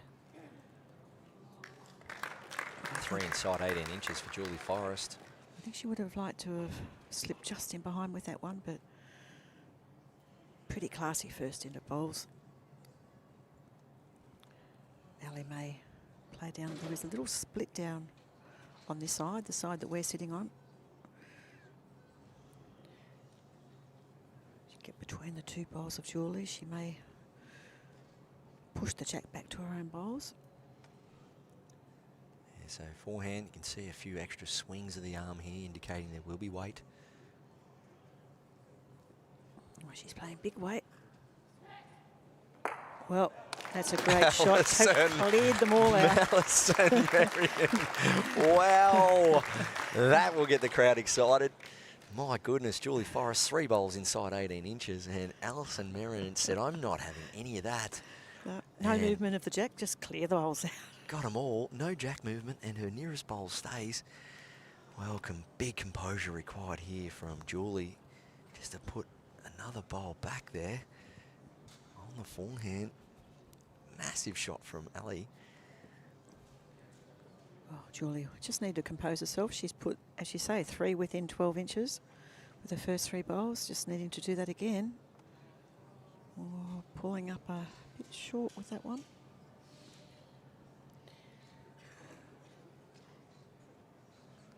Sarah Hope indicating it is 1.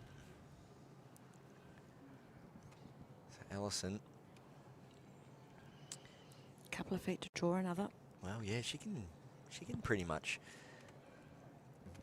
see this shot as a trail, just a foot, you know, just a confident draw. Any touch of that jack brings the back one in, and 3-0 reads just that little bit better than 2-0, doesn't it? It certainly does as an opening end. So a confident draw here. Any touch of this jack, she will make 3. Well, that's going to be enough for 2, I feel.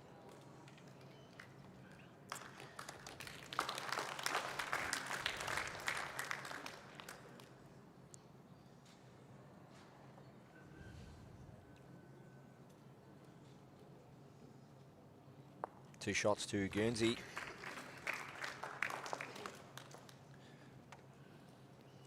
You were right, Sharon. You picked it straight up. Julie Forrest's third bowl, not achieving something behind. If Julie puts something behind there with her third, maybe Alison looks just to play into that head with less weight. But once she saw that big wall there, Alison, her eyes really lit up, didn't they? Yeah, we've seen her play those big shots when required without hesitation. In past events, no hesitation then, that's for sure. And jack length, 26 metres here. After we saw a very short end to begin proceedings. 24 metres. Alison on the backhand. Probably a metre short. On a good line.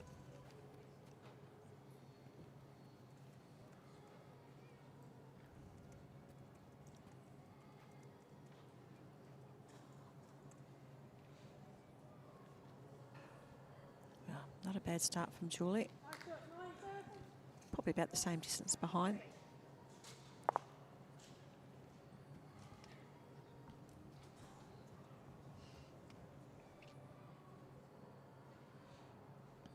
Partner and coach Ian Merrion sitting alongside us, not far from the commentary box. He's in the box seat here just to help out Ali if need be. Yeah, husband and wife in the mixed pairs, of course.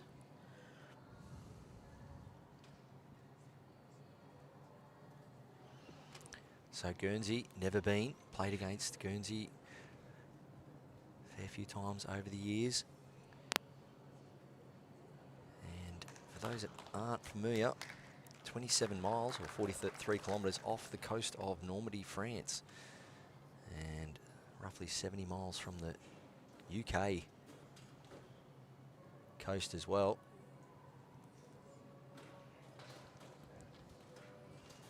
Alison here looking to add a little bit of weight and line. Will it stay around? Just running through.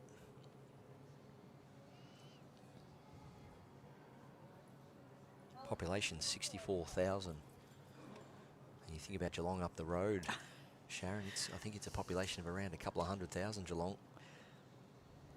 Puts things into perspective.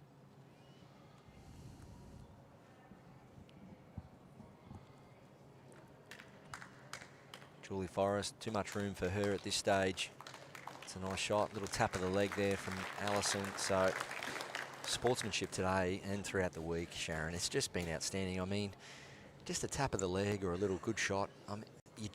I hate to say it, but we do know it. There's more of it at international level, and to new bowlers and existing bowlers, you know, it might be a case of everything in moderation, but sometimes you've just got to applaud, don't you? Exactly, Barry, and you are right. We have seen, you know, the respect that the players have for each other at this level, always acknowledging the good shots, and it's a good lesson for the young ones coming in the sport to, you know, to take on hand as they progress through their journey in bowls. Chance here, needs a clear run around that. Good second shot.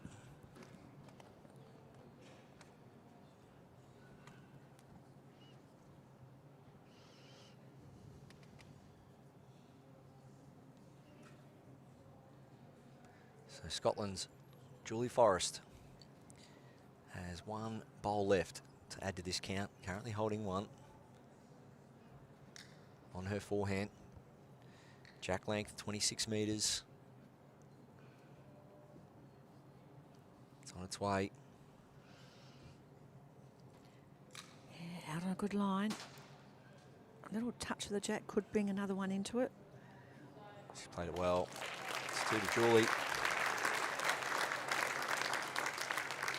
It's a nice response after dropping two on the first end. She bounces back with a two.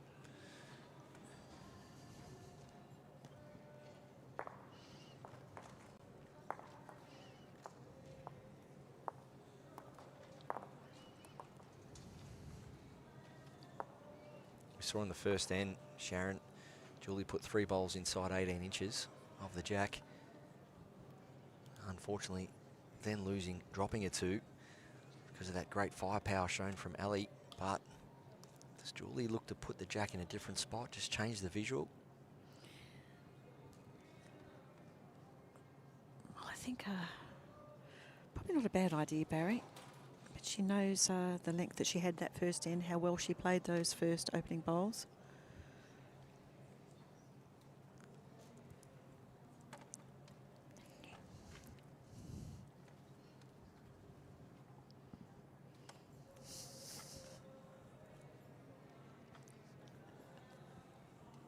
Julie Forrest, so it is still a fairly short end. Slightly different mat placement, but Yeah, as I spoke about it in the last game, Sharon, sometimes you can still play the length you like, but it's maybe just putting the jack or the mat in a different location, because it's trying to create an uncomfortability for your opposition, isn't it? yeah, just moving that mat around, as you say.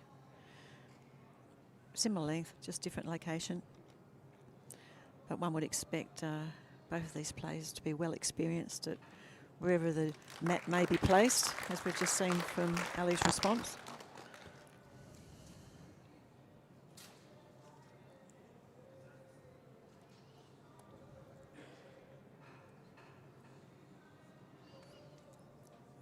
Well, the weight of Julie's first bowl was very good. Correction on line, all that's required.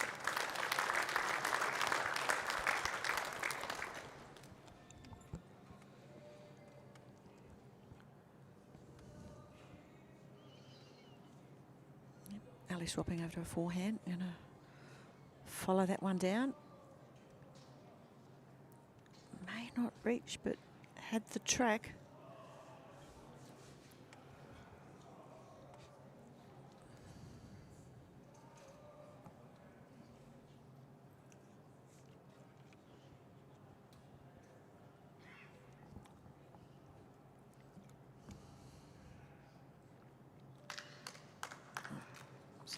Pretty good bowl again from Julie.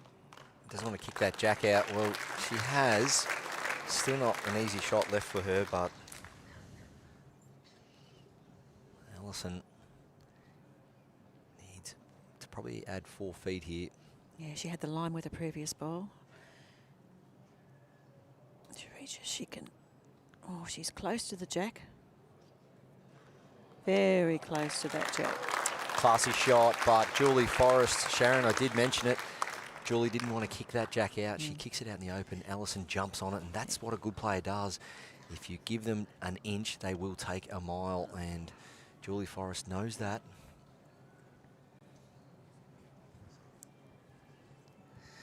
Well, it's standing room only here.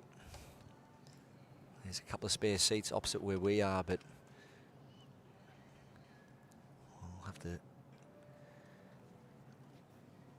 But when you're anywhere in the venue from inside, you've got the big screen inside, plus the other LED screen, the one not being used for scoring, well, it turns into a huge TV, and they've got it on that too, so it's an absolute spectacle it is here at Ocean Grove Bowling Club. Yeah, marvellous job putting all of this together between the team, between World Bowls and the partners, and of course all the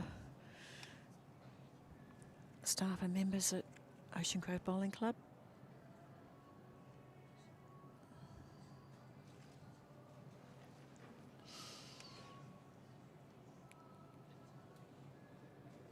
Close connection.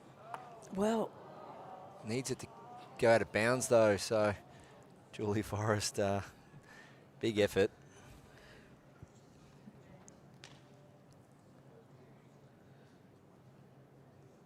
probably still just the one down, but a lot of space there for Ali to draw another shot.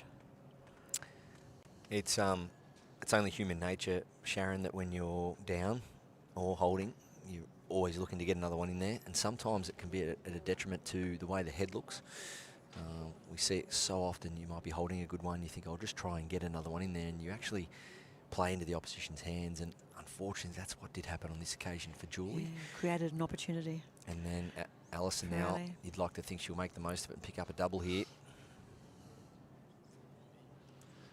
Certainly out on a good line. Oh, draws the absolute shot.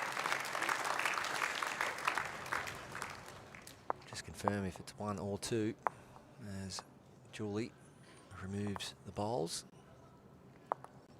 And it's 2 shots to Guernsey in the way of Alison Marion.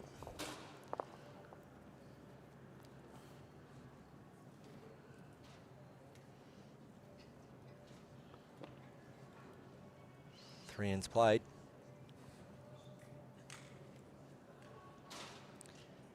It's Alison Merriant. 4-2.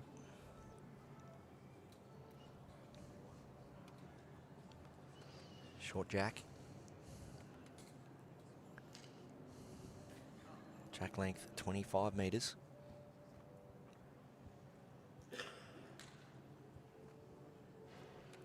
Alison, interesting. She opened up on her backhand in this direction 2 ends ago. Switching to the forehand. I think she's just enjoying a little bit more turn on that hand, which I feel she can get her weight a little bit easier. Not often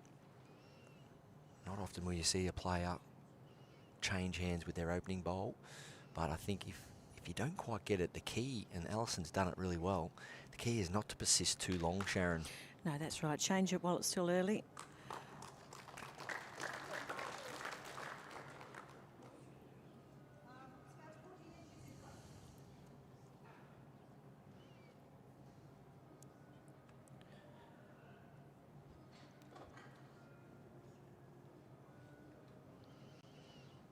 It's on its way. Not needing much correction. Looks to be inside her own. And just slide underneath. That's great bowling. Yeah, lovely weighted shot.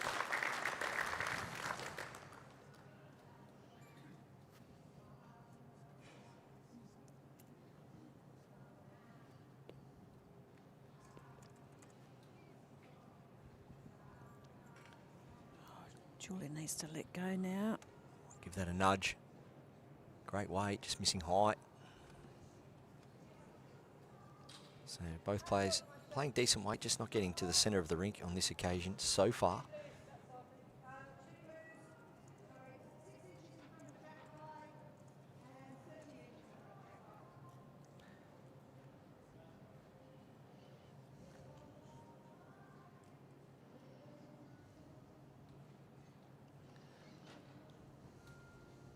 Alison charging after this one.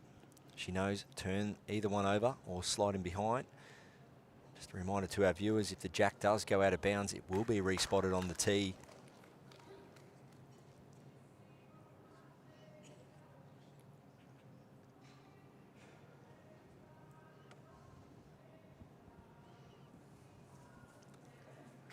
Julie Forrest. Up on a backhand again. Played 2 reasonable bowls with her first. Just needs mild correction, but she's not sent that one. So decisions here for Alison. Can she switch to the backhand, trail the jack 2 feet for 4, or just add another one on her forehand?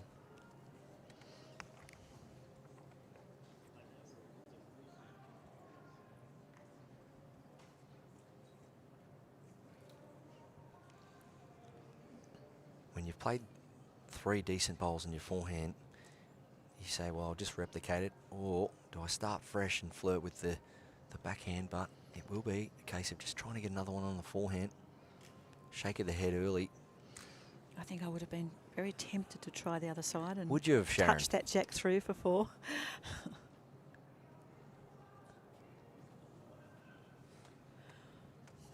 Well, Julie hasn't done a lot wrong here. 3 decent weighted bowls, just not quite finding the right line with those first 2 bowls.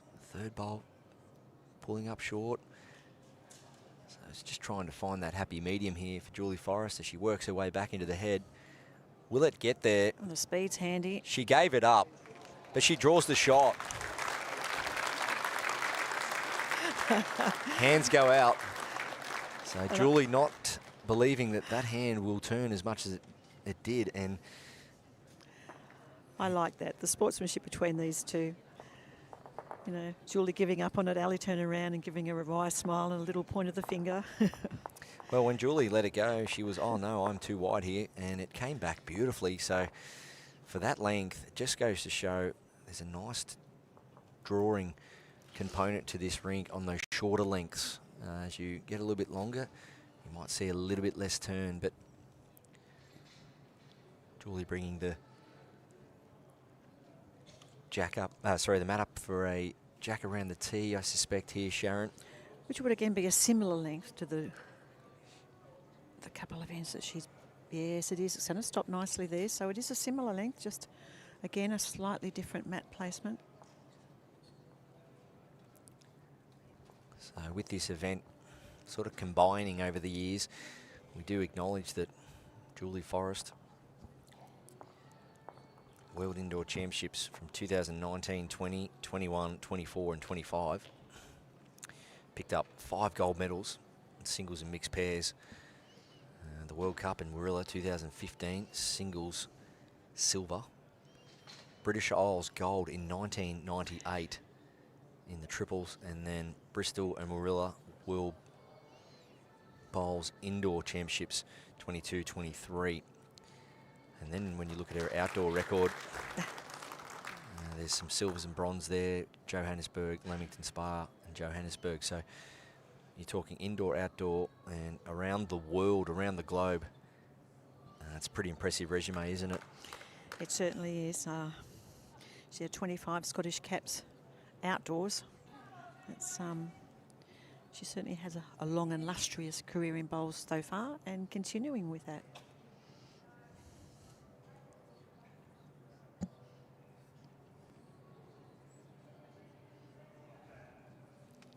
Alison Marion on the back end. 27 metres of length here, and that's the perfect length for Alison. Beautifully played.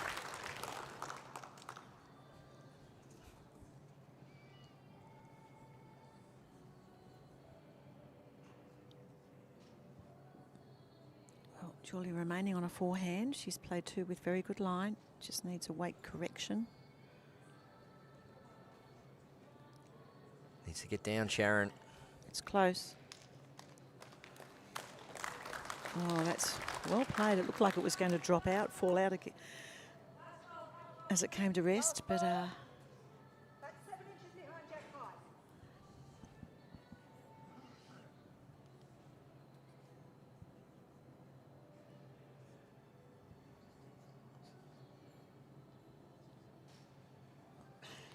well, Ali switching to the forehand. She can navigate that front one, an opportunity to touch the jack back for 3. Needs to hurry. Oh, the track was spot on.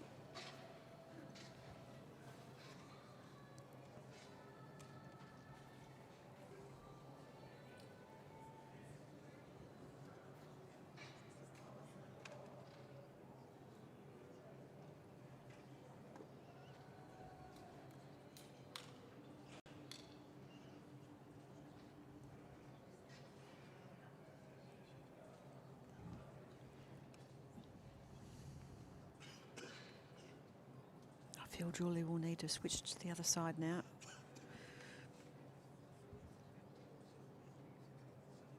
Give herself a clearer run, a little touch of the jack for 2 possibility.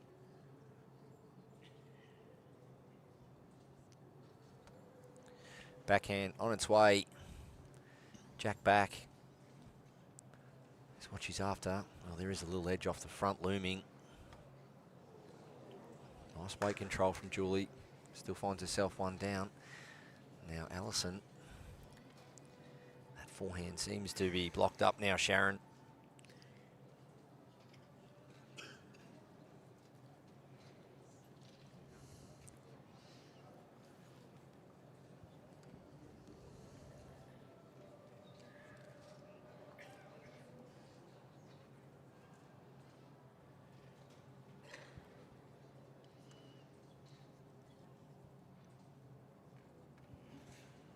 She's going to play down the forehand, back herself, got her own bowl on the way in. If she can navigate it. Missing high. Good attempt though. One to Guernsey.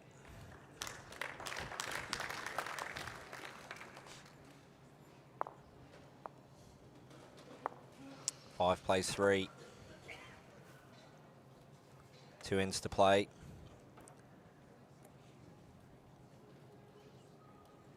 Alison bringing the mat up a couple of metres. Yeah, long jack it will be. Great job by our ITOs this week. I'd like to thank Sarah Hope out there on the rink doing a wonderful job. We had a photo across the lunch break with all the volunteers, nearly a whole green full of people. Amazing sight, wasn't it, Sharon? Seeing That all was those fabulous. volunteers and officials together in one spot for a photo. When you get them all together, you realise just how many people have been. It just from accommodation to buses to obviously scoreboards to all the things that go on behind the scenes. Nice stuff from Alison. Everyone has to play a role, and then when you get them all together and you see over 80 people gather, it's incredible. And whether your club is big or little, it is still built off the backbone and of volunteers. There's Julie Forrest. Looks to sit or trail here.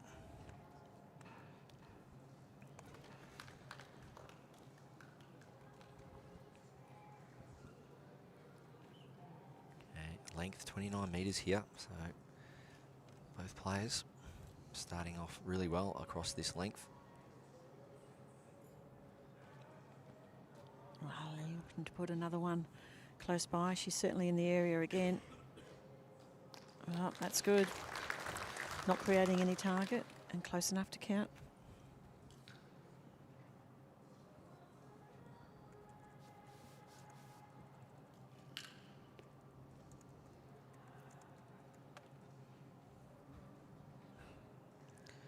Julie, nice weight again here. Just needs to nudge up onto that shot bowl, slide past. Well, Probably back to one though. she did have nice weight on that. Needed a little bit finer touch on that bowl. May have found its way through.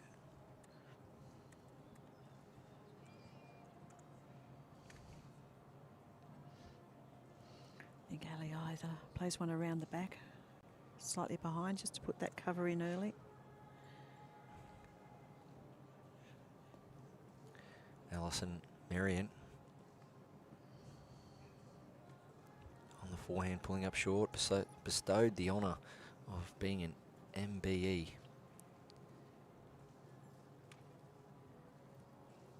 What a beautiful touch for someone that's achieved so much in the game of bowls as Alison Marion. She certainly has given so much to our sport. She's been a substantial figure for many, many years.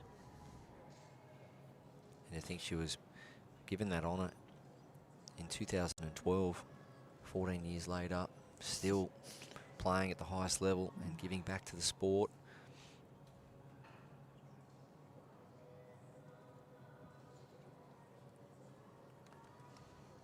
Julie Forrest looking for both green bowls or her own through the jack. We're missing under. So front end pressure, we see it all the time. We've seen it this week, Sharon. The majority of games being being won from up front.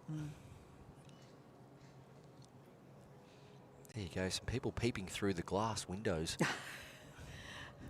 As they're wandering by, wondering what's this spectacle? Oh yes, come on in.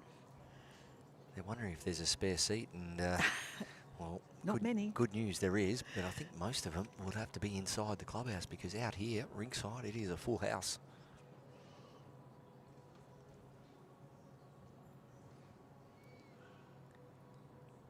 Something in behind the jack would be nice here Ali's for played this well. the superstar from Guernsey. Yeah. Oh, that's in a pretty handy spot. The jack could easily go out in that direction. So it is two. So as it sits at the moment, if Alison was to keep this two, she would be 4 up going into the last end. And Julie Forrest will require a full count, but I think weight is the best play here.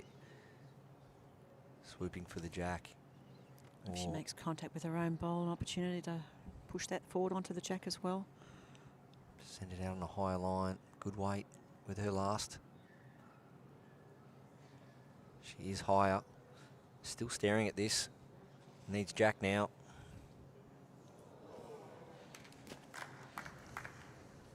Missing high, so it will be a 4-shot lead going into the last end here. Going by Sarah Hope and her paddles. Alison not quite selling it to us though.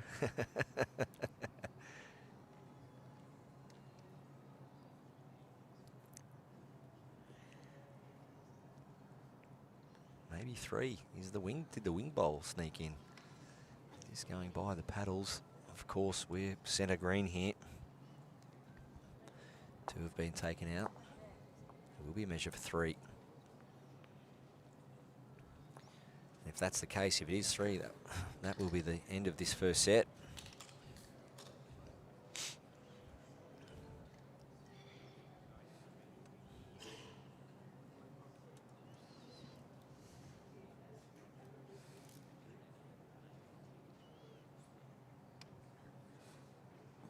Well, looking at that measure now, there is not a lot in it.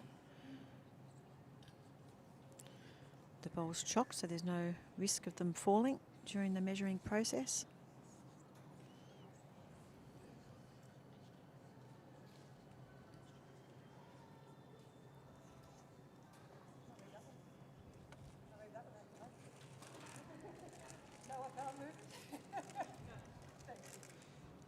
Okay, 2 have been removed here.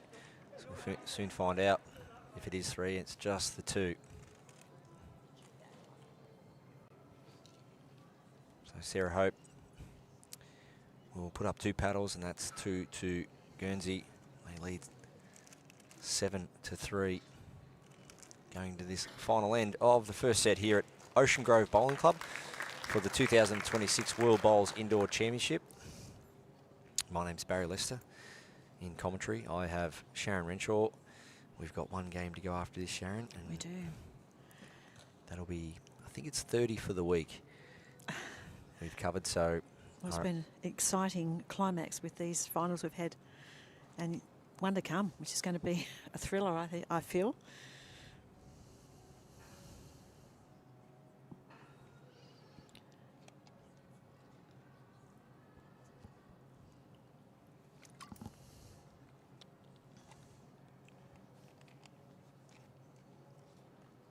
backhand.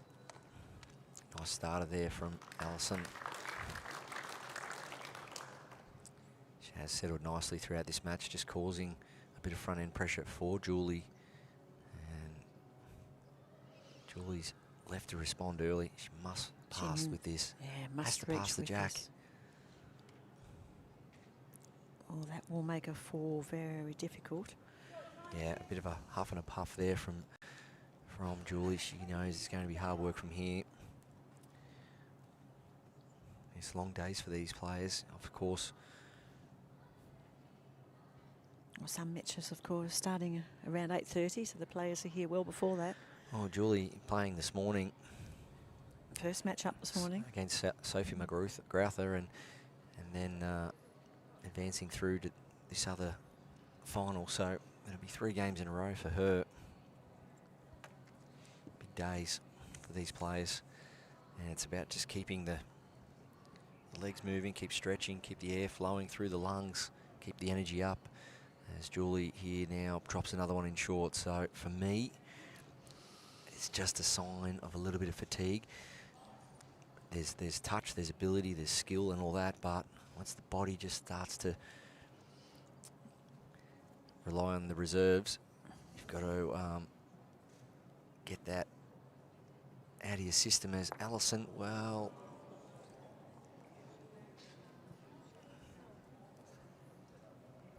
I couldn't see her really going near the head the way it's situated, so I think I'm going to have to invent something here, Sharon, for Julie to Pump the 2 bowls of Ali's out and stay, but it's not an easy shot.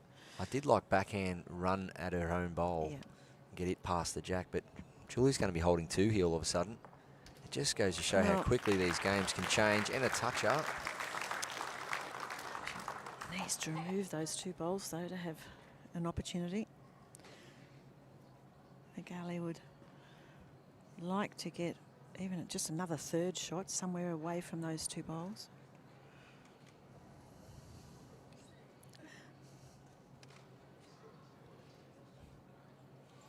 Maybe Julie can come out with a Cory Wedlock special. We saw Cory Wedlock play a phenomenal shot last bowl of the first set in the mixed pairs final. He came down, he discussed it with Kelsey. He said, I'm going to try and hit the jack on the nose and kill it. And then I'm going to hit the shot bowl And that shot bowl is going to kick into Scotland's bowl. Scotland's bowl is going to kick our bowl back. And I'll run through and try and make 3. And that shot will be replayed for many years to come because that was 100% deliberate. Now, there might have been a couple of little things that moved in different locations, but all in all, it was a deliberate play from Cory Wedlock, and it was a phenomenal shot and a fist pump and a high five from Kelsey to celebrate.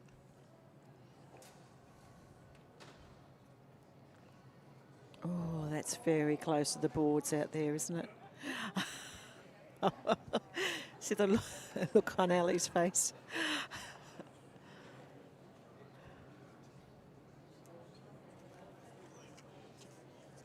Still, it has finished behind the head.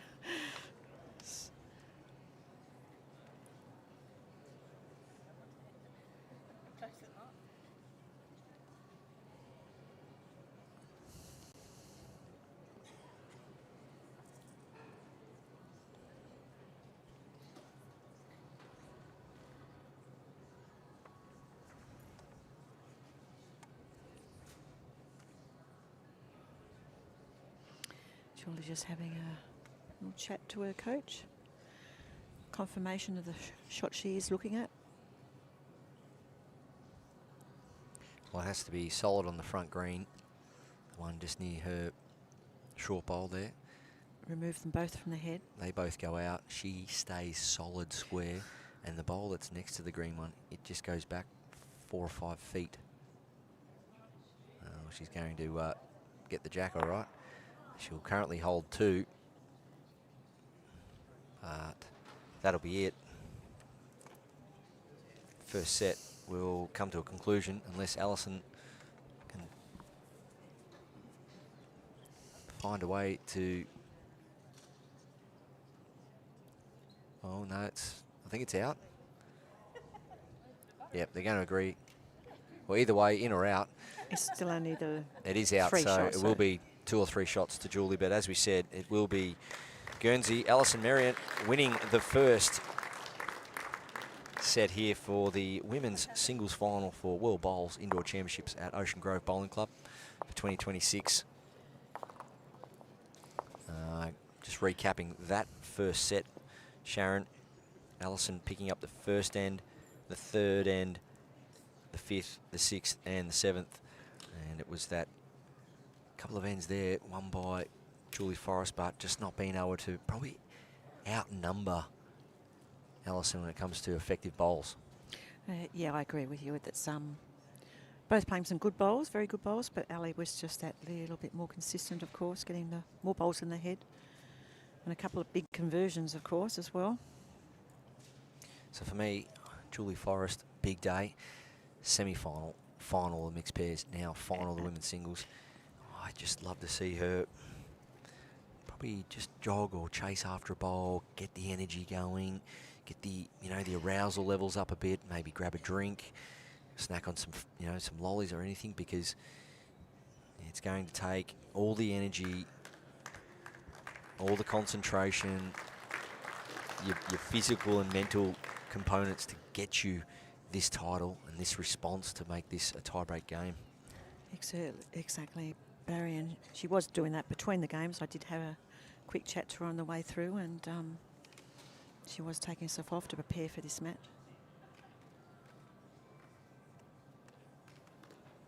Well, good correction from Ali.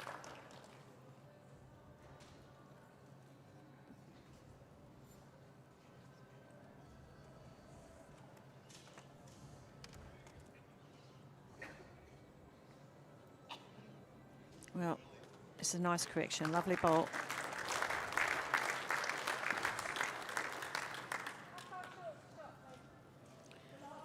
Of course, we start again with a new set, so if we do see 1 set each, it will go to the 3-end tiebreak.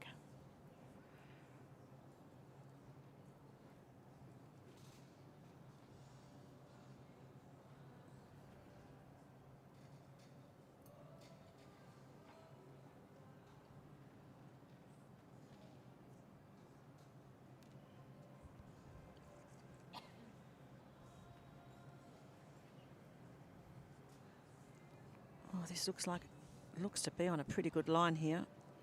Around the front. She's close. Wow, what a good effort. Well, she's got 3 nice bowls in behind. Let's see what Julie does here. She may choose to arrive up onto that shot bowl.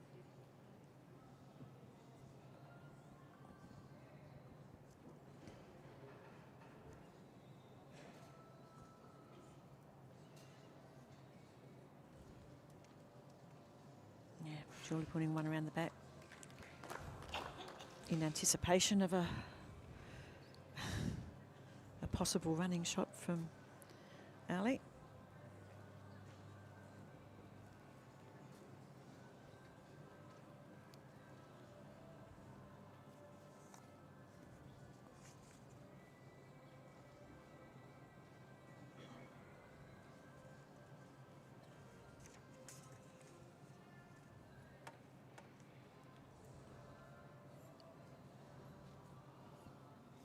Well, looking for it down on the forehand again.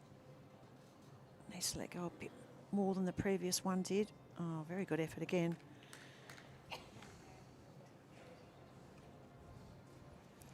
Look at those bowls, Sharon, right down the centre of the rink. Line's not an issue. It's just trying to get the two together, the line and length. Sometimes it's a little bit more comfortable in certain directions or hands. On this occasion, Julie Forrest on the backhand in this direction, heading south, away from the club. Can she get another one in there?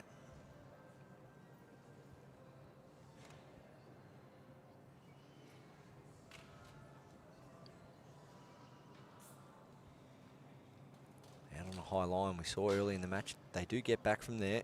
Oh, probably about a foot to draw another one. Just not the weight.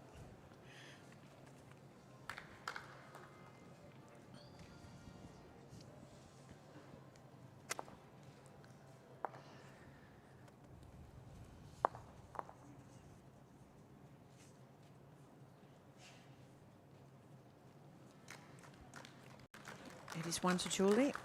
So she starts us off in this set on the first end.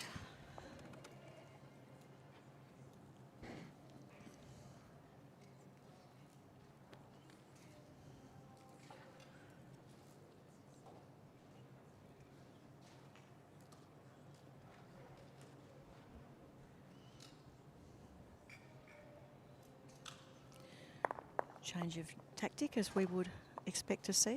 Matt right back.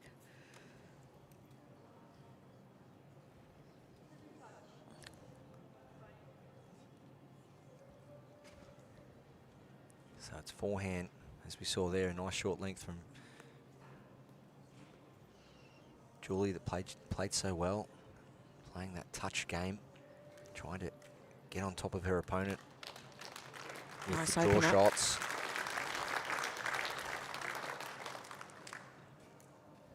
Crowd enjoying that. Full crowd here.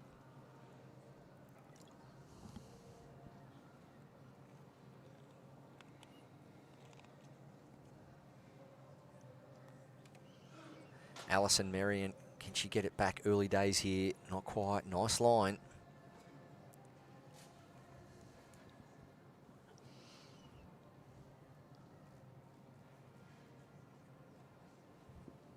Staying on the forehand.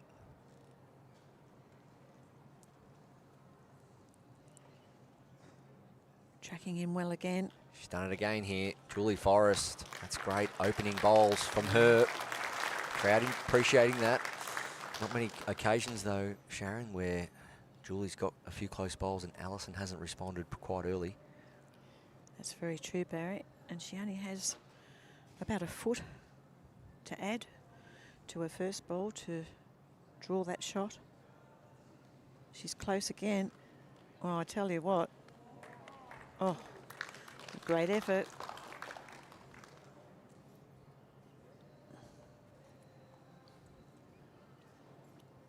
Julie will staying on that forehand, looking to draw just behind to that last bowl of Ali's.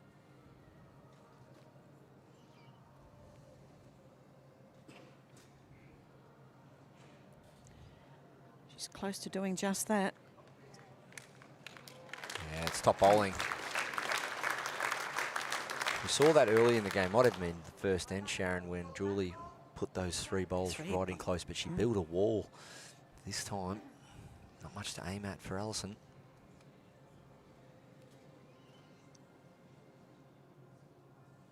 Well, Allison's played 2 bowls down this hand on with a beautiful line, just needing a slight weight correction, or if she's in on the jack, an opportunity to move that jack a little to her own as well. She's very close again. Well, Great bowl. great head, isn't it, Barry? As I said earlier, every time Julie looks just to pick up a number or play a good end and hold on to them, Allison just replies, doesn't she? She has another idea about it, yes. See, Allison's last bowl is probably would help her with her last one if the head doesn't change. Give her a little bit of a sighter on the way in, a little promotion of her own. But of course, Julie with 1 to go first, and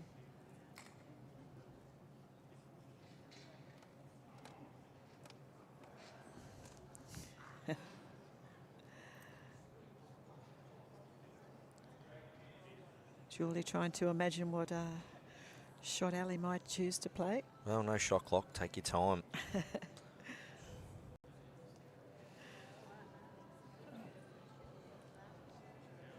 There is a small chance that Julie may elect to play forehand here, work up under the front of the pack, sit that ball out and stay for 4. Or just stick to what she's been doing well here, draw another one on the forehand.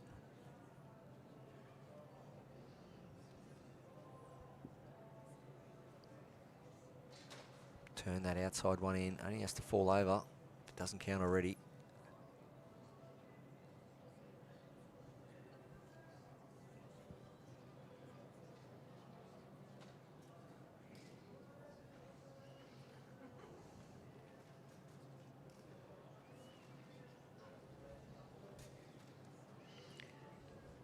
I just feel that last bowl of Ali's has given her a nice little guide in on the side that she's been playing, and she's been playing it very well.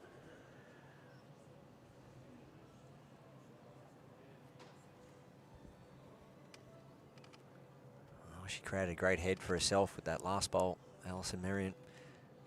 She just turned off that bowl. Happens to get the jack down the line. It's a 50-50 situation, but she can afford to be there. Little slide off the front. I think she's played it very well. Little slide off the front.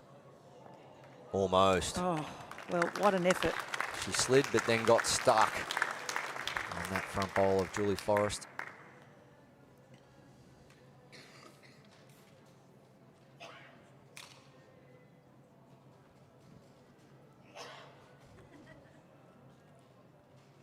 So it will be the one shot going the way of Julie Forrest from Scotland. Second end completed there of the second set.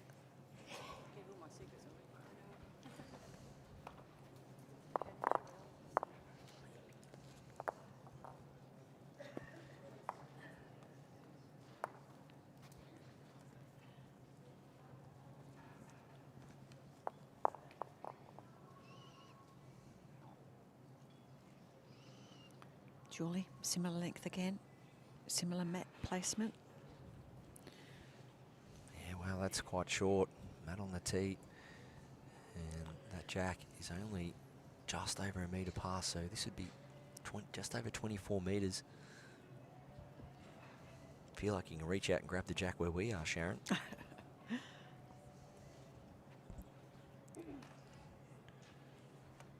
Well, nice start.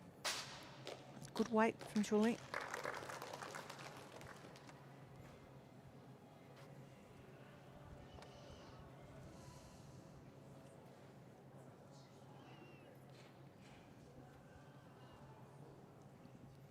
Playing opposite sides of the green, but both of them have really found the line on the hands they've been playing, and they are a lovely reply from Ali.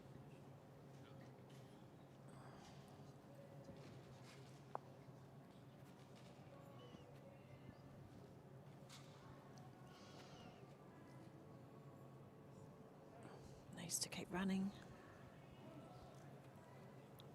That's the one where you know you want to be there. Sit or trail, just get one in behind, and all of a sudden you'd like to think, unless something miraculous happens, that that bowl won't feature.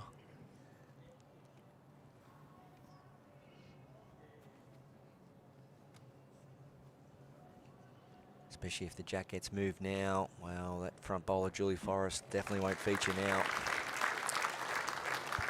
So, Julie now in a bit of trouble in this end. 2 down.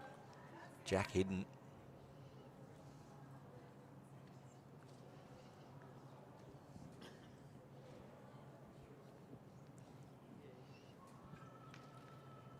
She needs to find 4 feet away. Does Julie Forrest from Scotland. I said she was in a bit of trouble. Well, she said, Barry, I'm never in trouble. Yeah, only needing an extra foot of weight to be up there. Ooh, close. Great attempt. Julie Good second Forrest. shot. That's a big bowl. That's 8 inches away.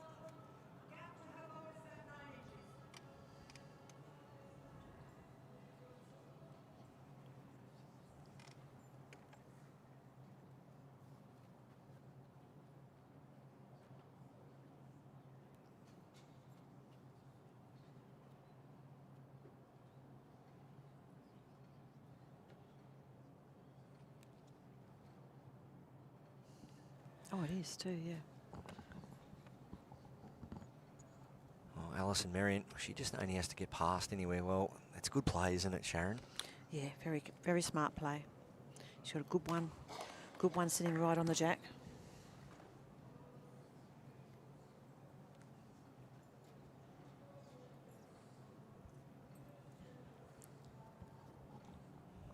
Julie Forrest was 8 inches away from potentially drawing this shot. The most smallest of corrections required here. Can she do it? She's still looking at this. Sharon Renshaw, can Just she do needs it? a touch more. Wow, Oh. didn't do it with her first 2, but gee, she came back hard with those second 2 deliveries. And really tightening up things there.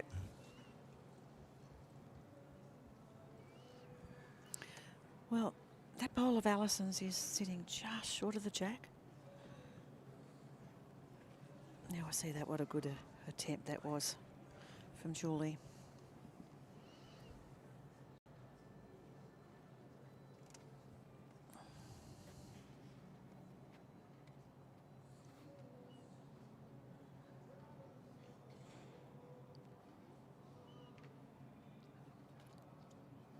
Well, if Ali can somehow push one of those shorter bowls onto her own bowl to pop that jack back just a little. Oh, she needs. Well, just around that, there was a chance. Quality head of bowls there from Alison Marion and Julie Forrest. Well, we're getting deeper and deeper into this match. And Alison Marion, well, she's on the board here in the second set.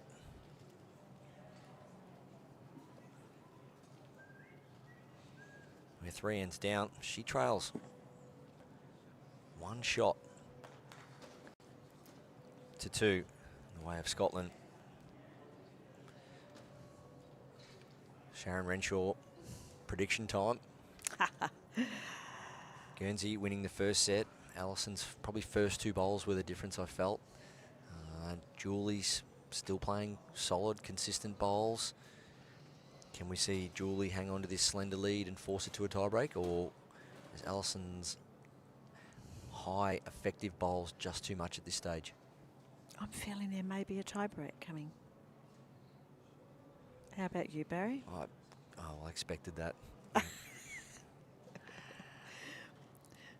Oh, well, look, yeah, of course you want to see a tiebreak in terms of the emotion of things, and we're here to, you know, wish both players well as we cover this broadcast, but just got a feeling that the consistent effective rate of Alison Marion might be just enough to get her through here.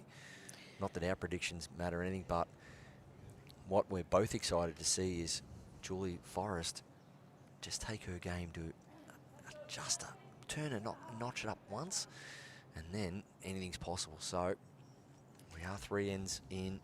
Julie Forrest 2-1 up. Guernsey winning the first set. We are here at Ocean Grove Bowling Club. Well, Ali changing over to the forehand. Most of her bowls have been down on the other side of the green. Finding a nice line.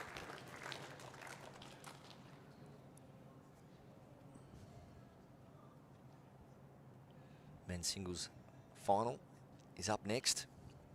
Cory Wedlock versus Ian McLean, Australia v Scotland. That sure will be a classic match, Australia v Scotland in that men's singles final. We'll bring you that after this game.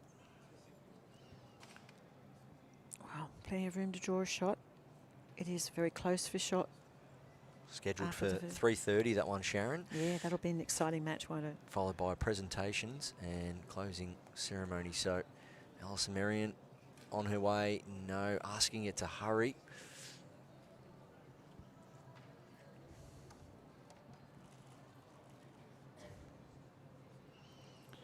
It is still a measure for shot. With probably about 18 inches to draw one.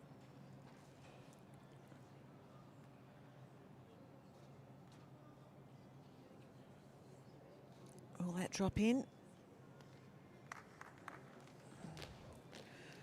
Still a measure for shot.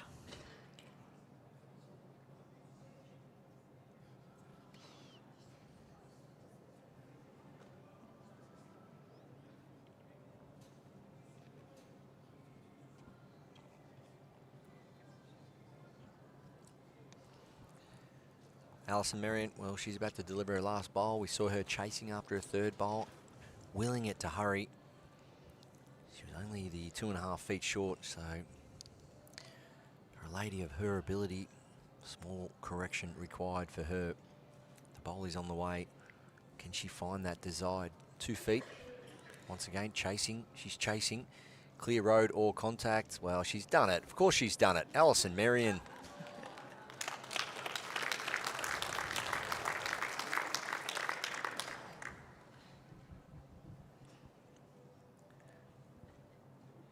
Julie Forrest, as we can see, she does have the back bowl closest to the respot.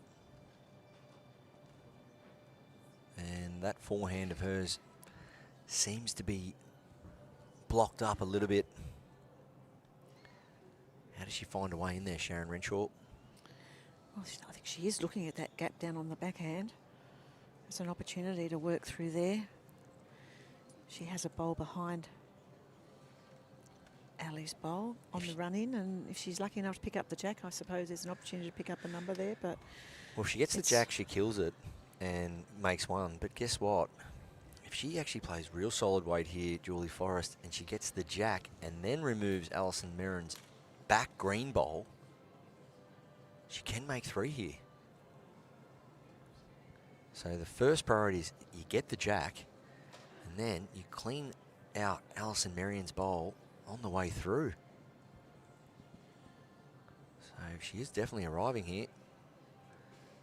Or outside of the jack, trail for 3. yeah, just playing weight to trail.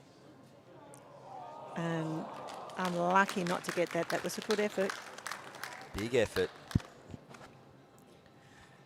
Back-to-back ends for Guernsey. It's all locked up here at Ocean Grove Bowling Club. 2 apiece. 4 ends down.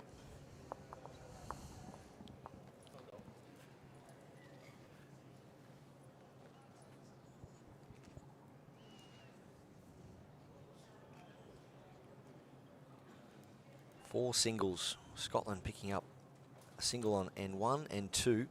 Then Guernsey and 3 and 4. Of course, if Guernsey, Alison Marion, does have a draw with Julie Forrest in this second set, she will still win the match 1 set to a half. Julie Forrest must win the set to force a tiebreak, 3 ends if required.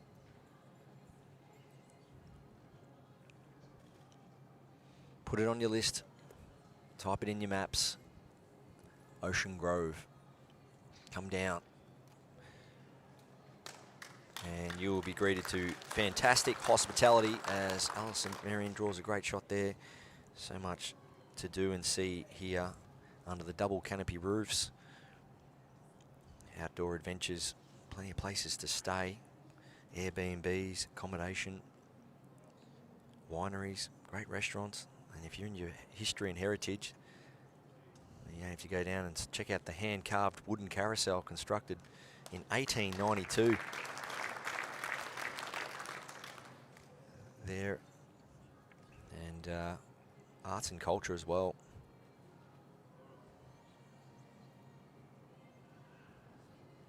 So if you like to get out and explore the area of the Ballerine Peninsula.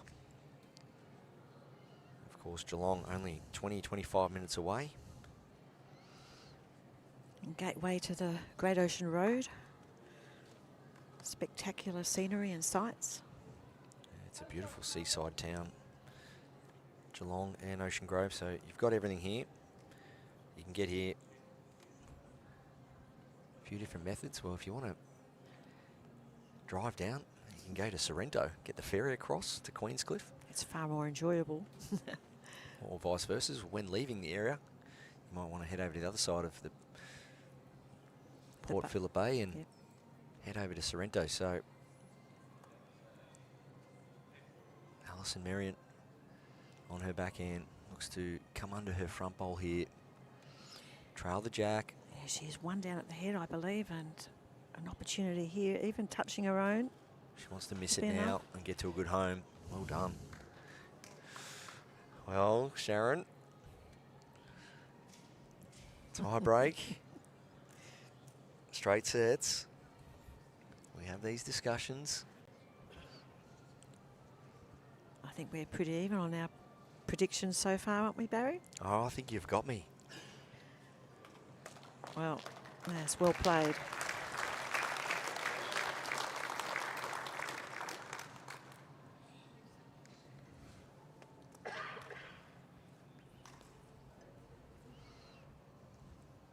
Alison, top of the head. You can actually, when you stand the top of the head, you can play out the shot before you go to the mat. It's a great way of looking at it. Look at all the contingencies. You want to make up your shot before you leave the mat, before you leave for the mat. You'll see Alison may even choose to have a chat with the coach. No, just walking past. Well, the week started with Australia v the rest of the world. What a game that was. And now it's going to end with these fantastic finals. Scotland taking on Guernsey, and then it's Scotland taking on Australia. What a long week it's been, but a fantastic week. Local viewers and viewers from all around the world tuning in have been spoilt with top quality action. It's our privilege to bring you these games. Well done to everyone involved.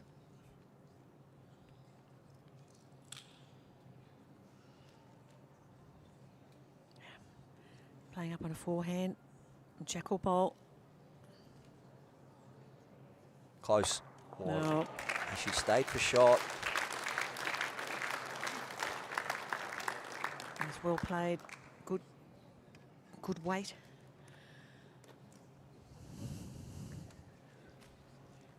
Sarah Hope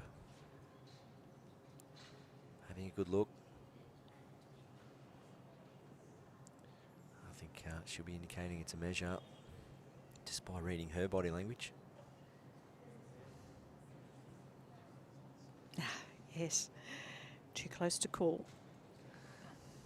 Julie Forrest, she'll be repeating the dose here beforehand, looking to promote her nearest bowl.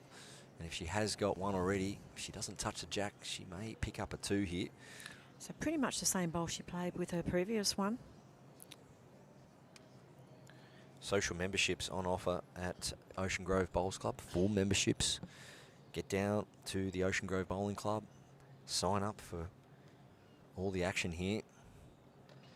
Come and try out bowls, and you never know, you might find yourself, well, yeah, beautiful weight. Well, obviously a very important measure, this.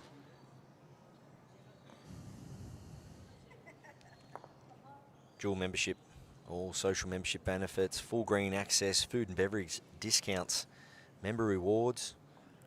Friday 500 draw. We saw that last night, Sharon. Place was packed. $500 cash every Friday. Exclusive meal deals, members happy hour, birthday rewards, 50% off a main meal during your birthday month. Ocean Grove Bowling Club bringing the goods both out here on the greens and inside amongst the clubhouse. So if you're in the Ocean Grove area, what a great club to belong to. First class facilities, first class environment to be in. Big measure here.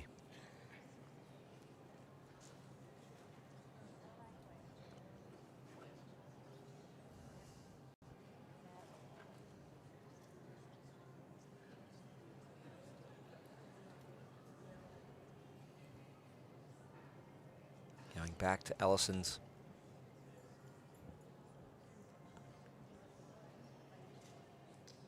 It is 1 shot to Guernsey.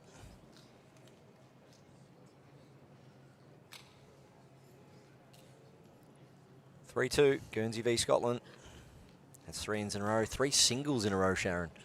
And all singles in this set as well, so it's certainly a tightly fought battle throughout this set.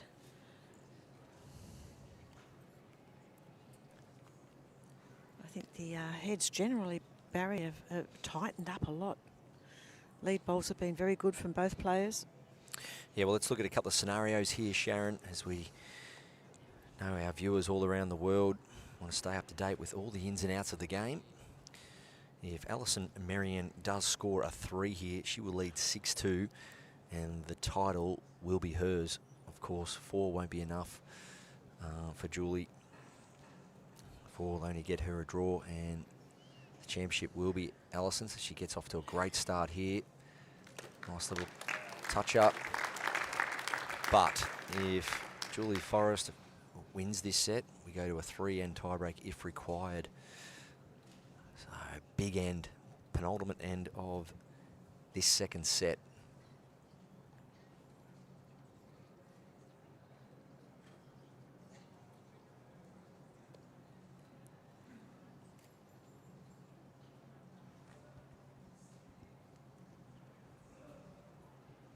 Routine, couple of swings of the arm. Starts quite tall, gets nice bend in the legs, gets down right behind the bowl at release, Alison Marion. And that release point is so important for weight control. And when you release the bowl properly, that's what you get, ladies and gentlemen. 2 bowls inside 10 inches. Class play.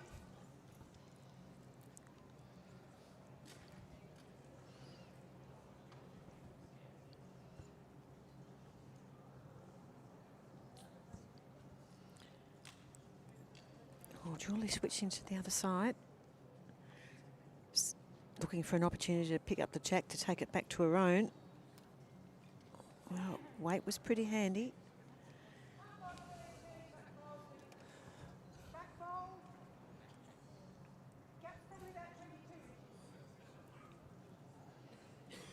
Alison, she knows she needs a 3. 3 this end, wins the title.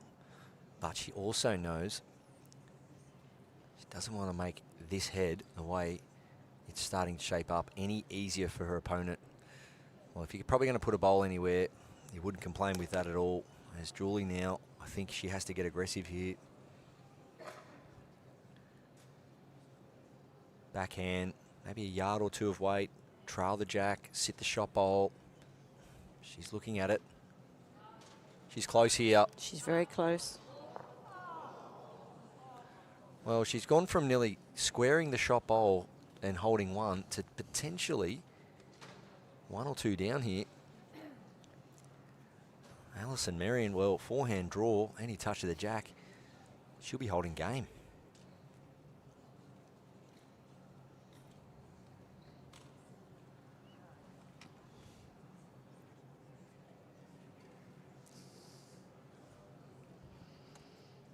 Very close for that second shot, I think.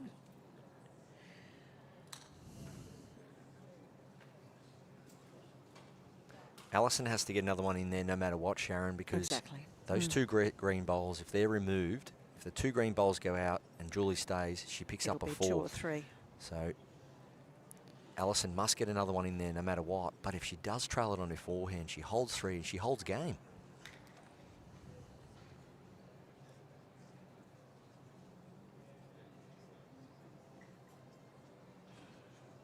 Forehand it is. 6-inch trail for 3. Or even just flopping off the blue bowls. Needs to hurry. She needs to run now. Well, she's not going to get there. So Julie Forrest can make a big number here. Well, she's played a lot of her bowls down on this forehand side. So forehand draw or green, stay for 4. Green, stay for 3. Draw the shot, rip a few out. It comes down to what you're comfortable with, Sharon. What are you playing here? I'm drawing to those back bowls. Just drawing to flop off? Mm. Well, Julie Forrest, if she gets a 1 here, she has to win, of course, the next end. If she gets a 3 or 4 here, well, changes everything. Huge moment here. Well, it is weight. Julie Forrest looking for both green bowls of Alison Merrian's. She's under.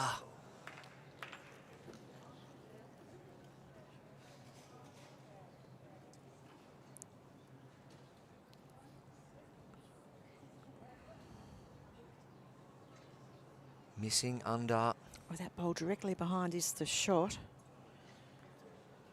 And I feel Julie did have second shot. But it's close. So we're into the last end here, ladies and gentlemen. There is a absolute hush across the crowd. Is there a twist? Can Julie somehow bag a number at the last end of this second set, or will the deficit be too much? We will see the paddles go up soon from Sarah Hope. And it is 2. It is 2. So that's a lead of 5-2 from Guernsey over Scotland.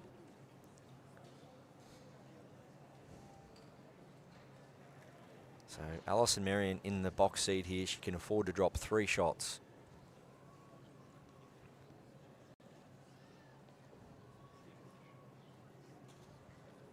Julie Forrest needs 4 to take this to a tiebreak. Alison Merrian winning the last 4 ends of this match. Julie Forrest did lead this second set 2-0, picking up a single and another single to be 2-0 up. Then it was Alison Merrian from Guernsey that went 1-1-1, and then that double we just saw there. So the first multiple of this set gets her in a great position of 5-2 up, playing the last end of this women's singles final here at Ocean Grove Bowling Club. 2026 World Bowls Indoor Championships. The winner of this title will go to Potters for the World Bowls Tour Championships in January. And they will also be crowned women's singles champion. Platinum ranking points up for grab also as Julie Forrest starts her charge. The World Bowls Series, Sharon, how good is it knowing that right across the world we've got multiple events that accumulate ranking points? Definitely, and open to, you know, a variety of events, open to many players to take part and have your opportunity to gain those points. Nicely weighted shot here from Alison. Yeah, playing that very well. Julie Forrest has to get 3 bowls inside that one of Alison's.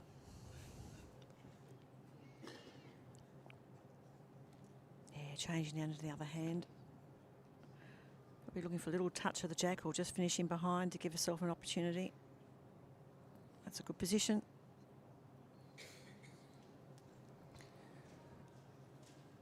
So the key to this shot is you remove the jack and you just play to be inside the 2 bowls of Julie Forrest here. That's all Allison needs to do. Just finish inside that back blue bowl, and she is perfect. That is perfect. You couldn't have walked down and put that in a better spot. You just couldn't. Julie Forrest has to manufacture 4 shots here.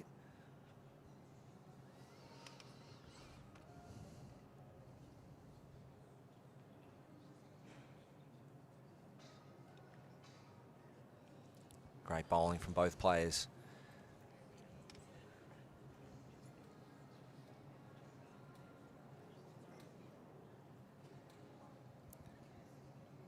So for Julie Forrest to try and make 4 here, I think it has to be Jack movement, promoting her front one, and then bowl and Jack going back to a catchment area and somehow dislodging a bowl of Allison's.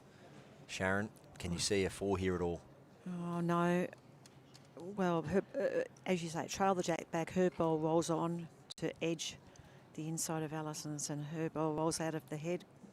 Possibly could manufacture a 4, but the Jack's can only move about probably two or 3 feet, and it has to have enough weight to remove that bowl of Ali's. So it's looking very, very difficult. But we've seen what Cory did at one end. Sensational shot that he played. You never know.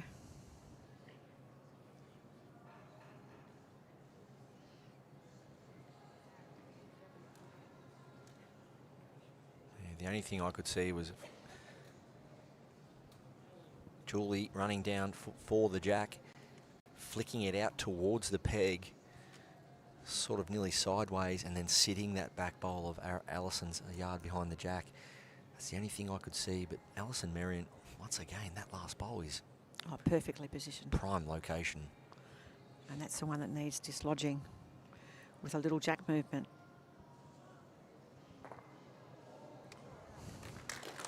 And that's it, ladies and gentlemen. They hug, they embrace, plenty of emotion. It's a world title going the way of Guernsey. Double fist in the air to the sky from Alison Marion. Congratulations to her and her partner Ian embrace on the side of the rink. That's what it's about, ladies and gentlemen. What a tremendous game, what a tremendous tournament for both players, with Julie Forrest from Scotland picking up 2 silvers. What a fantastic effort by her, and Alison Marion going all the way through to the final and getting the job done. It's a win by Jersey here. Alison Marion, MBE, Sharon Renshaw, both quality players. Once again, it's a shame someone has to be the loser, but both players can really hold their head high. They absolutely can. Both champions have, and congratulations to both of them. So that concludes the women's singles final here, 2026 World Bowls Indoor Championships. And we've got a packed house here. Don't go far. Stay subscribed. Please turn the notifications on. We will be back and bring you this men's singles final between Scotland and Australia. It will be Cory Wedlock taking on Ian McLean from Scotland, and that will be the 3:30 start. So we will be coming back with that action in half an hour's time. So don't go too far. We'll see you in 30 minutes' time for the men's singles final here at Ocean Grove Bowls Club for the 2026 World Bowls Indoor Championships. My name's Barry Lester. Thank you, Sharon Renshaw. Thank you, Barry. And we'll see you soon.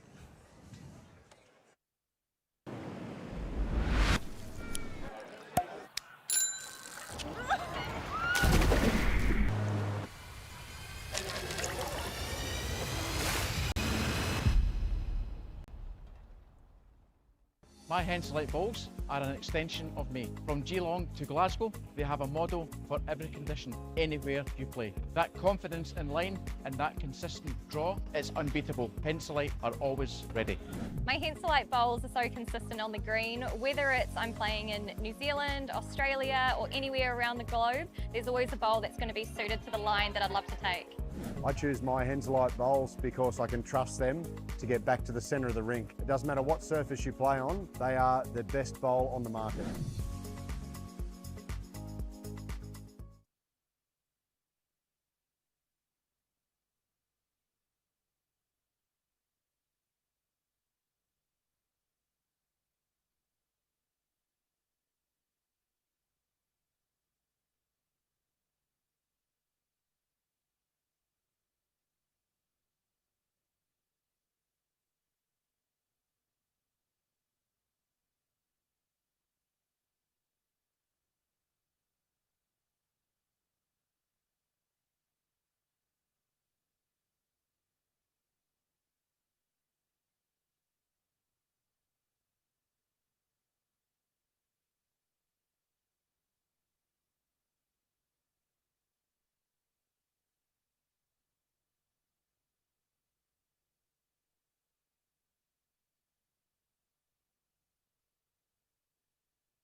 My Henselite balls are an extension of me. From Geelong to Glasgow, they have a model for every condition, anywhere you play. That confidence in line and that consistent draw is unbeatable. Henselite are always ready. My Henselite bowls are so consistent on the green, whether it's I'm playing in New Zealand, Australia, or anywhere around the globe, there's always a bowl that's going to be suited to the line that I'd love to take. I choose my Henselite bowls because I can trust them to get back to the centre of the rink. It doesn't matter what surface you play on, they are the best bowl on the market.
Well, it's a beautiful afternoon here at Ocean Grove Bowling Club. as we're about to commence the men's singles final here for the 2026 World Bowls Indoor Championships. And it's the big clash between Ian McLean of Scotland and Cory Wedlock from Australia. This will be the last match of what has been a huge week here on the Bellarine Peninsula. As we bring this game to you, we talk about the conditions of play. It will be 7 ends of 2 sets and a 3-end tiebreak if required. Cory Wedlock using blue bowls with blue stickers, and Ian McLean using the green bowls with the red stickers. Our marker is Scott Cassidy. He'll be the one that indicates to us and to the rest of the crowd and to you at home, wherever you are watching around the world, how the heads lie, who's holding and how many. I introduce Sharon Renshaw for the last game. Sharon, how good is this game going to be? Hi, Barry. Yes, good to be alongside you again. And we've had a couple of sensational matches already today, of course. And this final championship, I'm sure will produce some outstanding entertainment for everybody who is viewing in. Cory Wedlock won the toss. He has sent Ian McLean from Scotland in, so he will bowl first. And it's on its way. Green speed, 14.7 seconds. Nice, kind speed. And green length, 36 metres. Rink width, 4.6. Ian McLean, nice start there on the forehand.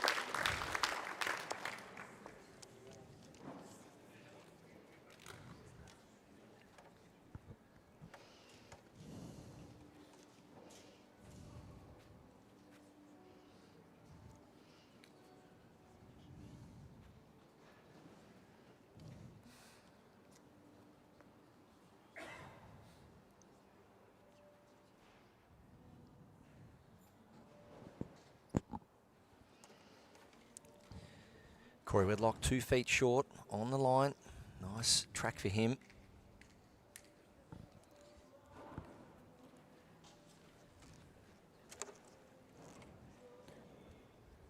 Nice track again for Ian, just in behind. Always handy up there. It's very rare the jack will stay where it is positioned in the first couple of bowls. There's been movement most of the time. Cory, good correction with this one. And probably sure, close for shot. Almost. It had a look on the way past, didn't it, Sharon? Before it dropped out, yes.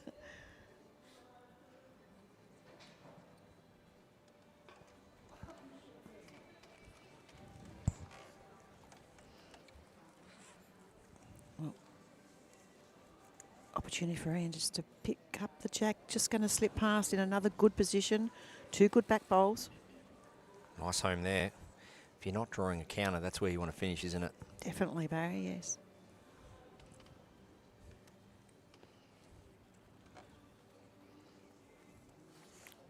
Well, Cory, opportunity to sit the shot bowl, but finishing in a good spot in behind and covering the back ones. Only one down at the head, Cory. So Ian, again with an opportunity just to tickle that jack through.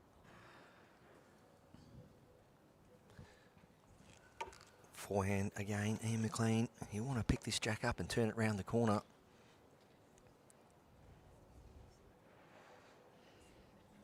Or at least just get another one in there. Well, that's not bad. Just pulling up a yard.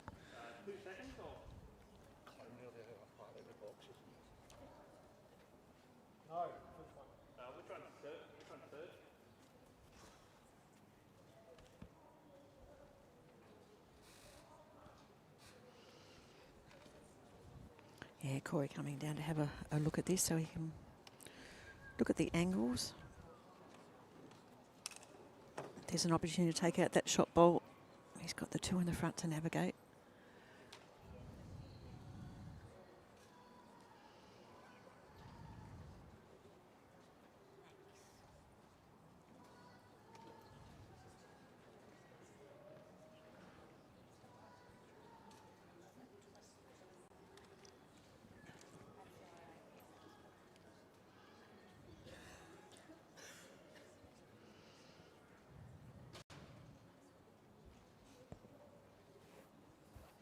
Arriving up on his forehand.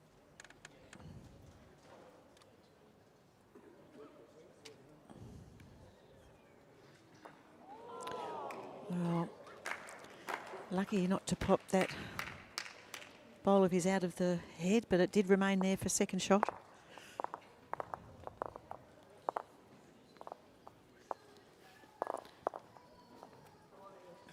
So it'll be Ian McLean starting off with a shot on the first end of this set. Yeah, solid end by both players.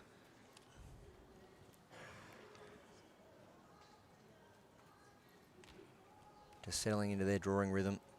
That's the key early on in a big championship like this.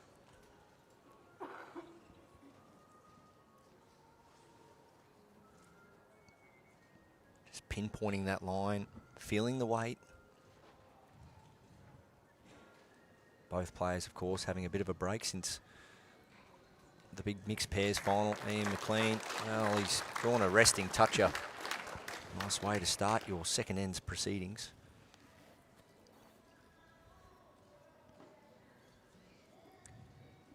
We go back to the quarterfinals, Sharon, as Cory looks to trail this jack off the bowl. He's very close. And gave it a little tickle on the way past. It was Cory Wedlock. Well, he had a really good performance and a great win against Tom Holmes. That was a tight match. Hats off to Tom Holmes. He's had a great championship. Cory coming up trumps there. Then Cory took on his fellow Australian teammate as Ian looks to get another one in there.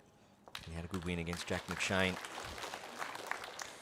Well, Ian McLean, well, he had a good win against Peter Bonsnaf from Spain. And then he went on to have a great win against Carl Wood. And Carl Wood, how about that quarterfinal against New Zealand? Shannon McElroy, we saw that live. And he also had a great tournament, so they will walk away with the bronze medal each, Jack McShane and Wales Carl Wood.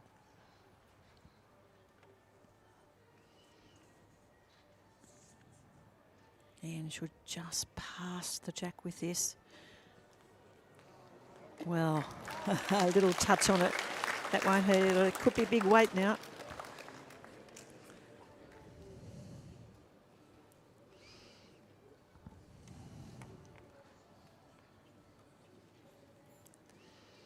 I feel if Cory does go big, I feel that one bowl of Ian's may stay, just the way it's set up. So I think Cory, if he goes really firm, it won't stay around the head. I feel like one may lock in as it's set up. So as you can see, that wide bowl of Ian's, the third nearest of Ian's, it's sitting on Cory's bowl.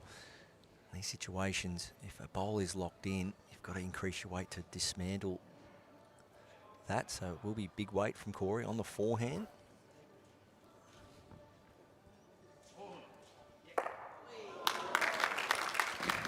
Nice shot from Cory. Yeah, executed that very well. Ian McLean. Cleaned the back out. He looks down and goes, I might have one and I might have a lot of room, but who wants to come out and bowl this for me? I've got to dodge some bowls here. We generally know the speed down the middle of the rink, but with the 4.6 metre wide rink, Ian, he might just look for a different target. I always feel the key to this, the shot like this, is not to focus on the jack. It's just to focus on an area which counts. He's still thinking, wow, how do I get in there? Do I go under or around my wing bolt?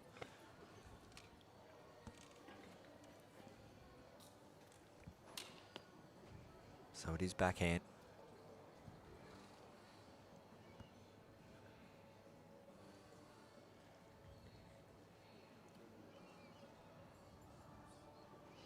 Just under his outside bolt. Yeah, just float inside Cory's. And now he's just got to stay inside the confines of the rink here. The way this head's shaped, I don't think he could have done a better job, Ian McLean. That is a great shot.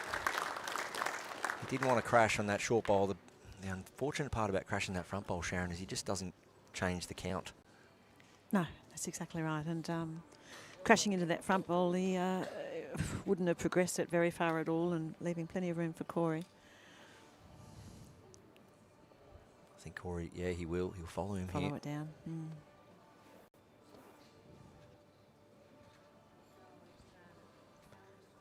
Will it get there? I think the line's good enough. This is a big effort from Cory Wedlock. It's there. Cory Wedlock. Wow. What a shot. Sensational. Top end. Ian McLean from Scotland tapping his thigh in appreciation. The respect these players have for one another. International bowls, etiquette at its finest. Top shot, Cory Wedlock from drive to draw. And what an indication we have early days here, Sharon Renshaw. You're only, of course, 2 ends into this match, and certainly shaping up to be this sort of quality all the way through.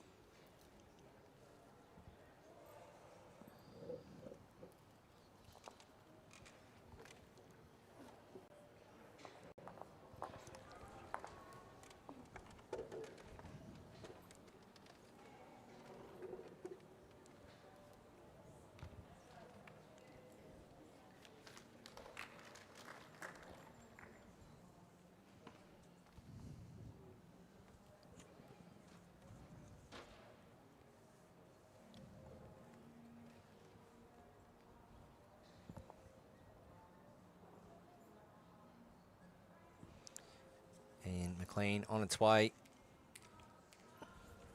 Just falling up to 2.5 feet short.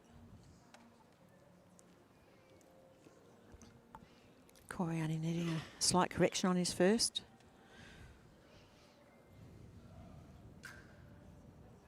Nice shot, Cory Wedlock.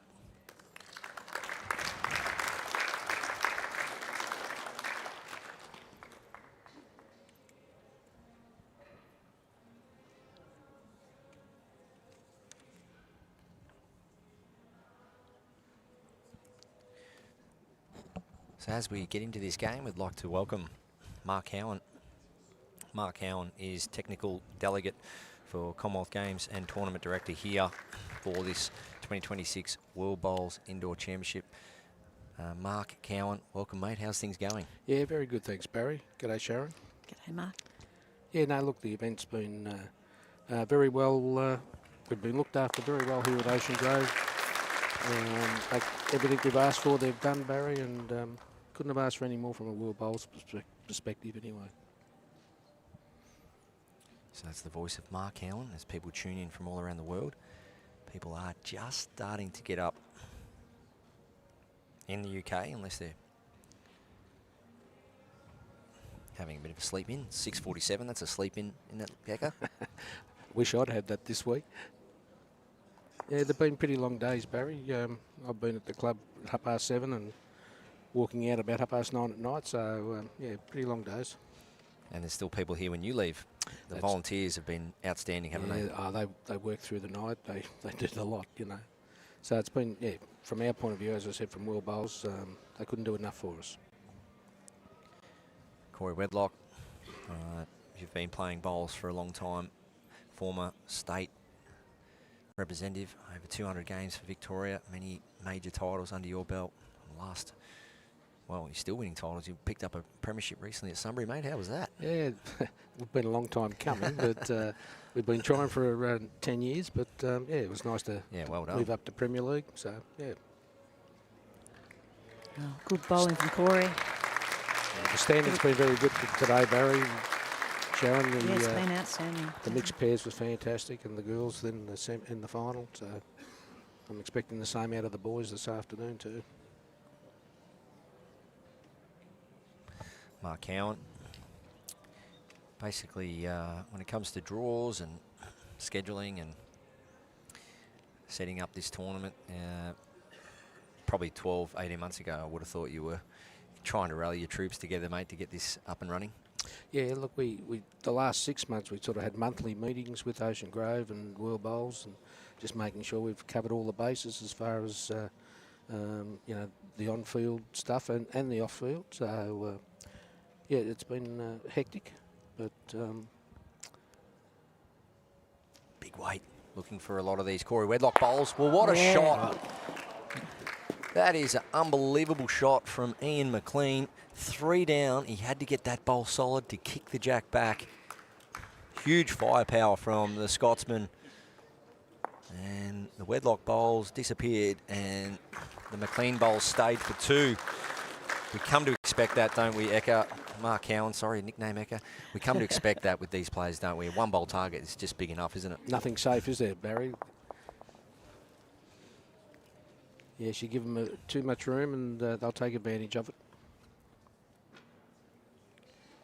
But yeah, just going back to the draws and the setup of the event, it's probably, as you've probably already heard, but with the most teams we've had at an indoors, with 33 males and 29 females. So the draw was a little bit tricky to make sure we got everybody and not playing on the same rink twice and all that sort of stuff, as you well know. But yeah, look, we finished up doing that. Unfortunately, Nigeria pulled out at the last minute. They couldn't get visas, but mucked up the draw a little bit. But yeah, look, we got through it, and I think everyone's been pretty happy with the way the draw's been for the week. Now, you would have come to Ocean Grove, I would have thought, oh, this bowling club probably 30 plus years ago, and to see the evolution of what they've put together now, mate, it's just amazing, impressive. isn't it? Yeah. And it seems to be the norm now for a lot of the clubs in Australia to produce these type of undercover greens. But you can play them all weather, and yeah, just fantastic from I think all the overseas countries players have just been gobsmacked with it all. Yeah, sure have. So both players, once again, lines on an issue, right down the middle of the rink. It's just trying to get that weight to go with it now. Which player can get that jack high weight with that nice line? Ian McLean. He's corrected well here.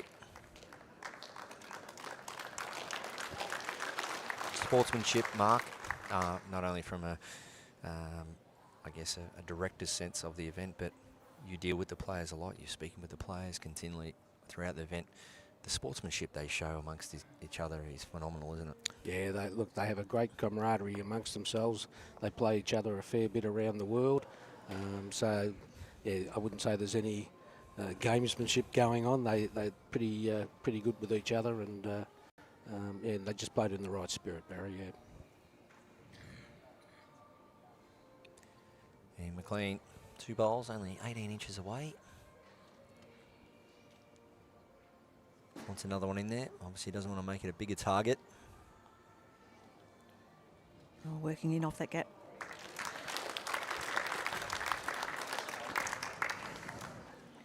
Does give Cory a bit of a look at that now. Yeah, big weight. Bowl jack. Oh, chipping off the front. Signage. Now, Mark Cowan, you've been around the game for a long time, and in your position, helping run events, especially from the. Just see Scott Cassidy hold up 2 there. So just from the format sense, but LED side lit signs. How good is it, eh? Hey, you like it? Like the MCG, mate. It's just going around. Fantastic.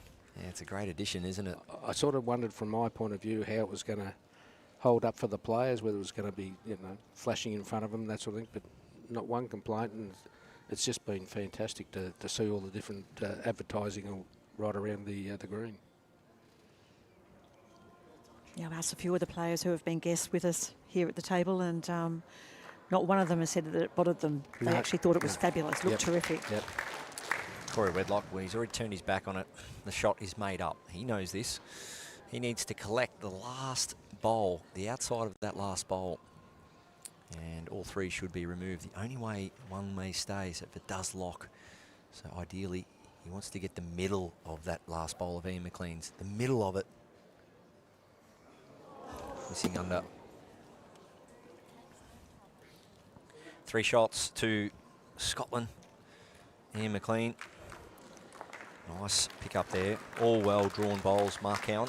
Yes, very much so. It's the name of the game, isn't it? But you haven't got much margin of error for the running shots. But yeah, now that he's got away, sets play's a funny game, as you know, Barry, and you could lose the first set very easily, but come back and win the next one, and it's just at halfway point you start again. Your mindset changes, and then suddenly you're right back in it again. But if you're playing traditional play and you're 10, 12, 1 down, it's a long way back from there. So that mindset of change, switching sets, certainly helps some players.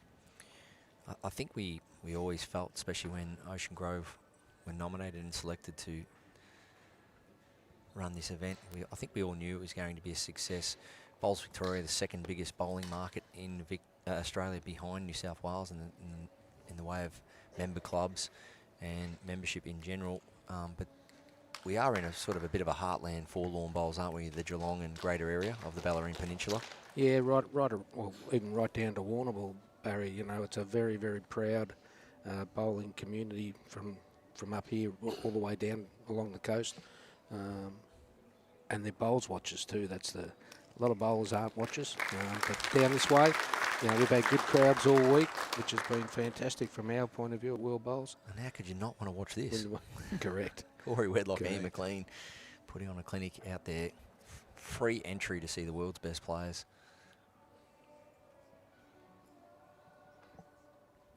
Turning back nicely is Ian McLean. Yeah, his wider bowls have turned nicely all week.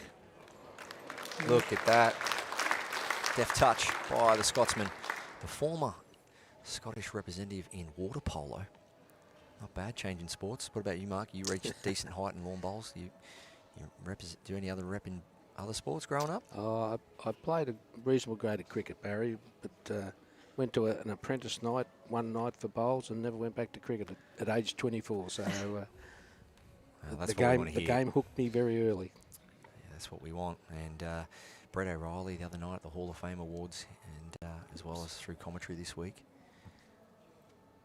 we heard him say that 5 years ago World Bowls had 45 countries, member now we're countries. up to 87. Now we're at 87, and It's just on double. Yeah, you've been along that yeah. journey the whole time, mate. It's great for the game, isn't it?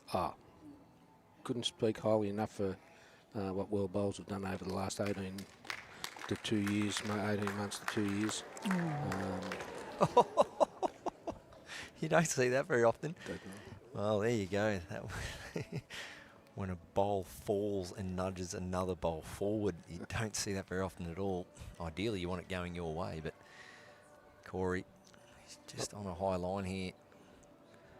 Not getting back.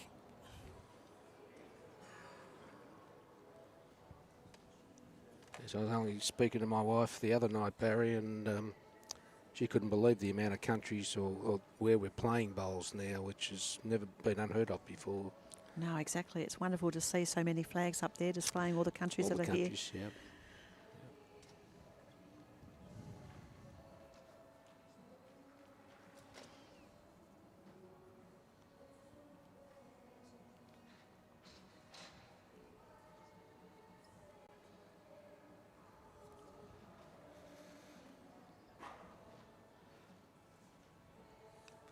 And just running for a bit of cover here. He feels or senses that Cory may load up here. He still does have the tee, Cory, but I think he's just the one down. A nice little forehand draw, won't hurt. Well, it's getting to a stage where he needs the end at 6-1 down with only 3 to go.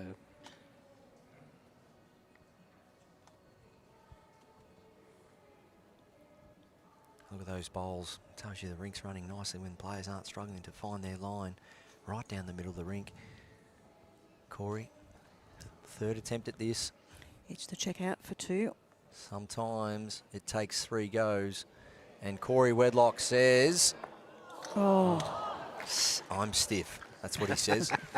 Or he might have said something else, Cory, but I can't maybe repeat that. Perfect weight at it, but just fell out the other side. So. Brilliant attempt from the young Aussie, Cory Wedlock. But Ian McLean, front end pressure. He picks up a single. We've got 2 ends to play. Scotsman leads 7-1.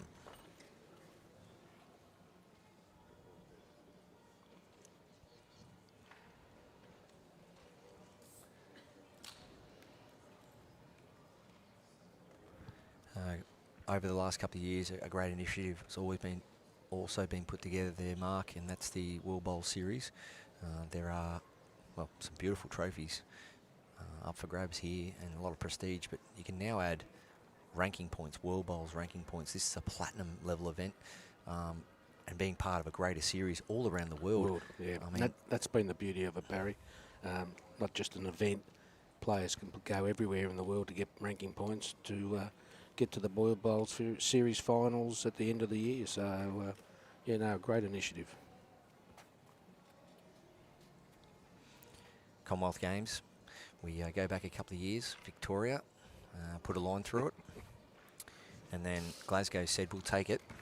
Nice shot from Cory Wedlock. Well, a couple more of those coming his way would be good for his quest to try and still snatch this first set. But Glasgow said, we'll take it. Lawn bowls made it.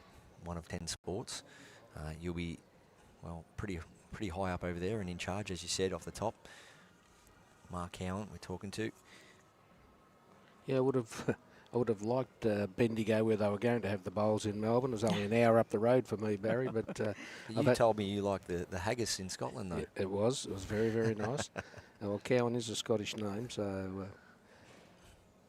But yes, now I've had to virtually do everything via Teams meetings or Zoom meetings with the organising committee over there. So.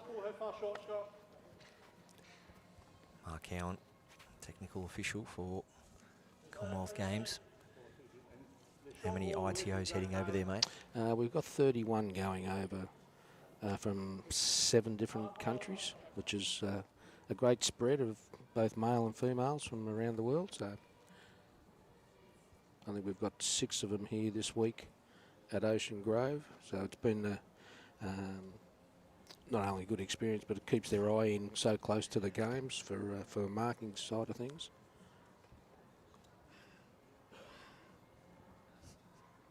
Bit of friendly fire there. Julie Forrest just joining the coaching team and just causing Ian to stop. But he's reset and he's off and running here.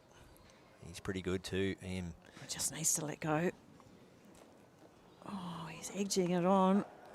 Falling a little short. So he's kept that hand open. So there's one thing, backing yourself in and trying to really dot that hand. But what it does is it keeps that hand open for Cory Wedlock. But Cory's going to miss high here. But got to grab the positives of that. He is chasing a number. He does have all the back stuff.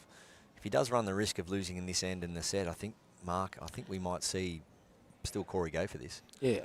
I mean, 2's nice, but 3 or 4's better. As he said, he doesn't. If he loses the set, he's not going to worry. He'll just reset for the second, but if he gets it, then he's back in it for one end. So.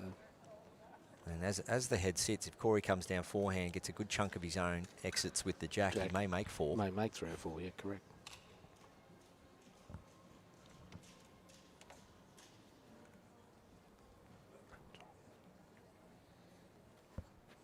And McLean, backhand it is. No, forehand. Just flicking the bowl over in his hand last minute. So I believe he might go right to the tee here. But I like backhand finishing on the side of the rink where Scott Cassidy is. Oh, he must have. There's no way he heard me. But he is actually switching He switched hands. back over again. So I think it's a high draw back bowl. Well, that's the smart play, isn't it?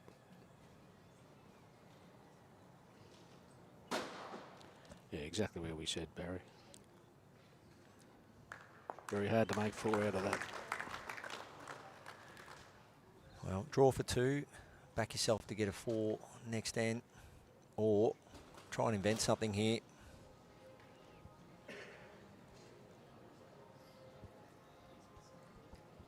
Cory Wedlock, how does he pick up more than a 2? I think the most he can maybe get is a 3, but is it draw for 2? Try and, that is, it's going to be with weight, forehand. I think it's outside of the blue through the jack, punch through for respot 3. Missing under. Well, that'll be the first set. He had to try it, that's right. That's 1 to Scotland. Scott Cassidy, our mark, indicating. So that will be the end of the first set. So what are your thoughts, Barry, on the format for the Com Games? Yeah, well, having competed in 3 Commonwealth Games and I've seen them evolve since the first one, 2006, I played in, and I think it's great. Back then we had something I didn't like, was the outsides respots, but they quickly disappeared, which was good. But I like the sets play. I like the fun, fast format. I like that, because I understand our position in the sport. Yes, I love the tradition too, as you know, Mark. I really do like reflecting on the game and where we've been, but I mean, it was frowned upon a couple of years ago when they put names and numbers on the back of test shirts in cricket, and we don't talk about that anymore. We just got to keep moving forward. Yep, correct. And that sets play. It's a bit of colour, it's a bit of music, bit of sound, and a bit of technology too. We're evolving in that space. Look at this LED lighting signs down the side. So no, I'm all for it, and I know that if you had to sit in the room with the Olympic Committee tomorrow or Commonwealth Games Federation and they asked you the $1 million question, what are you doing to impress us, or what are you doing to keep your position in the Com Games, we'd be saying, well, look what we've done. We're showing we're trying, and we're not just sitting on our hands. So, no, very exciting. Yes, cutthroat, but that's the same for everyone. And that's virtually what happened. We put it to the Commonwealth Games that, you know, we have this format with the BPL here, and we proposed that to them, and seeing there was 19 sports in the previous Com Games down to 10, we were very lucky to get in, even though some of the traditionals might not like it. But well, that'd be the last time then to sit on your hands, wouldn't it, knowing that you've just been given a lifeline? Correct.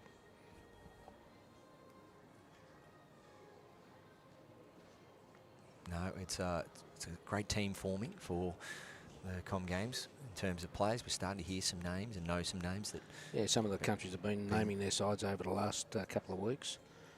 The quality's going to be outstanding. We're going to have 2 broadcast rinks, Rink 1 and Rink 4 on the 2 portables, as Cory Wedlock looks to sit that bowl or try the jack, and then 2 digital streamed rinks. So every bowl, every game is going to be televised. That's so good. That's great. So if you love lawn bowls, you cannot grab a negative out of there anywhere. And I know in previous games we sort of get minimal amount of coverage, but I think with only 10 sports and the amount of hours that are in, I think bowls will really kick on with this as far as seeing as much as we'd like of it.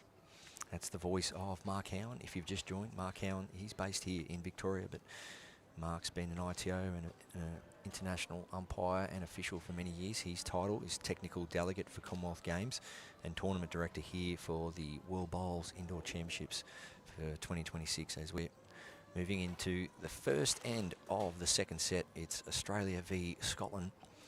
Ian McLean versus Cory Wedlock. Cory attempting to trail jack or sit the bowl.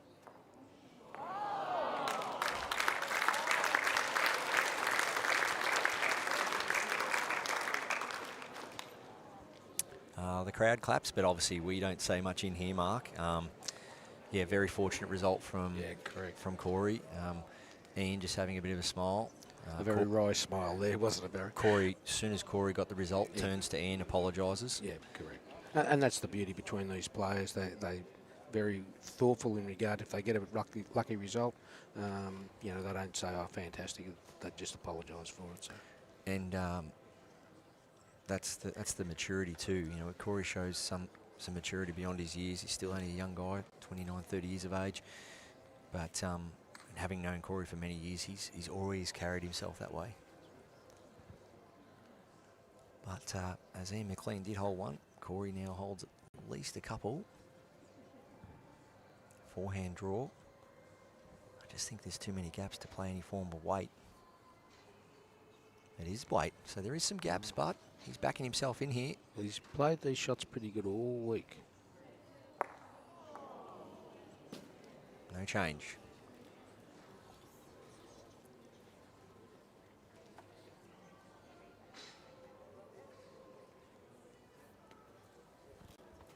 Cory Wedlock switching to the forehand. Needs to hang around. Looks like it's going to. That's a handy pick up to start the set, Barry.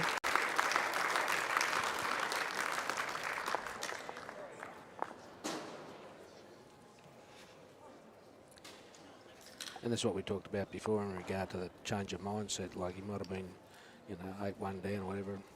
Suddenly it's a brand new game, isn't it? Starting the second set and gets away to a flyer and puts him in a different frame of mind for the rest of the set. Yeah, and I guess the maturity too and the experience of Ian McLean will be, okay, Cory got a maximum result, but as they feel that that's too short, or they're stepping it out. Got 3.5.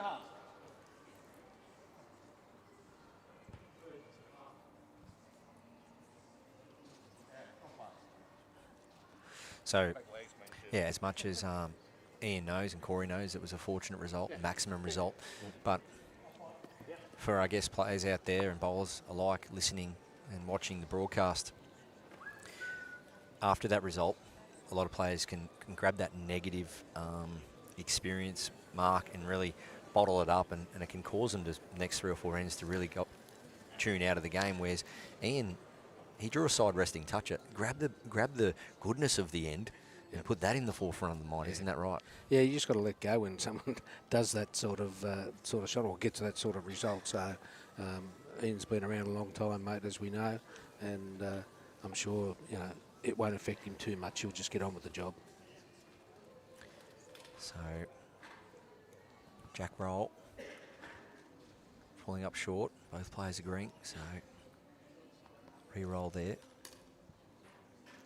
So pretty much a minimum, just over minimum. We haven't seen yet, especially in Australia where we only have shorter greens as such. We don't get a lot of jack length changes. We don't have minimum and then maximum, but everyone tries to get past the 23, and they usually throw it nearly ditch to ditch most ends. So bit of a change of length here. We'll see who handles it the best. Anytime I've seen Cory on this rink short ends, he does prefer this forehand. Yeah. Well, even in the pairs game this morning, he played that side, whereas Kelsey played the other side most of the time. So nice shot from Cory Wedlock, forcing the switch for Ian McLean from Scotland.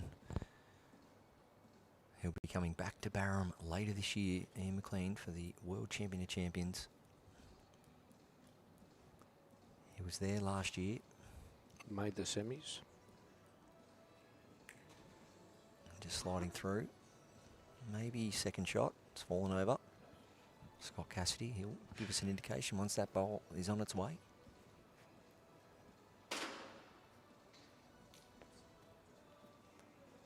So at this stage, 1 shot to Cory. Now it's 2. It's a nice little shot on the backhand, but maybe not.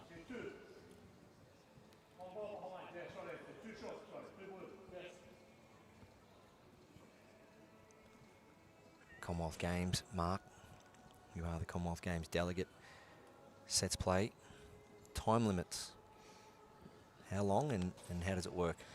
Yeah, look, it's again something that's not played very much around the world, but we've got a set schedule over here, Barry, this time.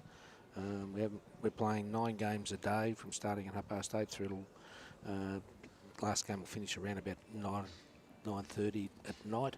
9 games a day, so we've got to keep it moving across all the disciplines.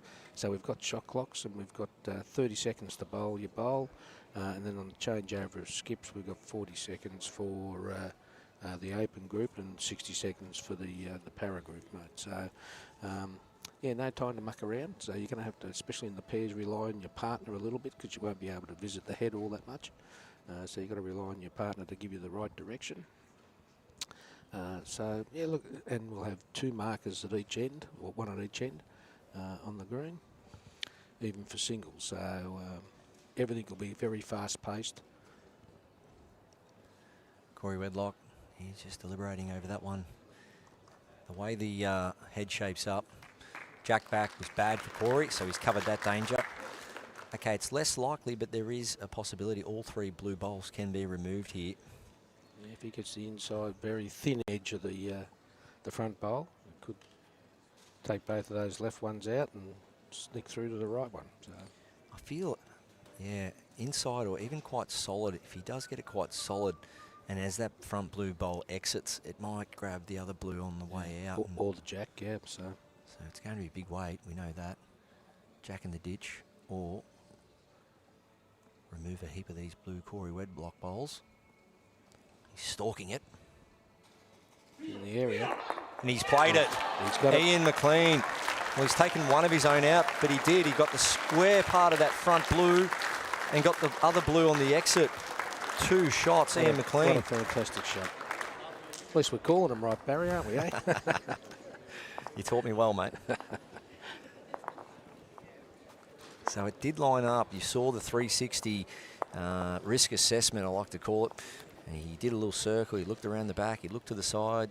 And then he went to the front. And he said, if I get that front blue inside half, I might get the other one on the exit. And he did. And he went from 3 down to 2 up. That's a 5-shot turnaround. And 2 here. Australia v Scotland. We're now 4-2 in Australia's favour.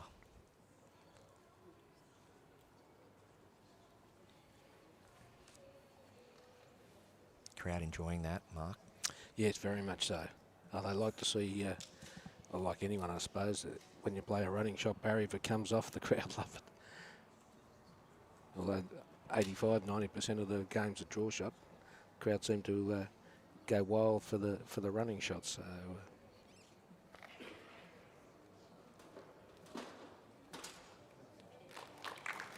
But they've both been pretty consistent on the draw all week, hence why they've got to this position.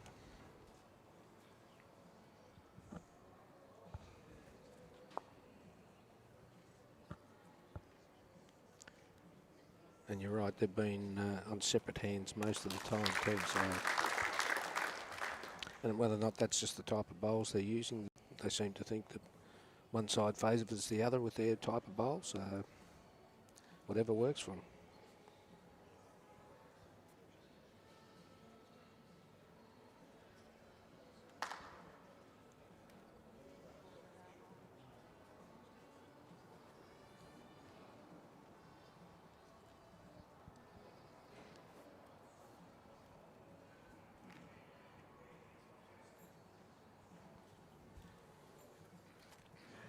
You've enjoyed seeing so many countries here. You've had them in the broadcast during the week.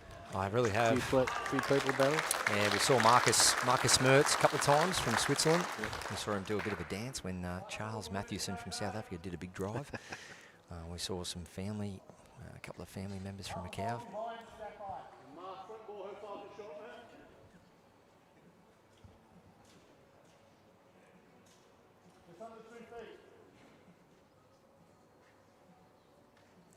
Yeah, so we saw the father-daughter combo, Marcus Mertz, Lara Butler.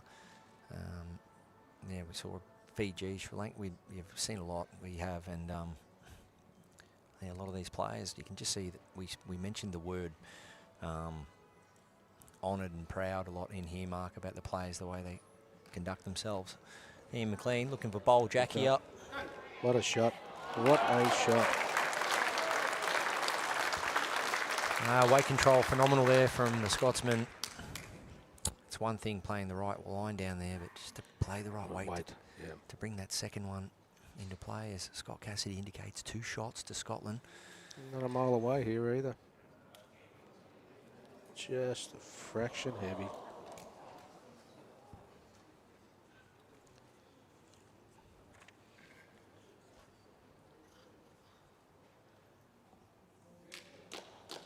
I don't know what Ian's going to do here, but I can see Cory lying up the outside edge of his green bowl.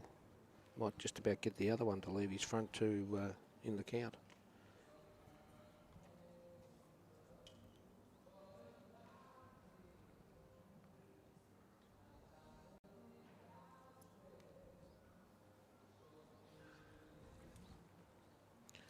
So Ian will be trying to just tuck it around the corner out the way if he can.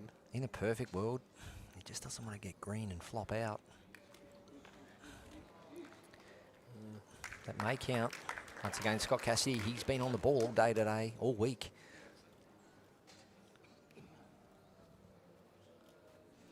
He's gone in, had a good look for us, and he says it's 3-2 Scotland. So Cory Wedlock, big weight here, full hand. Can he get all 3? If he gets that last bowl of Ian McLean's, all 3, no jack.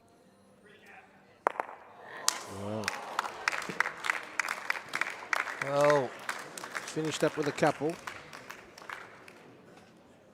Oh, he might have got 3 there.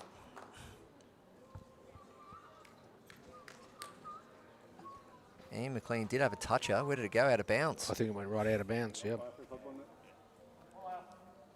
Okay, Cory Wedlock, 3 down to potentially 3 up. 6-shot turnaround from last end was a 5-shot turnaround. It's a turnaround-a-thon here. Wow. So they're having a measure for the third, using a long tape, long string measure. I haven't seen the laser this week, Mark. Is it an event thing or an international thing? A little bit more of an event thing, more Okay. than Gal Sparry. I'm a big fan. It's either or. I'm not worried. I just haven't seen it this week. Yeah, no, we decided not to. A lot of the countries haven't seen it. Okay. And they get a little bit Skeptical. skeptical Yeah, fair of enough. it. Fair enough. But again, we're technology's coming along in leaps and bounds, so it won't be long, I think, before we use them completely all the time, you know. So, yeah, so that we saw the bowl go out of bounds there and the toucher, so. And what they're trying to do here, of course, Barry is closest point of the jack to the closest point of the bowl for each of the measures. 3 it is. Wow. Cory Wedlock. Big turnaround.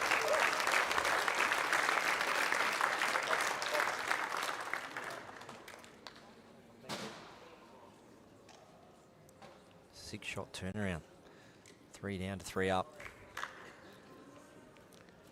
Well, they're both drawing well, but they're both hitting well as well, Barry. Got the chocks there. That was well measured by our ITOs. How many ITOs here this week, Mark? We've got 15 here this week. 15. Yeah. Pretty intense week for them. Yeah, they mainly officiated 5 out of the 6 games each day. So, yeah, it's been a full-on day. They're starting to get a little bit tired now after 5 days of that sort of umpiring. Because we make sure our officiators being on the ball, we make them stand all the time. So.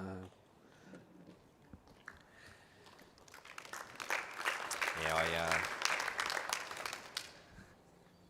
keep spreading the word about the ITOs, Mark Cowan, about people out there that love bowls, live and breathe bowls.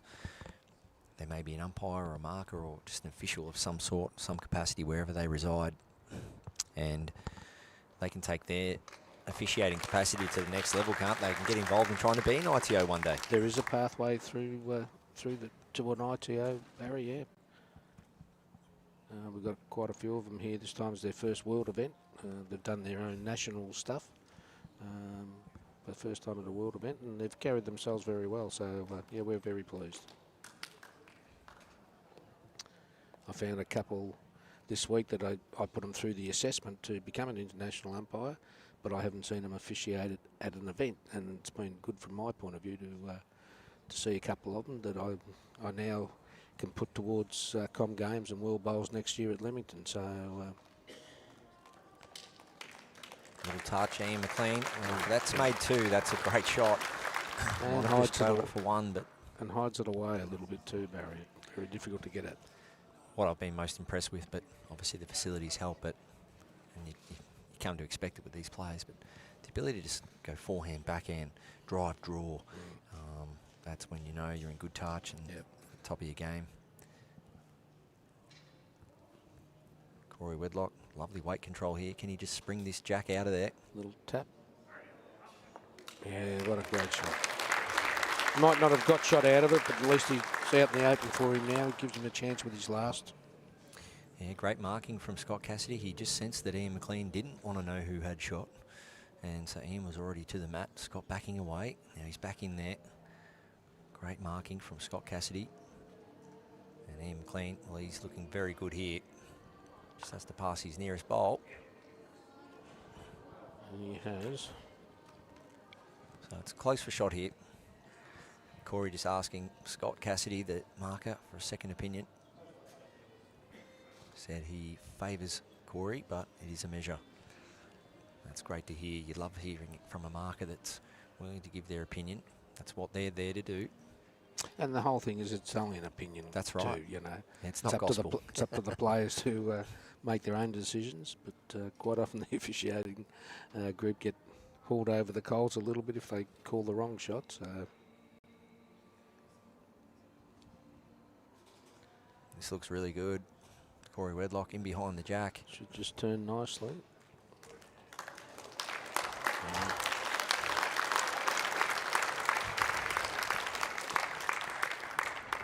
So definitely shot and a measure, according to Scott.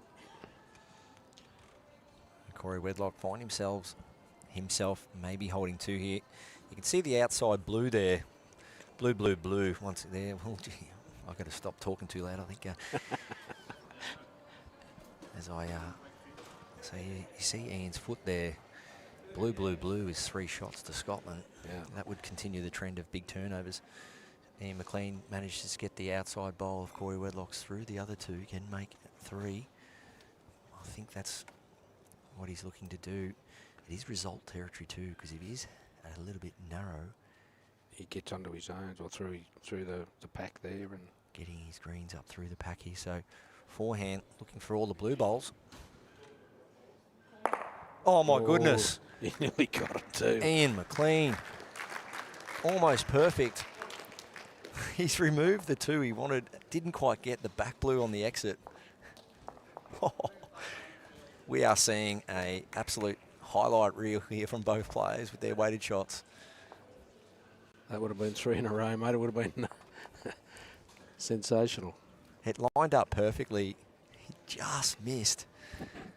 We're seeing great play from both players. That's what we love to see. Draw, drive, swing. Cory's just playing these 3/4 lengths.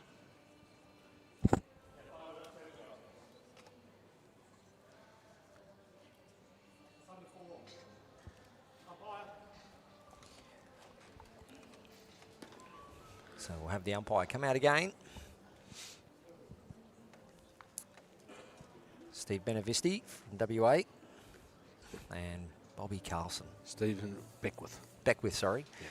Gary Benevisti. Gary, yeah. There you go. But I think I've pronounced them all this week and I've done it right. Good. Stephen's one of those ones I was talking about before who I hadn't seen at an event.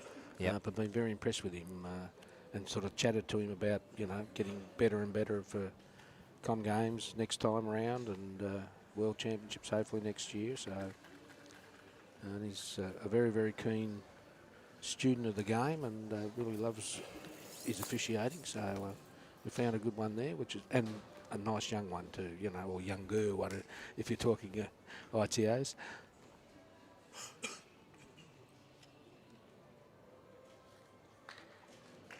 A very nice start from Cory.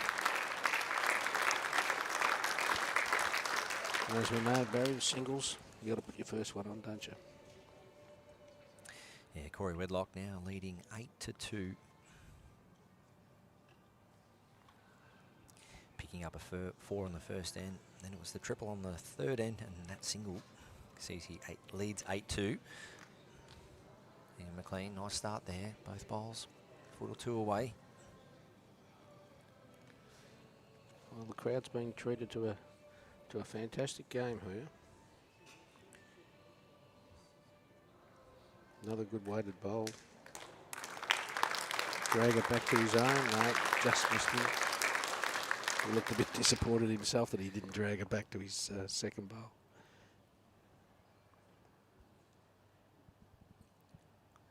Yeah, both players in rhythm here. Cory trying to dictate the length, but Ian McLean, he's not far away with this length. Promote his own. Well, that shapes up much better for the Scottish player. Change of hand for Cory. Yeah, Cory be just looking to shut this down already here. Yeah, he'd like to turn it around the corner or change the head of fraction so it makes it a different type of shot for Ian. And he's done that.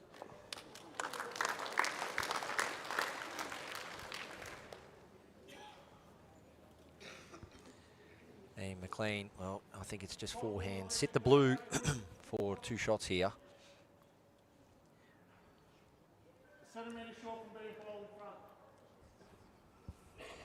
Forehand, about 4 feet away. Dislodge that nearest bowl of Cory's. Stay for 2. And if he happens to be high, he removes another one out. It's working its way back in nicely. Well, sit and stay for 2 seconds. Yep. That was the next result. Yeah, he had 3 options there, didn't he? So That was the key to that weight. If he plays any quicker, he exits the head, but he Correct. stays on the head for 2 seconds now. Yep. So imperative for Cory to get another one in there in case he removes it.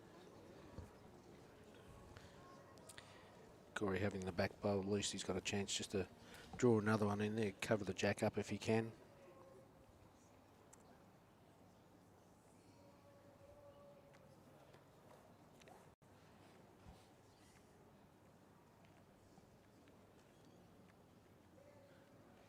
He's played it pretty well too. Oh, he's played it perfect. Cory Wedlock. No falls. And he's got the back bowl, so something Ian's going to have to ponder on this particular end now. What shot to play? Because at 8-2 with 3 ends to go, he does need to win the end to stay in it. Well, if Cory Wedlock, sorry, Ian McLean, if he connects, I just can't see how the bowl between Ian McLean's and Cory's stays.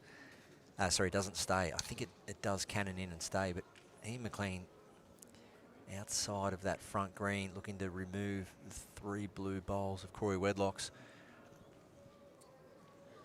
Yeah, not an easy shot this. Or it's forehand split and stay.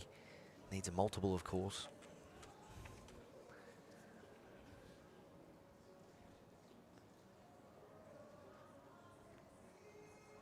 To try and keep his chances alive in this second set. It's away. Blue. Can he get blue? No jack? Oh no, he gets jack. That was the plan. Blue or cannon. It must have looked very ordinary from the mat end how to get shot out of that. So. 2 to Australia, 10 plays 2 ends to play. Ian McLean needs back-to-back multiple 4-shot counts. Otherwise, we're off to a tie break, mate. Yeah, so if this isn't a 4 to Ian McLean this end, we are off to a tie break.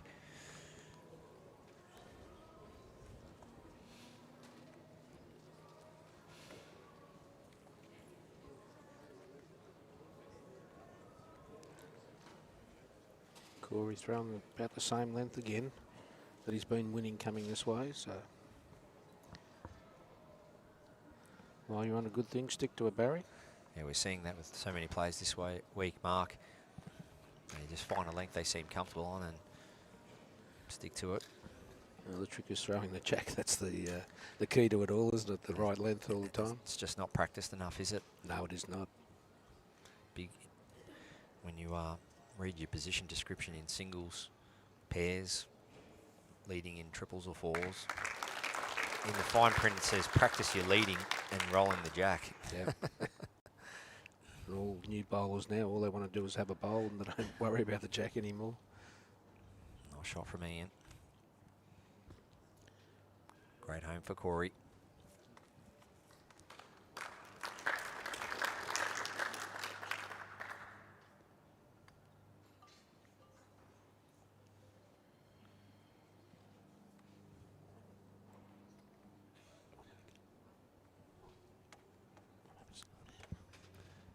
Shot from Ian. Well, he's in the area. Of course, he needs a 4 here. If Scotland doesn't score a 4, we are off to the tie break. They will have a toss of the coin.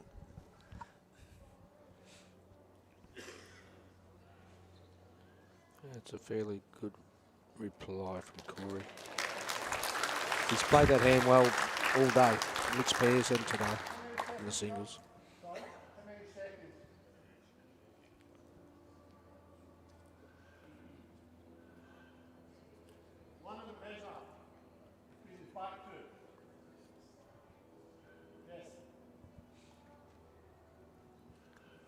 McLean just looking to sit the shot bowl square, no jack movement, and push that back blue one out as well. So shot bowl square. Unfortunately, it's going to take his own. Well, that makes it only the 1 second now, if that's the case. Yeah, very, very difficult now. I don't think Cory will be going anywhere near the head here.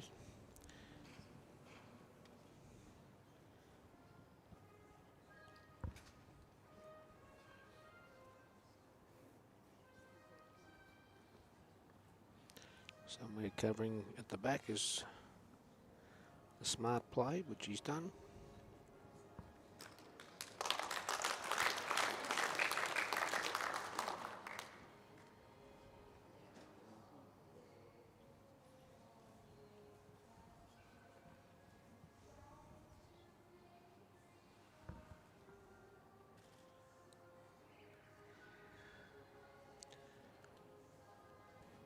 Or a bit of a practice bowl for the next end, I think. Nice shot, but it won't be enough. So that will be the second set.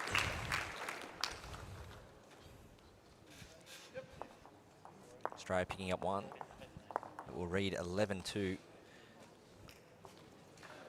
And did not play on the last end, just like the first set, in the way of the Scotsman.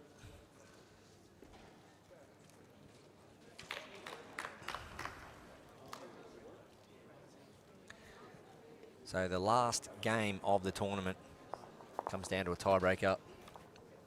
And Cory Wedlock will place the mat and get things underway as we see a three-end tiebreak. The only way, of course, we play an extra end if all shots are squared after those three ends. Yeah, so the tiebreak is cumulative, not just one shot, or however, one shot for each end. It is a cumulative total, so it could finish in the tie after three ends. And there's been a couple of those this week, so.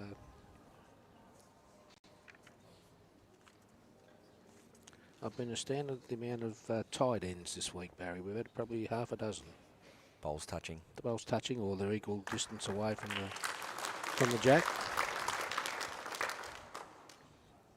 Normally you might get one in an event where there's a tied end, but we've had 6 this week.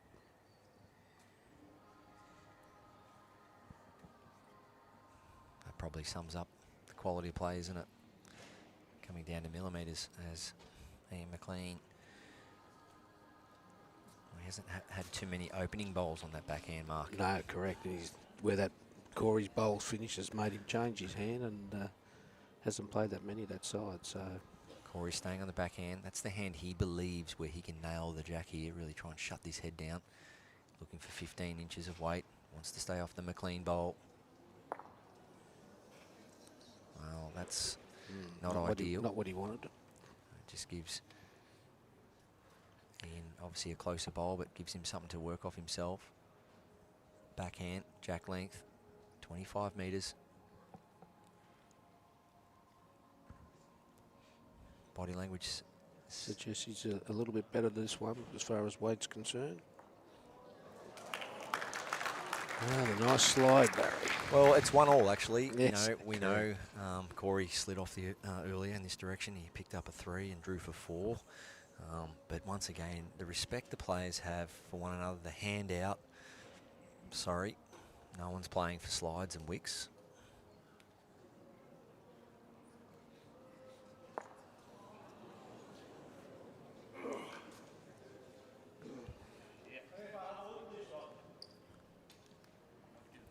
Okay, so I just want to talk about this, Mark, and I know that you're obviously right across this too, both from a player and a technical official.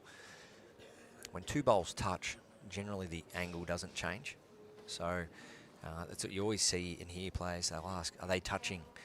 So if the outside or any part of that front green bowl of Ian's is connected, the angle that the green bowl that it's next to will continue to go that direction.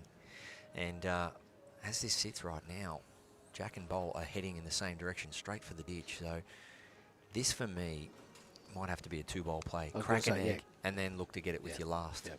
Or get position to the tee. First and then go with your last. Which way do you go? Well, it just comes down to, if Cory blocks it up, I always like to get it first and then hope the other one doesn't draw it. He can't afford to lose his bowl. Ian McLean, he must stay on. But so Cory Wedlock, of course, with the 1 bowl remaining, it needs to be some kind of edge of a green bowl and run through. Obviously, Ian, he's probably thinking, can I squeeze another one in there? Well, So it is 2. It's a bit like the last end where Ian had nowhere to go. I don't think Cory's got much going for him either in this particular case. He can tap his own and get 4 out of it with his last, depending on where Cory places this. So.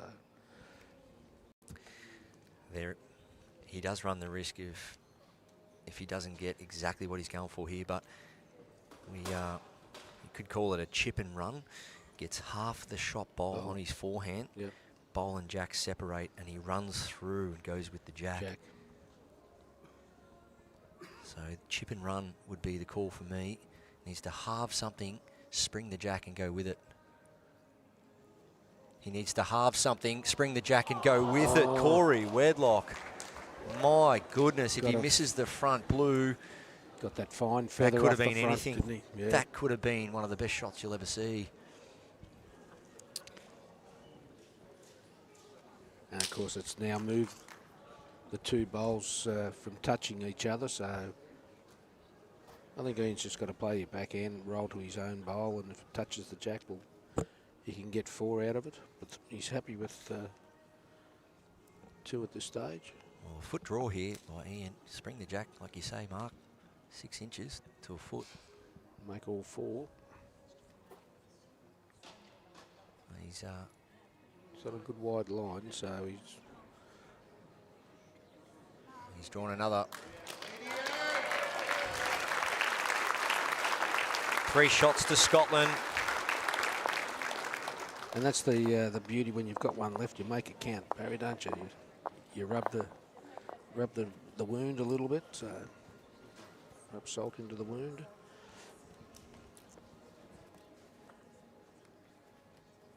Too many players think, oh, I've got 2, and they just spray the last one and don't do much with it. But good players, they add and make it a lot harder to catch up. Cory Wedlock. Big effort there with his last attempt, but Ian McLean straight away showing his experience. He knows he needs to get Cory off his length, that he's pretty much had the whole second set himself. Well, he stretched it out a little bit with this end. Matt back. Jack only a couple of metres from the tee. 30-metre length. It's a pretty good start. Ian McLean finishing just a foot short there.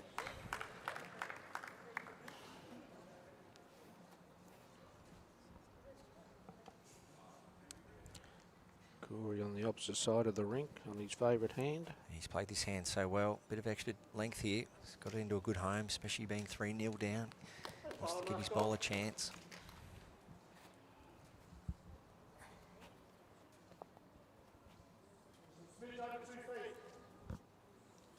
Ian McLean. Great call from Scott Cassidy. You know what I love then, Mark? He really studied that measurement. He knows it's a big call, Scott Cassidy. He wants to be as correct as possible. So Ian McLean is going to be coming through a bit hot here. He is sensing that Cory will be a little bit aggressive here.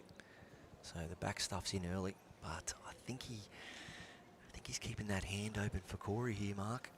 Yes, I'll be. If Cory can trail the jack down the line to his first bowl, he's not a mile away.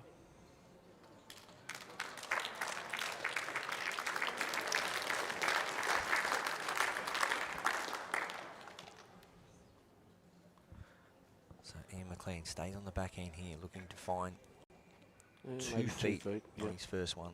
Touch his own or just pass it.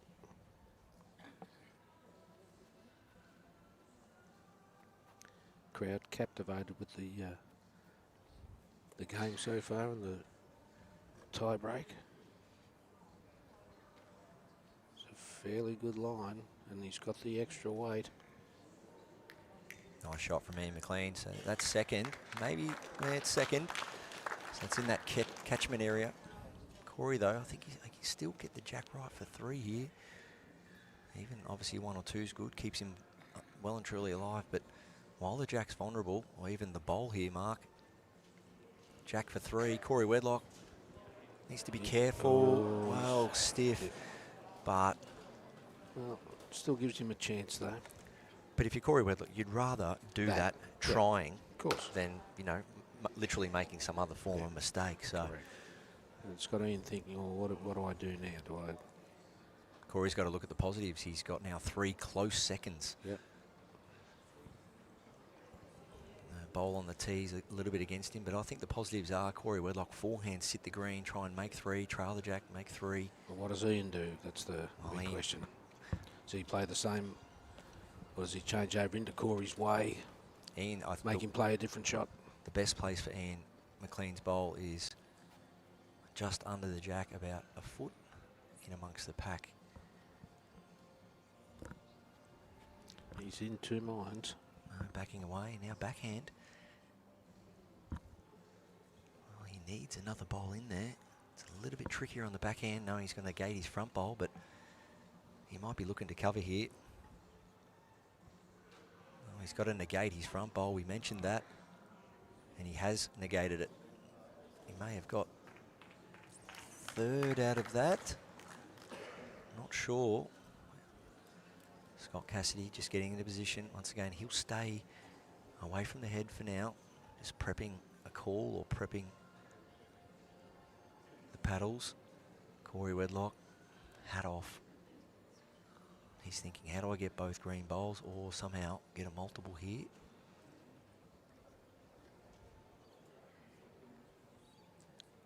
Scott Cassidy waiting for the players to exit the head before he indicates with the paddles. It's how they're trained. They're all having a look. And they're all round and round the circles.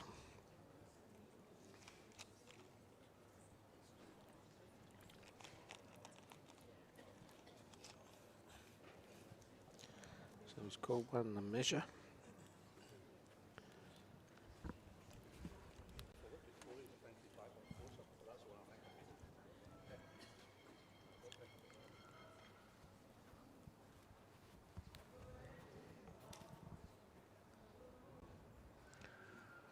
Big wave for Cory, green onto green. The second shot definitely went out now, so it looks 2 to Ian.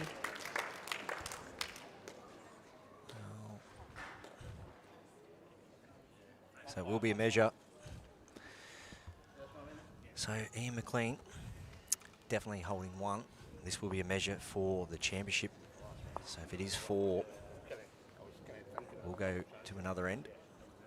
If not, if it is 5-0, that will be all over. We won't require the 3rd end.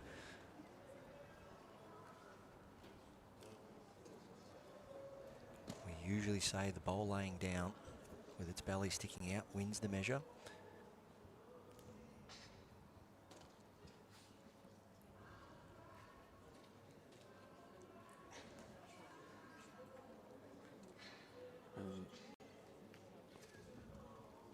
He'll go around as they should do and just remeasure that the first measure hasn't moved.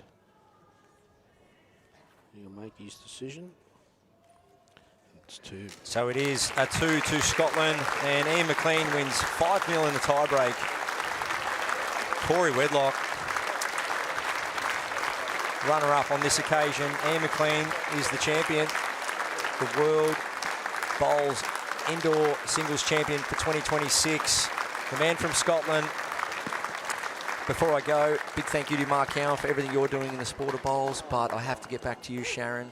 You had to get a little bit of break there because you've done such a big job this week. I did, and thank you, Barry, and so have you, and it's been a wonderful few days in this fantastic venue, wonderful championships, and have appreciated it. Thank you. Please don't go too far. Sorry, Mark, we will stay on camera, but we'll just turn the sound off. We will come back to you in about 10 minutes' time for presentations, but fantastic job to you, Sharon Renshaw. And thanks very much for having me, Barry. No worries. And like I said, don't go anywhere. We'll keep this the presentations visual, and we'll bring the sound to you in about 10 minutes' time. Thank you. Ladies and gentlemen, a big round of applause for our runners-up, Cory Wedlock from Australia.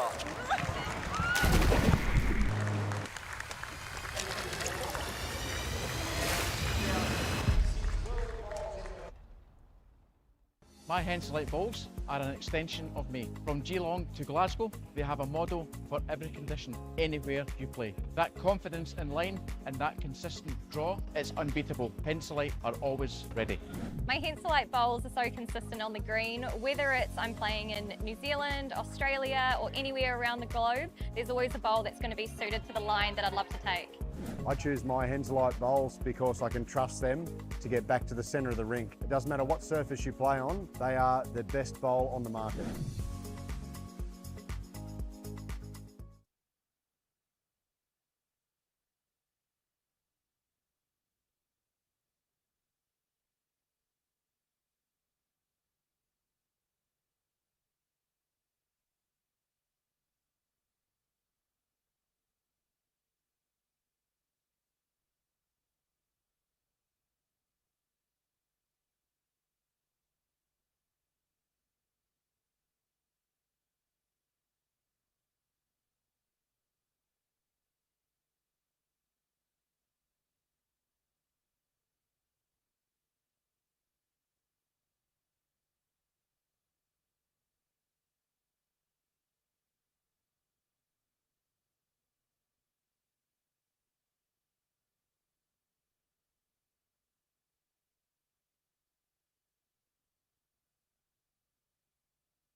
1-1-1.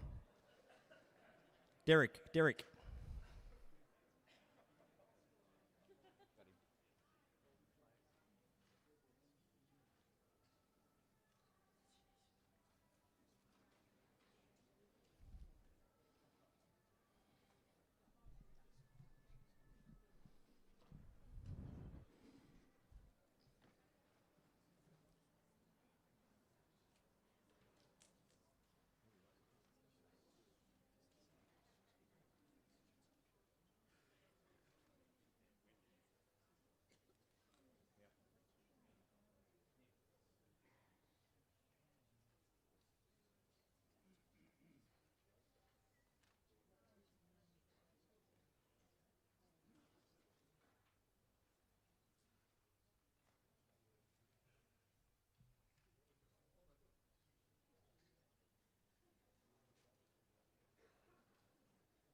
Good afternoon, ladies and gentlemen, distinguished guests, athletes, officials, and bowls fans from around the world, and welcome to the presentation ceremony for the 2026 World Indoor Bowls Championships here at Ocean Grove Bowling Club. What an incredible championship it has been. 62 athletes coming from 33 countries. Can you believe it? Round of applause.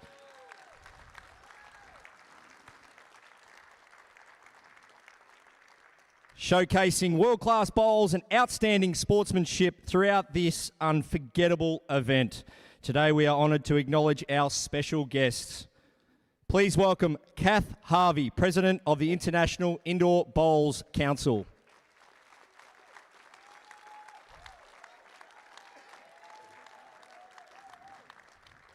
Gordon Woods, Acting Secretary of the International Indoor Bowls Council.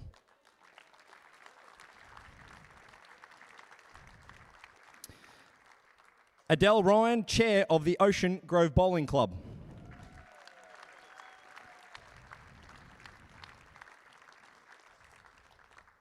And Neil Dalrymple, CEO of World Bowls.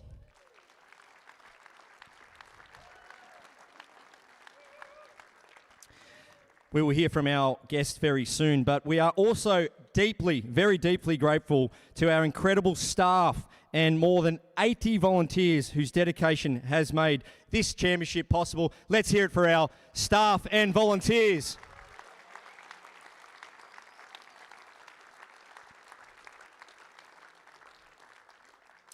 Along with those staff and volunteers, we cannot do it without our partners.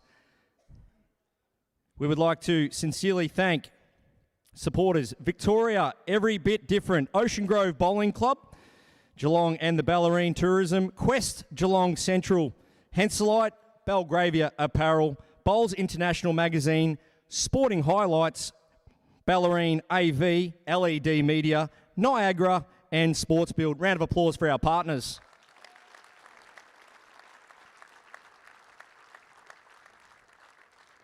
At this time, I would like to invite Kath Harvey to say a few words.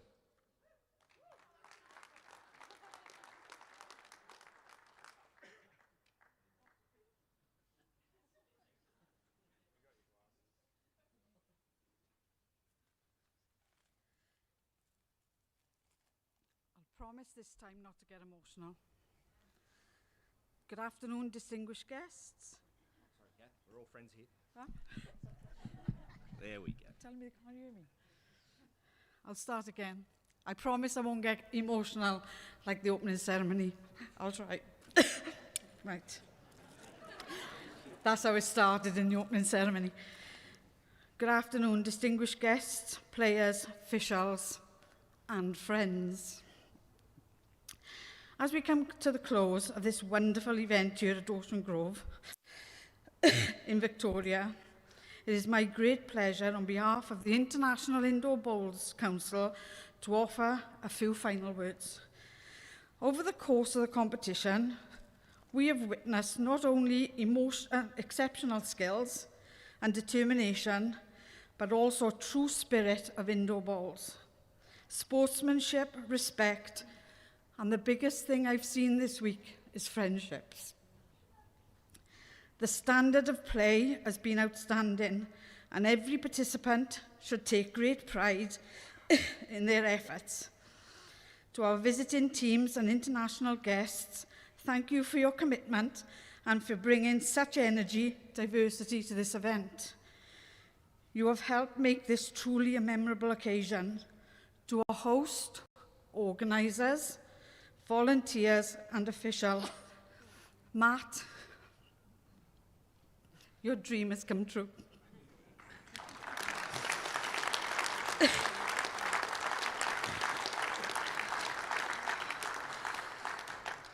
All your hard work behind the scenes has ensured the smooth running of this competition, and myself and officials are sincerely grateful. Congratulations to all our winners and competition and competitors alike. While trophies are awarded to a few, the experience, camaraderie and memories gained here are shared by all. We hope that you leave Ocean Grove with the lasting friendships, fond memories, and the spirit of this event continues long after the last bowl was bowled. I wish you all a safe journey home, and fingers crossed, we'll meet in further events. Thank you.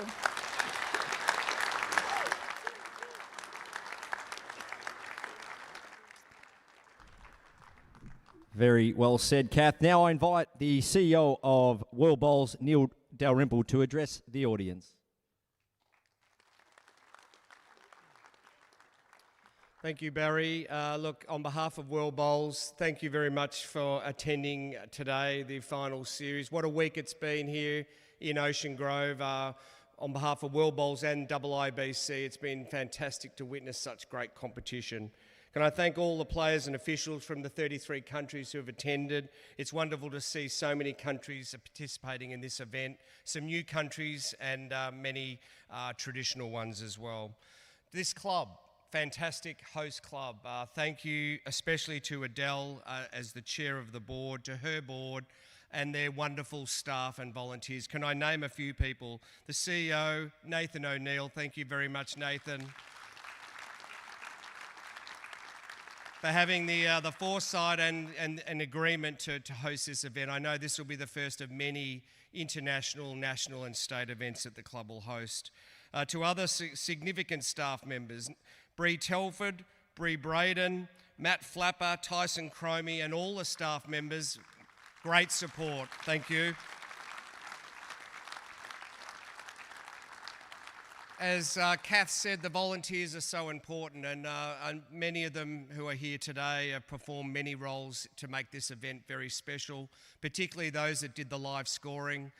It gave people from around the world the opportunity to watch and follow these results. So thank you very much to all the volunteers. To our World Bowls team, we've got a real great mix of people, and I just want to name a few of them. To our tournament director, Mark Cowan, who is over here. Put your hand up, Mark, who sits in the office there, behind the scenes, making sure that this event runs very seamlessly. To Irene Attard, who also has done a magnificent job. Our photographer, Steve Watson, in front of me here. Our media officer, Keris Hewlings. And I won't forget our commentators, Sharon Renshaw and Barry Lester, who have done a fantastic job. I wish to acknowledge Kath and Gordon from the IIBC. This is a great partnership, and the partnership's getting stronger to run this event. This is a co-sanctioned event between World Bowls and IIBC, and we work really, really well together. To Bellarine, yeah, worth a clap. Bellarine AV, Liam behind the scenes. I mean, the pictures that we are witnessing and the numbers that this event is being watched around the world is significant, and it'll be really interesting to see the millions of people that have probably watched this event over the last week. So thank you very much to Bellarine AV, who has shared this on World Bowls TV. I'd like to make a special mention to John Roberts, our Chief Technical Officer. Where are you, John? Put your hand up. There he is, sitting down, having a rest. And all of our ITOs who have done a very great job coming from ashore, New Zealand and other parts of Australia to officiate at this event. So it's terrific to have you all here, and just on behalf of World Bowls, I'd just like Adele to come forward and present her with a plaque of appreciation on behalf of World Bowls. Thank you very much, Ocean Grove Bowling Club.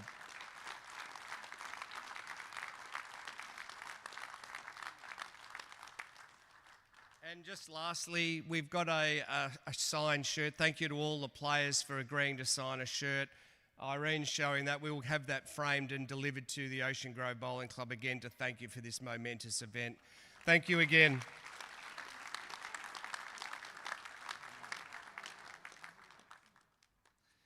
Thank you, Neil. I now welcome to the lectern Adele Ryan to say a few words.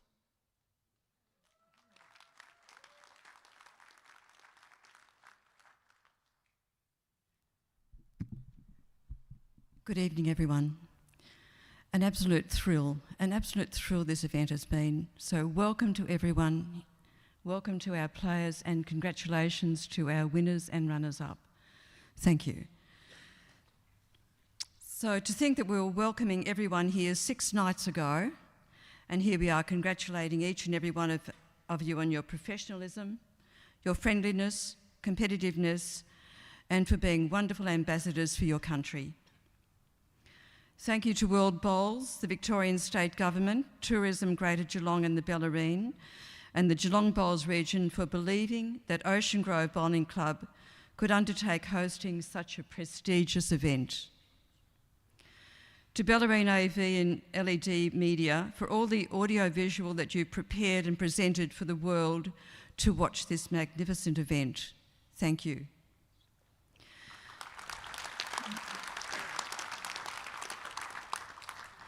Let me say thank you to all our volunteers who were prepared to participate in any way they could, just to be part of the event, and to our staff who have worked so hard to satisfy the needs of everyone throughout the past 6 days. It is with a mixture of happiness and sadness as we say farewell to each and every one of you, as you either enjoy an extra couple of days on the Bellarine or commence your return journey home. We wish you continuing good bowling in the future, safe travel home, and hope you have lots of stories to tell your friends and family of your time at the Ocean Grove Bowling Club. We're looking forward to hosting many more major events in the future. Thank you very much.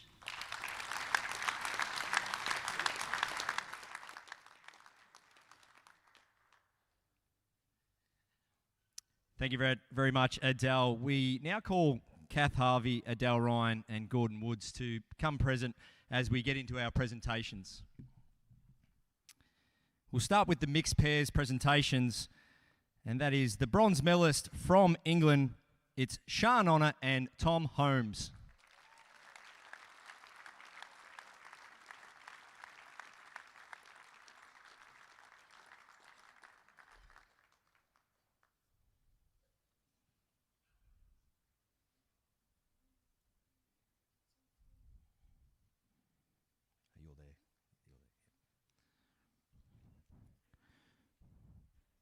Joining them as bronze medalists from Ireland, Shauna O'Neill and Adam McCune.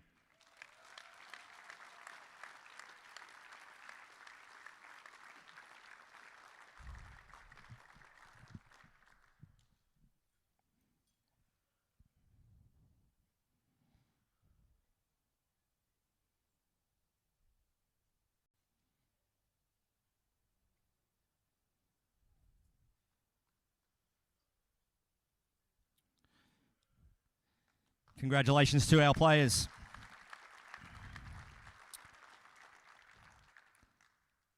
Our silver medalist in the mixed pairs from Scotland, Julie Forrest and Ian McLean.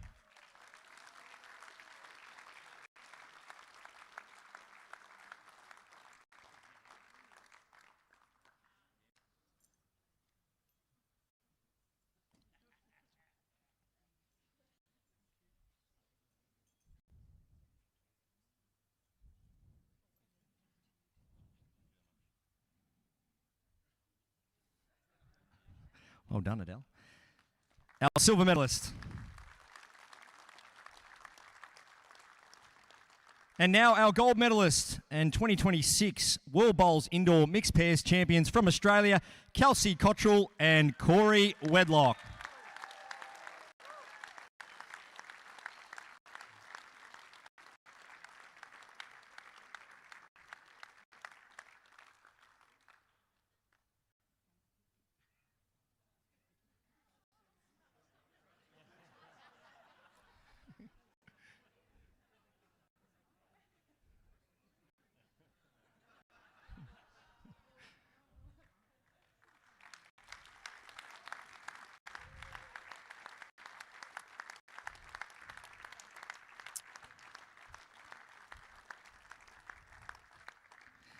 Cory won't get on one knee to measure, but he'll get down on one knee for a gold medal.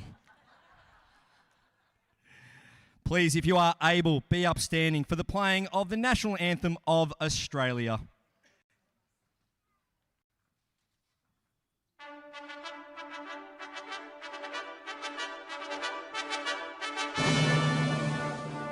Australians, oh, let us rejoice, for we are young and free. We've golden soil and wealth fertile. Our home is God by sea. Our land abounds in nature's gifts of beauty rich and rare. In history's page, let every stage advance Australia fair. In joyful strains, then let us sing, advance Australia fair.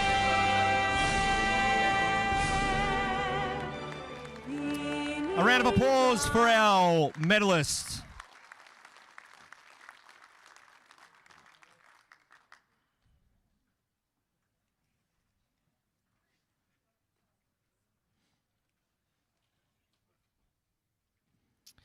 And now for the women's singles presentation. We will start with the bronze medalist, and they're from Scotland, Sophie McGrauther.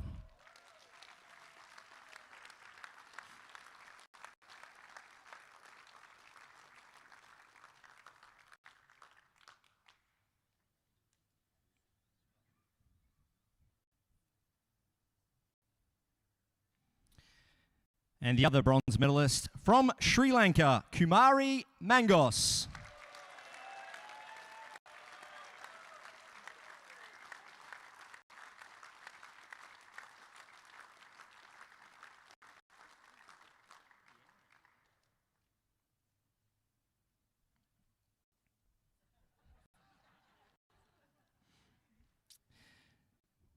Now, our women's singles semi-medalist is Julie Forrest from Scotland.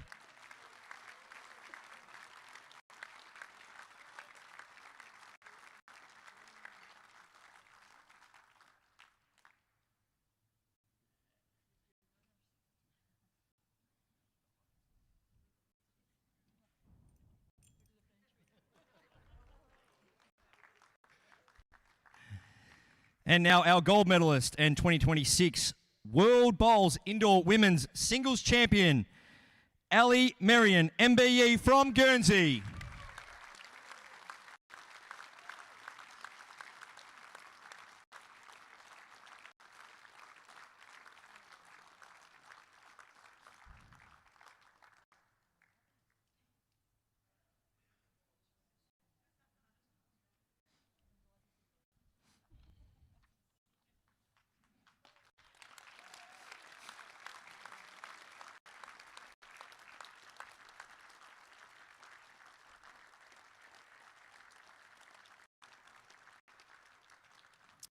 If you are able, please be upstanding for the playing of the National Anthem of Guernsey.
Congratulations to all our medalists for that discipline.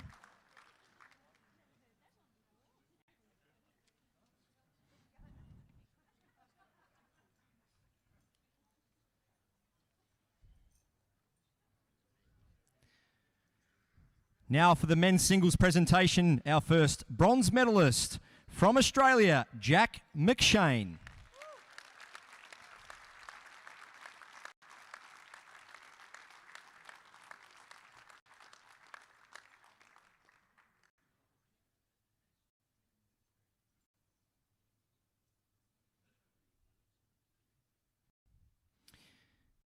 And the other bronze medalist, Carl Wood from Wales.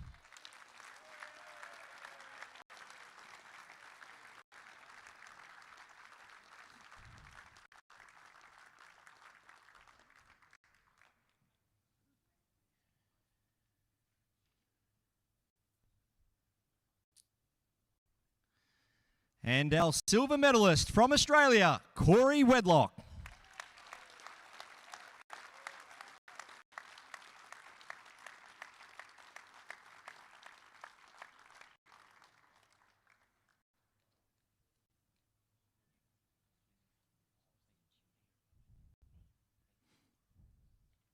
And now our gold medalist and 2026 World Bowls Indoor Men's Singles Champion from Scotland, Ian McLean.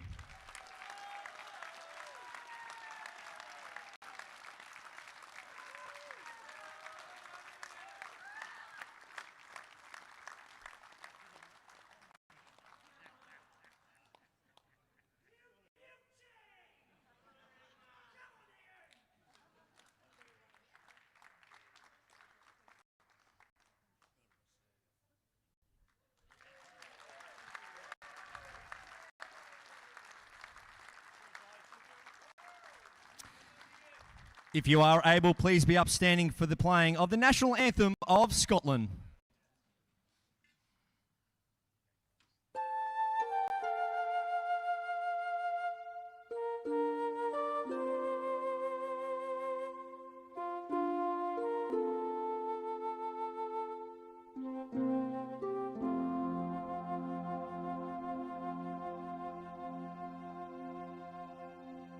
O flower of Scotland, when will we see your like again? That fought and died for your wee bit hill and glen that stood against him. Proud Edward's army and sent him homeward to think again.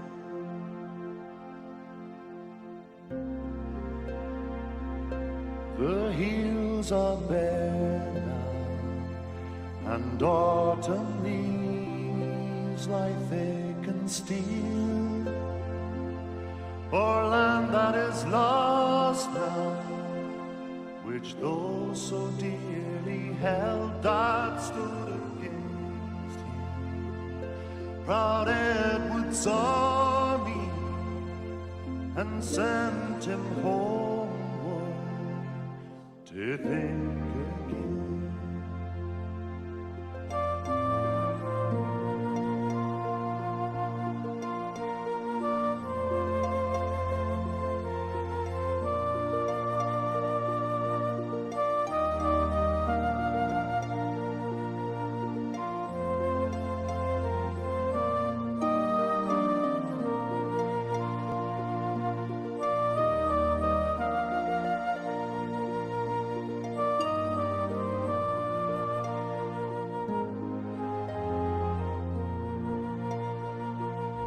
Those days are past now, and in the past they must remain.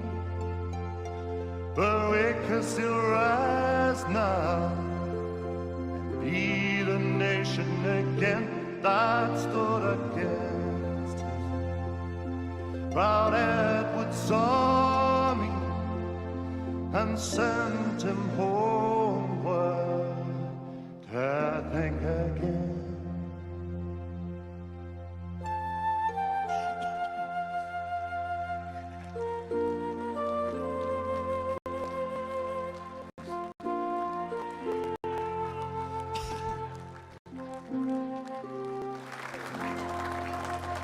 Congratulations to all of our medalists.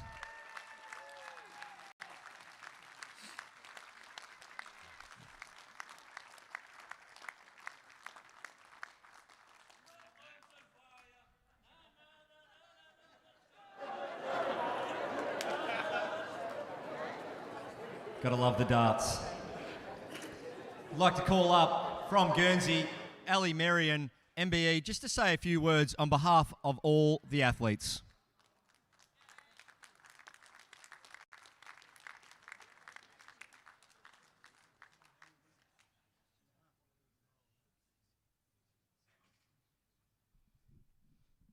I'm short.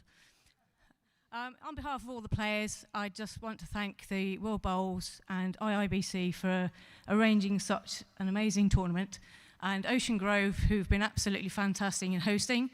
I know what the feeling's like to host. It's hard work and a lot of preparation goes into it, so really, really do appreciate it.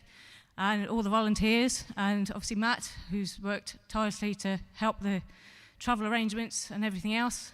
And it's just an amazing achievement by this club and tournament organisers. So thank you very much.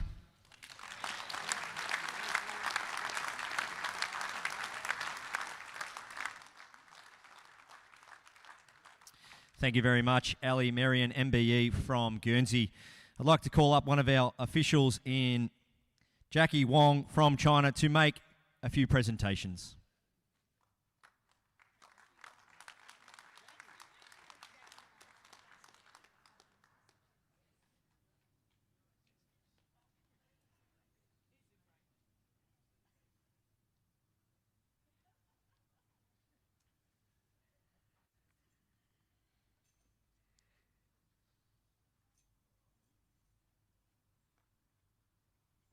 May I invite the president or CEO of the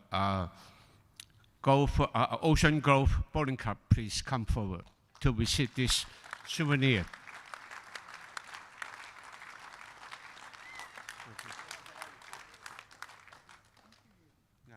On behalf of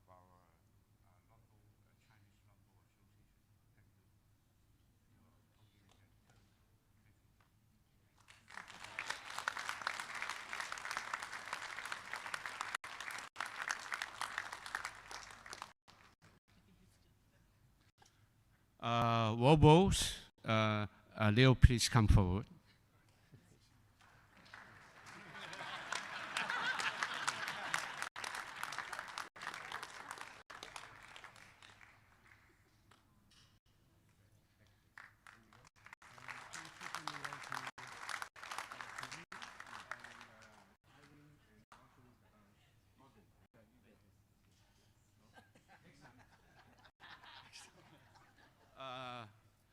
May I invite Gordon come forward? The tournament directors. This is from our Chinese multi-boost souvenir to you. Thank you. Hard work. Do a lot of work. May I to Irene later, please come forward. Irene.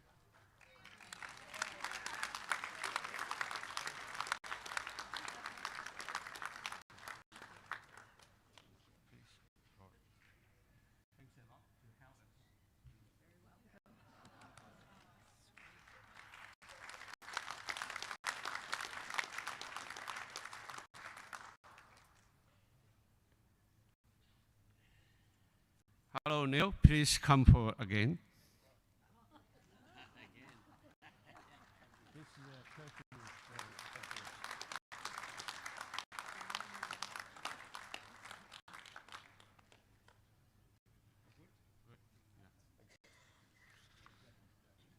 On behalf of Chinese Multi-Bowls Association, I would like to thank you, World Bowl, holding this 2026 World Bowl Indoor Championship. This championship is truly the best of the best tournament in the world.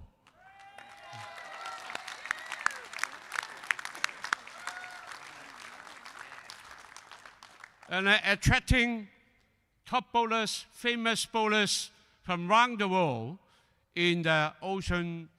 They came to show their showcase the best performance in the tournament in the Ocean Grove Bowling Club.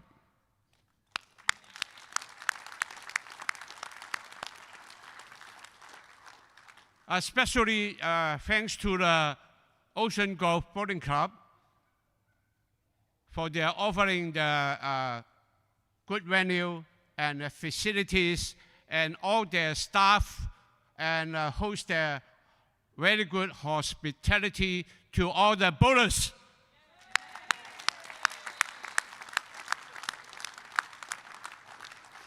To the World Bowl, I would like to thank the ITO, all the umpire and markers and volunteers for this wonderful tournament.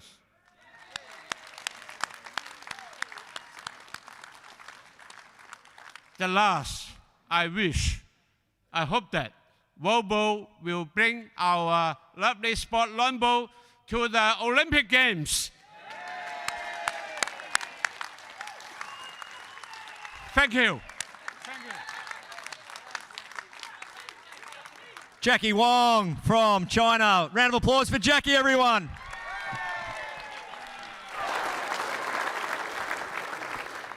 Jackie, there's a couple here. They will be celebrating their 69th wedding anniversary soon, so you missed them.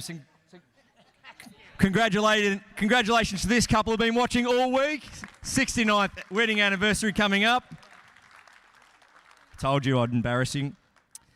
It's been our pleasure to bring you this amazing event all week from a broadcast perspective. On a personal note, I really do like to thank Sharon Renshaw, who did an amazing job with me. We covered all 30 games throughout the week. It was an absolute honour. So thanks for everyone for tuning in around the world. Thank you to everyone who else sometimes impromptu joined us at the desk over there. So we thank you. Ladies and gentlemen, please join me now once again in congratulating all our medalists for the event.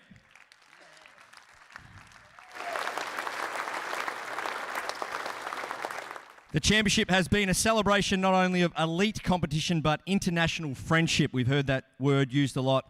Plenty of respect and spirit of our game as we see players throughout the event applauding opposition bowls. On behalf of everyone involved, thank you for being a remarkable part of this week, and we look forward to coming back to Ocean Grove Bowling Club for future events. Thank you. Enjoy the rest of your evening. Safe travels.